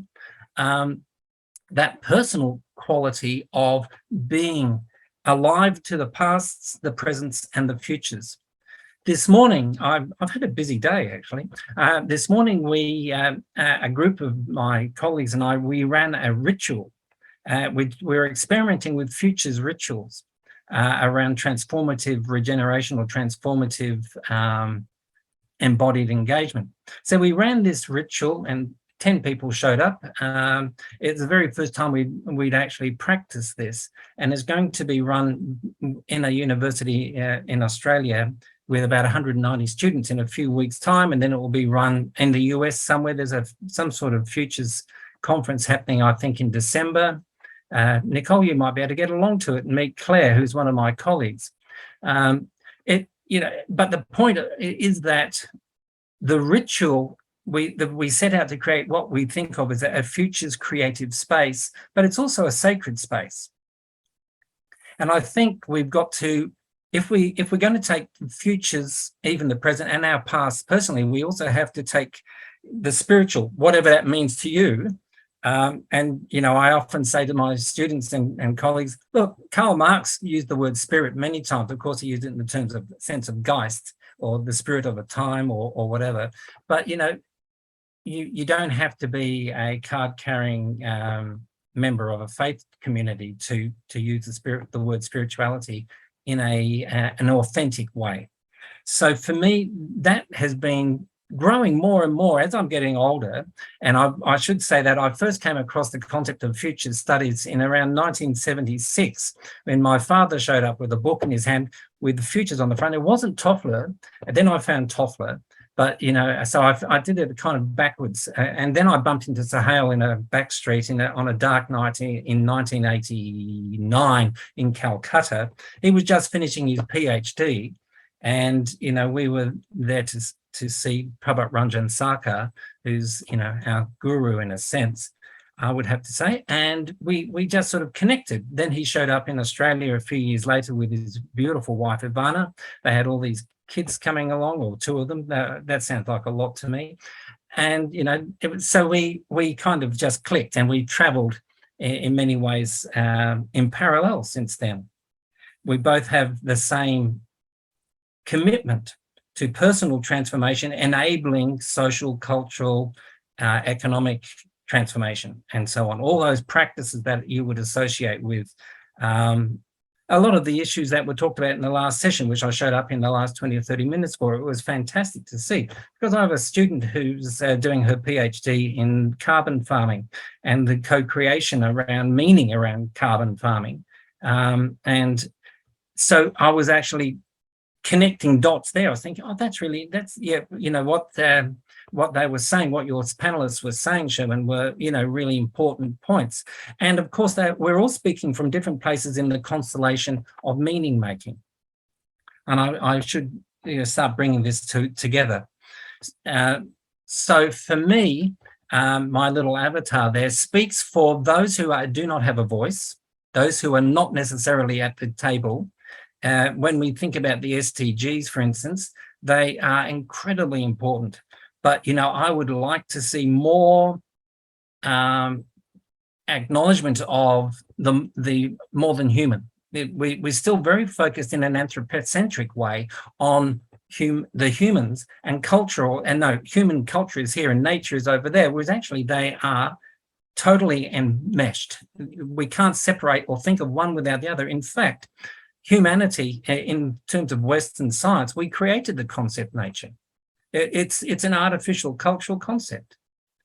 You know, we've got nature, you know, if you're in any kitchen, you'll find a bug or a cockroach or a spider in the corner, you know, where everything is alive and talking to one another, including the inanimate. So for me, where am I going? Where is my research taking me? Well, it's taking me, I think this is part of getting old too. It's taking me inner. It's taking me into my own world of values, my own sense of what is important to feeding my soul, my spirit, and recognizing that I can theorize that.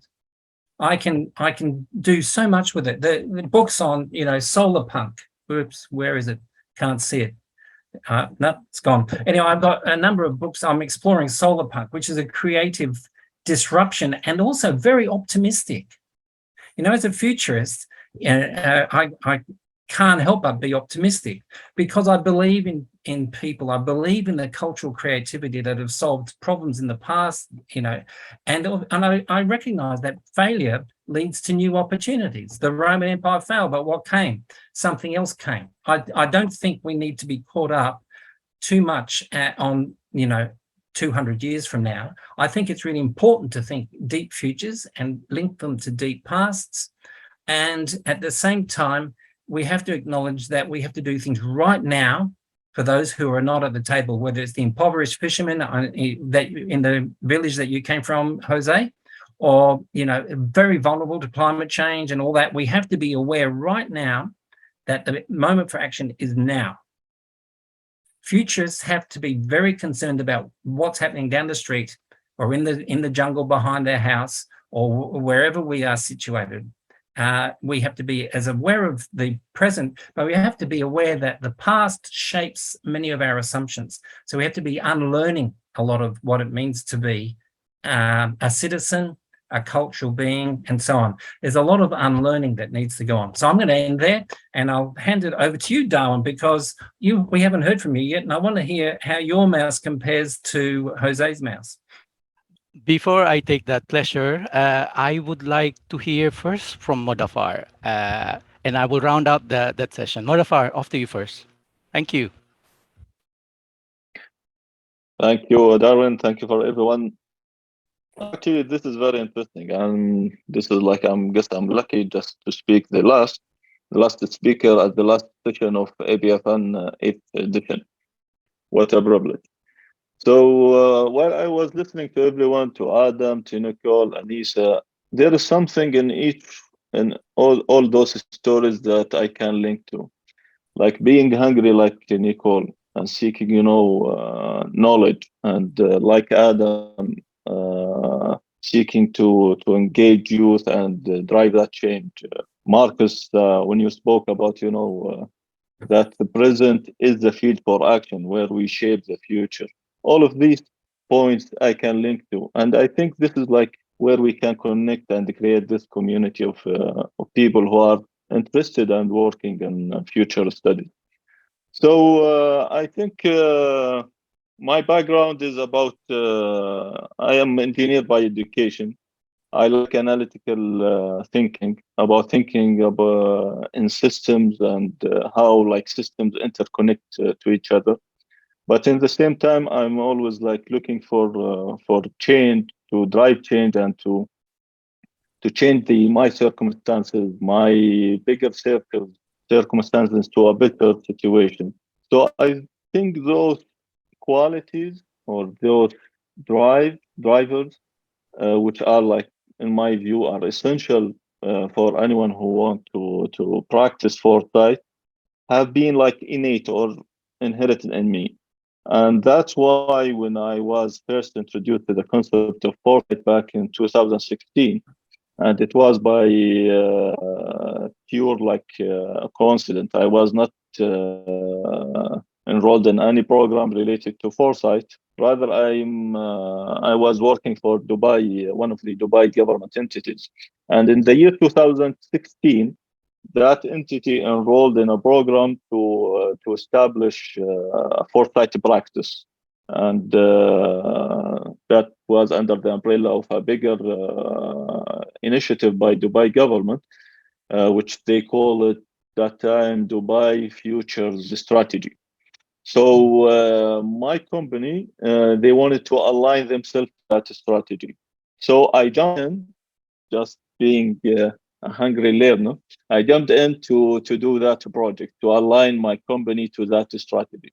And this new domain, this new discipline of future foresight and thinking in longer term and focusing on wider picture or larger pictures really fascinated me. And that led me in 2019 to go to participate in the APFN in Bangkok. And there I met many of the practitioners like Suhail and Adam and Sherman and all of fascinating and wonderful people there. And I took also a course with Suhail about personal foresight. I think that's where I met Adam, and we did the personal foresight during that. So from there, I always developed the linkage between my background, my culture, and how I can use foresight and future thinking in line with my culture, my context, my geography, and to try to drive the change that I'm aspiring to. So I'm Muslim, I'm an Arab, and I live in the Middle East, and you can guess why I chose the desert background.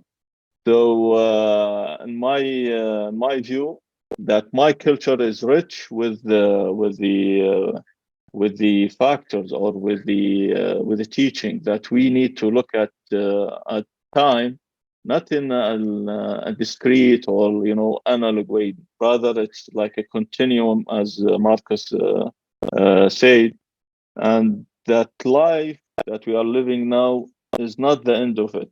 The life after also is part of time.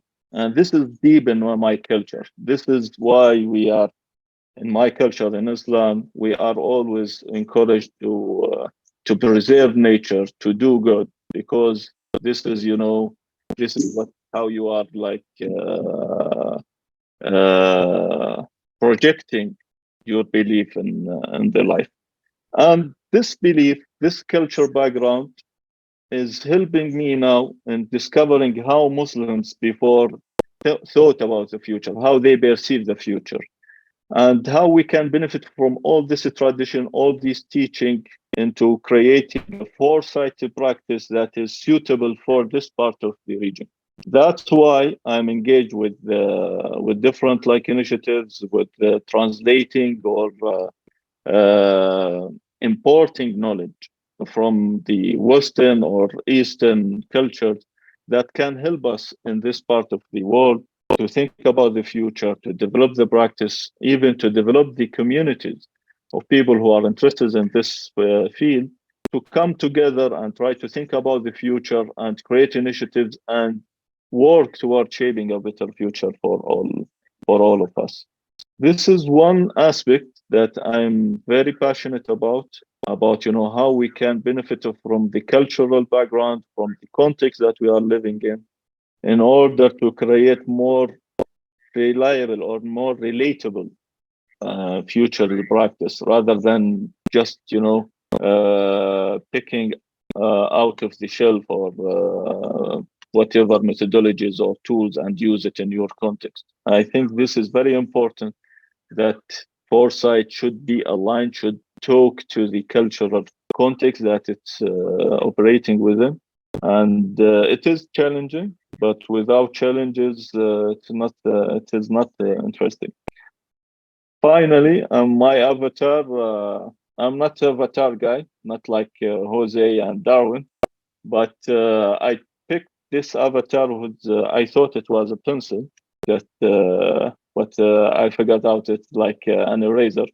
But nevertheless, I picked this avatar because I thought it spoke or speaking to what I'm doing now. We are trying to initiate something new. We are trying to write or to create the discipline or create the practice of a future foresight in Arabic, future foresight in the Middle East. That is something quite new, but it have its roots in our culture, deep in our culture. We need to travel in this desert to find those oases of knowledge, of wisdom, and try to inspire people to a better future for all. Thank you very much. I think the last speaker will be Darwin by default. Thank you, Modafar. Thank you, everyone. Fascinating stories. I think that's what we want. More personal stories around our different journeys. And I will share mine. And I think if you look at my background, it's different from the rest. I think it says a lot in my corporate background. So I encountered Futures and Foresight at the height of the pandemic. You notice no one is in the office. So no one is in the office. So my design business totally went nothing at that time. And I encountered Foresight. And to me, it was an eye-opener, and that's why I chose this avatar of mine. You know, wide eye. I was like, why was I not aware of Futures and Foresight? And when I got deeper into it, as I continue my journey now in Futures and Foresight, I really found that it should be, as what I often hear from other futurists, to democratize this and to share this one. So if you look at this, this is really resonating with me, this background and this, it's like, you know, scurrying around in an empty space, trying to connect with people and try and share what good I have found in Futures and Foresight, because now I've totally reframed my view of the world and how I function, really. When we talk about giving personal agency, it's really very true, because I see things differently right now. And again, if you look at my background, it is also telling of the future that I'm seeing. You see, beyond the confines of this office is that green space. For me, it's really telling that Futures and Foresight and the journey that I am in right now, it's within my reach. It's just outside. And I am trying to now bridge, and I think if I may ask PJ to bring everyone and spotlight everyone so we can have a full view of the speakers. And it's not just me. I'm going to try and bridge this now and in focusing in terms of the future, the vision that we see in our individual practice. Conscious of time, because we're kind of like running in late on this one, but it's fine, because in any campfire discussion, I call this campfire conversation, is like we get so enmeshed and entrenched with the stories that we hear. So I'm gonna quickly segue into what I had wanted us to do, which is to think about the blockers. I call it blockers or hindrances in our journey so far, and in that vision that we want, where we want to be.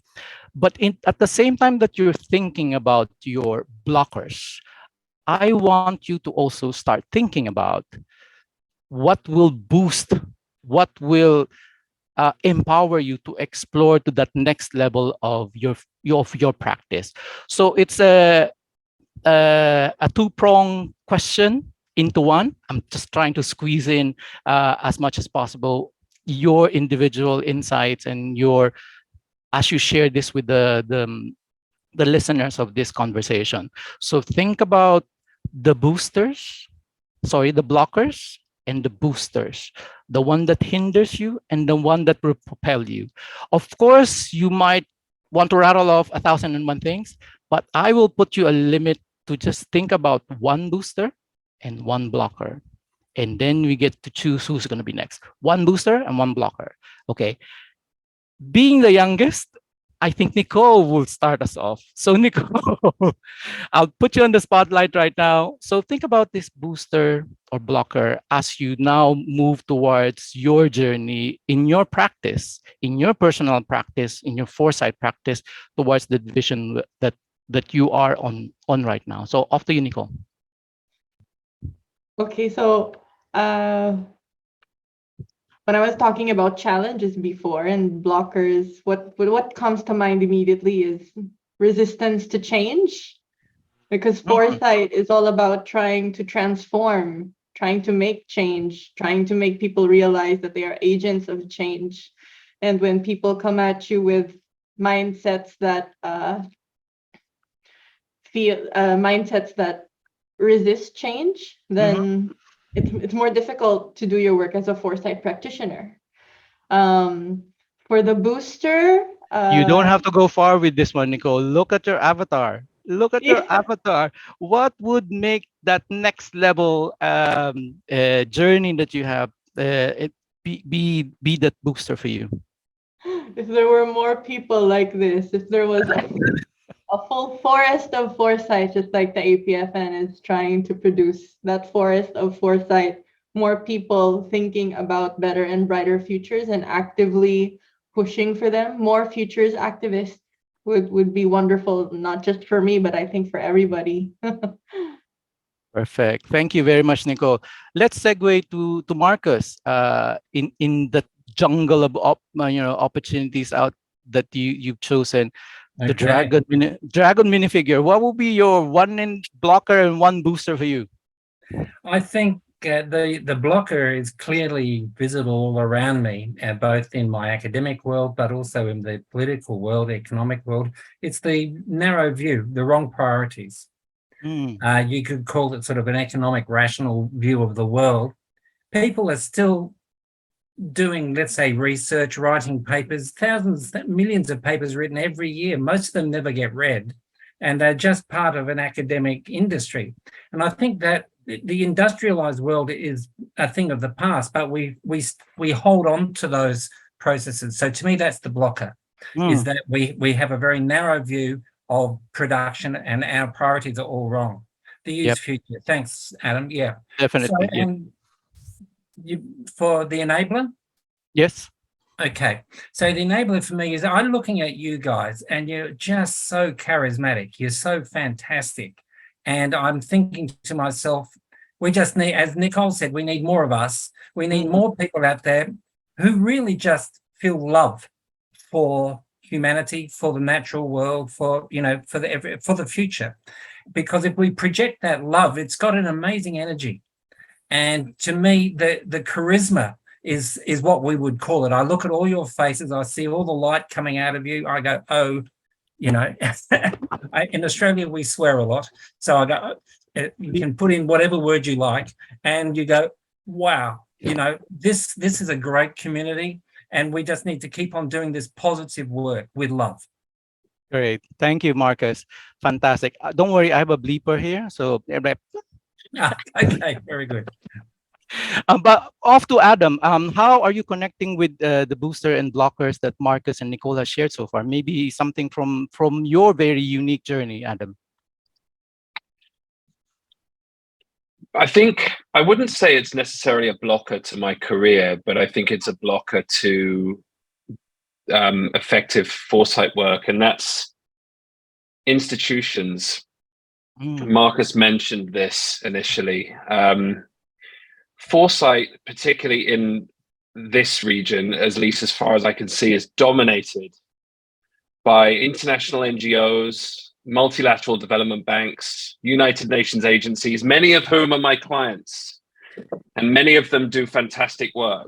I'm not making sweeping generalizations here, but I think a lot of institutions are using foresight to not challenge assumptions, to not think differently, but to simply enroll citizens in their existing vision of the future. They're not really doing futures work. And because they pay us and we rely on them to live, we go along for the ride. And sometimes I think we compromise the true value that we bring in order to, we're effectively silenced. Yes. I think this is the same in a lot of industries, but I think this is a real blocker. And this is one of the reasons why I went and developed my first product recently, which was the Population Collapse game, which is a game that I developed independently, not because an organization told me to, because I want to hold spaces that are not censored. I want to hold spaces for meaningful conversation that are not tinkered and tailored by institutions. And in terms of the booster, Marcus already said it's all of you. Futures as an industry is different to most others because it's it's as much a social movement as it is an academic pursuit or a career, because it's full of people who are committed to quote unquote democratizing the future. It's full of people who love getting messages from people saying, I'm interested in futures, help me. And I would not be in the position that I'm in if it wasn't for 𝗪𝗿𝗁𝗍𝗪, Sherman Cruz, Ivana Milojevic, and all the great futurists who said, yes, you know what, there's a place for you here. You can make a difference. But again, there's a lot of people now wanting to get involved in foresight, and some of them, like, you've got to bring your own value. You've got to do the work. You've got to practice futures. You can't just rely on connections and being the clown and using your charisma as a facilitator. We must, if we're going to practice foresight, there needs to be some ethics in this, and we need to really do our work. We need to look at our blind spots and we need to address it. Otherwise, the industry will become diluted. It will lose impact, and no one will really know what real futures is. And I think both of those things can be both boosters and blockers, depending on how you look at it. Perfect. Yes, the dichotomy of a booster and a blocker, embodying that same output that we probably are thinking about, which I would like now to bring in Modaffar from your end, from your worldview and vantage point in the Middle East, and specifically on your own personal journey and in your practice. What do you see are the blockers or the boosters in your practice? Thank you, Darwin.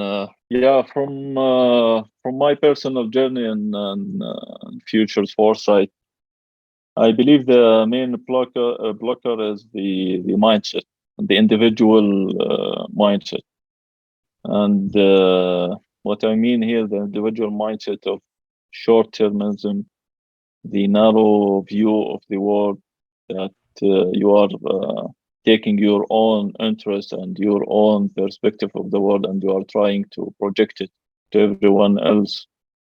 And why I think the individual mindset is very important, because even if you look at institutions and corporates and governments, it's a group of individuals. And most of those institutions are hierarchical in nature. And if you have the manager or the CEO or the minister have this view, have this mindset, then you have big challenge. And I think this is the main blocker, but yet it in the same time is the main booster, I think, because if you are able to find that entrepreneur CEO, that visionary leader who have this mindset of thinking in long term and thinking in futures perspective, I think that would be a big booster for everyone who works in foresight, and can help you in setting a role model for you to use in driving change and inspiring other people to join this journey of thinking about future, of collaboration, of hope. I think so. I think the mindset is both the blocker and the booster for us. Yeah. Thank you, Modafar. We're gonna quickly round this off with Jose. I think I resonate with you, my friend.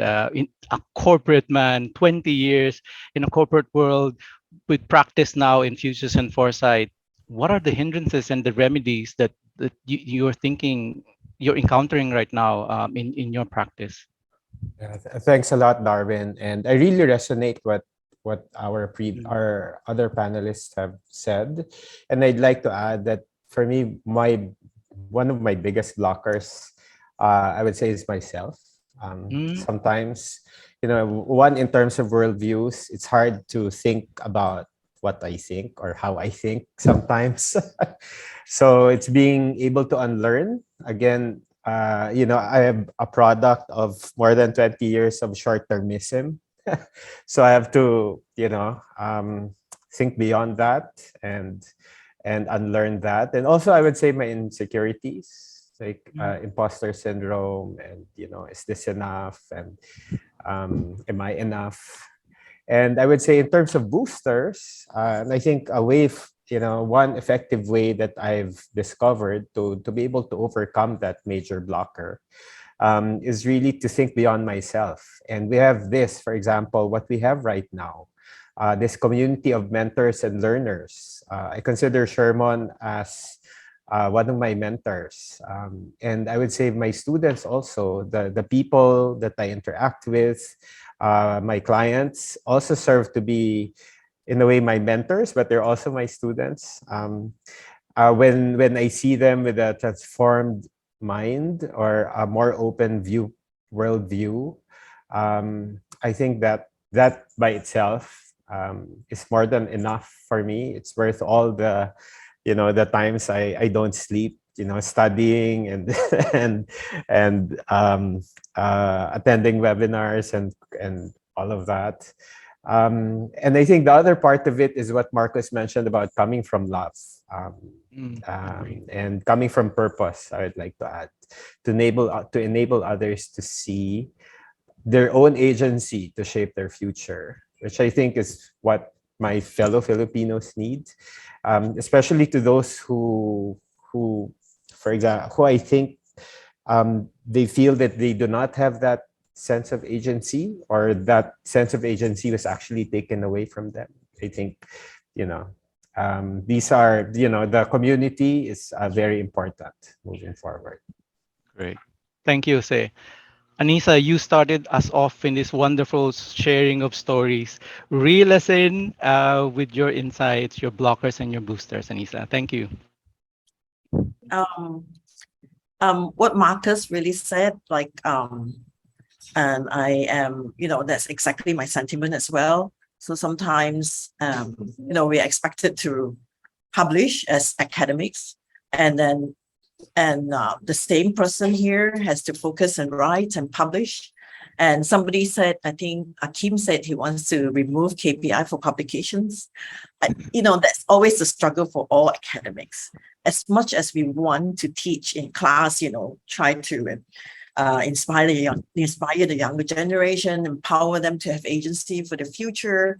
And on the other hand, our attention is taken away. So you have a lot of issues in classrooms where students are, struggling and hoping to learn more, but professors are not focused on teaching, So how do we balance that? I think the balancing act is so important and so difficult to achieve all the time. And I'm struggling with that, even when I'm in the academic world for the last 20 over years. And I end up spending a lot of time teaching. My focus on developing teaching tools, teaching approaches, teaching aids, creating a better learning environment, rather than putting my focus on publishing. And then I realized one of the channels for all this is the community of practice, where we can put out our teaching aids, our materials, so that we can share with each other and we learn from each other how to teach futures better. So that has been a challenge for me and a struggle, but I am very fortunate to have people around me who have been very nurturing. Marcus, Sohail, Iwana, and all my colleagues and futurist friends, and yeah, it's been a journey. I think looking at faces in classes, my students, they empower me to do more. That's all. Great, thank you, Anissa. I think that just a reflection point on my end before we segue to our final and last segment, just conscious again of time, is that I think the stories that we've shared so far, the connecting thread, for me at least, and I think when you also step back and do your reflections as the panelists and also as listeners to this session, is that it's people powering the practice, people connecting us to different people. I think there's this common thread of Sohail. If you notice the pattern that emerged a while ago, Sohail as connector to this, so he's the mega connector of this, and this last point of a journey needs to begin in the initial step. I think all of us made that conscious effort of taking that first step, and I think for those that are listening and are still like unsure or maybe trying to understand, you've started your journey. And you will have your own personalized and individual journey. Lean in on the community, as what Anissa was saying. And I think that's what this journey is going to be all about, be it long or short, to borrow that famous phrase, or be it bad or good. I think, as I always say, as I love to travel, it's not actually the destination, but it's a journey. It's a process of going through the journey. So let me round us off with this very simple ender, rather than, let me just hide myself so that you can actually see this, but I will, our challenge for all of us as panelists is that let's sum it up in one word. Fill in this one word with this statement that I am going to share with you. A future of my foresight practice is what? Blank. We'll just do one round. Do not elaborate, please. Just one word. And then we will stop our session. And for those who want to stay on and chat with us, fine. So we will start with Marcus. One word. A future of my foresight practice is? Love. Perfect. Wonderful. Nicole, off to you. A future of my foresight practice is activism. Wonderful. Modafar. Inspiration. Inspiration. Did I hear it right? Yes. Yep. Inspiration. Yeah. Perfect. Anissa. Sharing. Sharing. Oh, fantastic. Love that. Jose, off to you, sir. Inclusion. Inclusion. Adam, reel us in, my friend. Decentralized.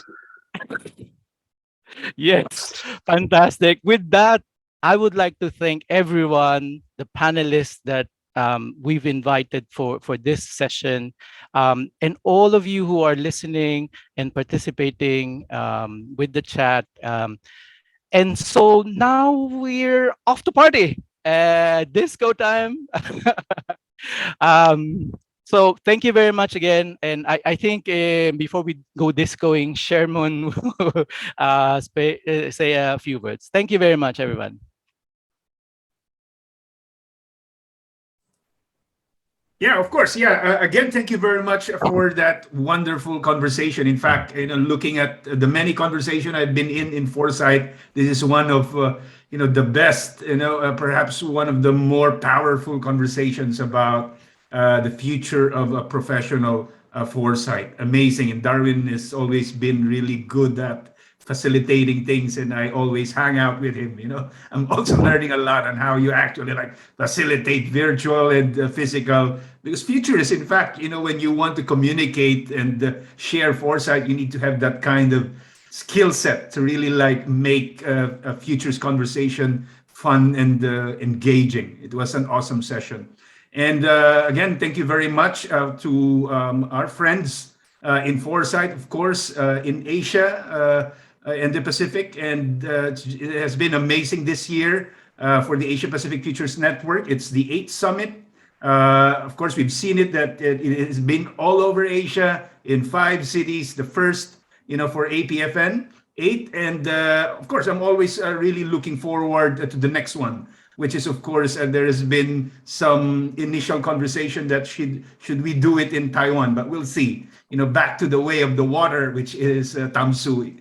And of course, for the Association of Professional Futurists, thank you very much, because apparently, for the APF, we are looking into having more conversation about the next of foresight.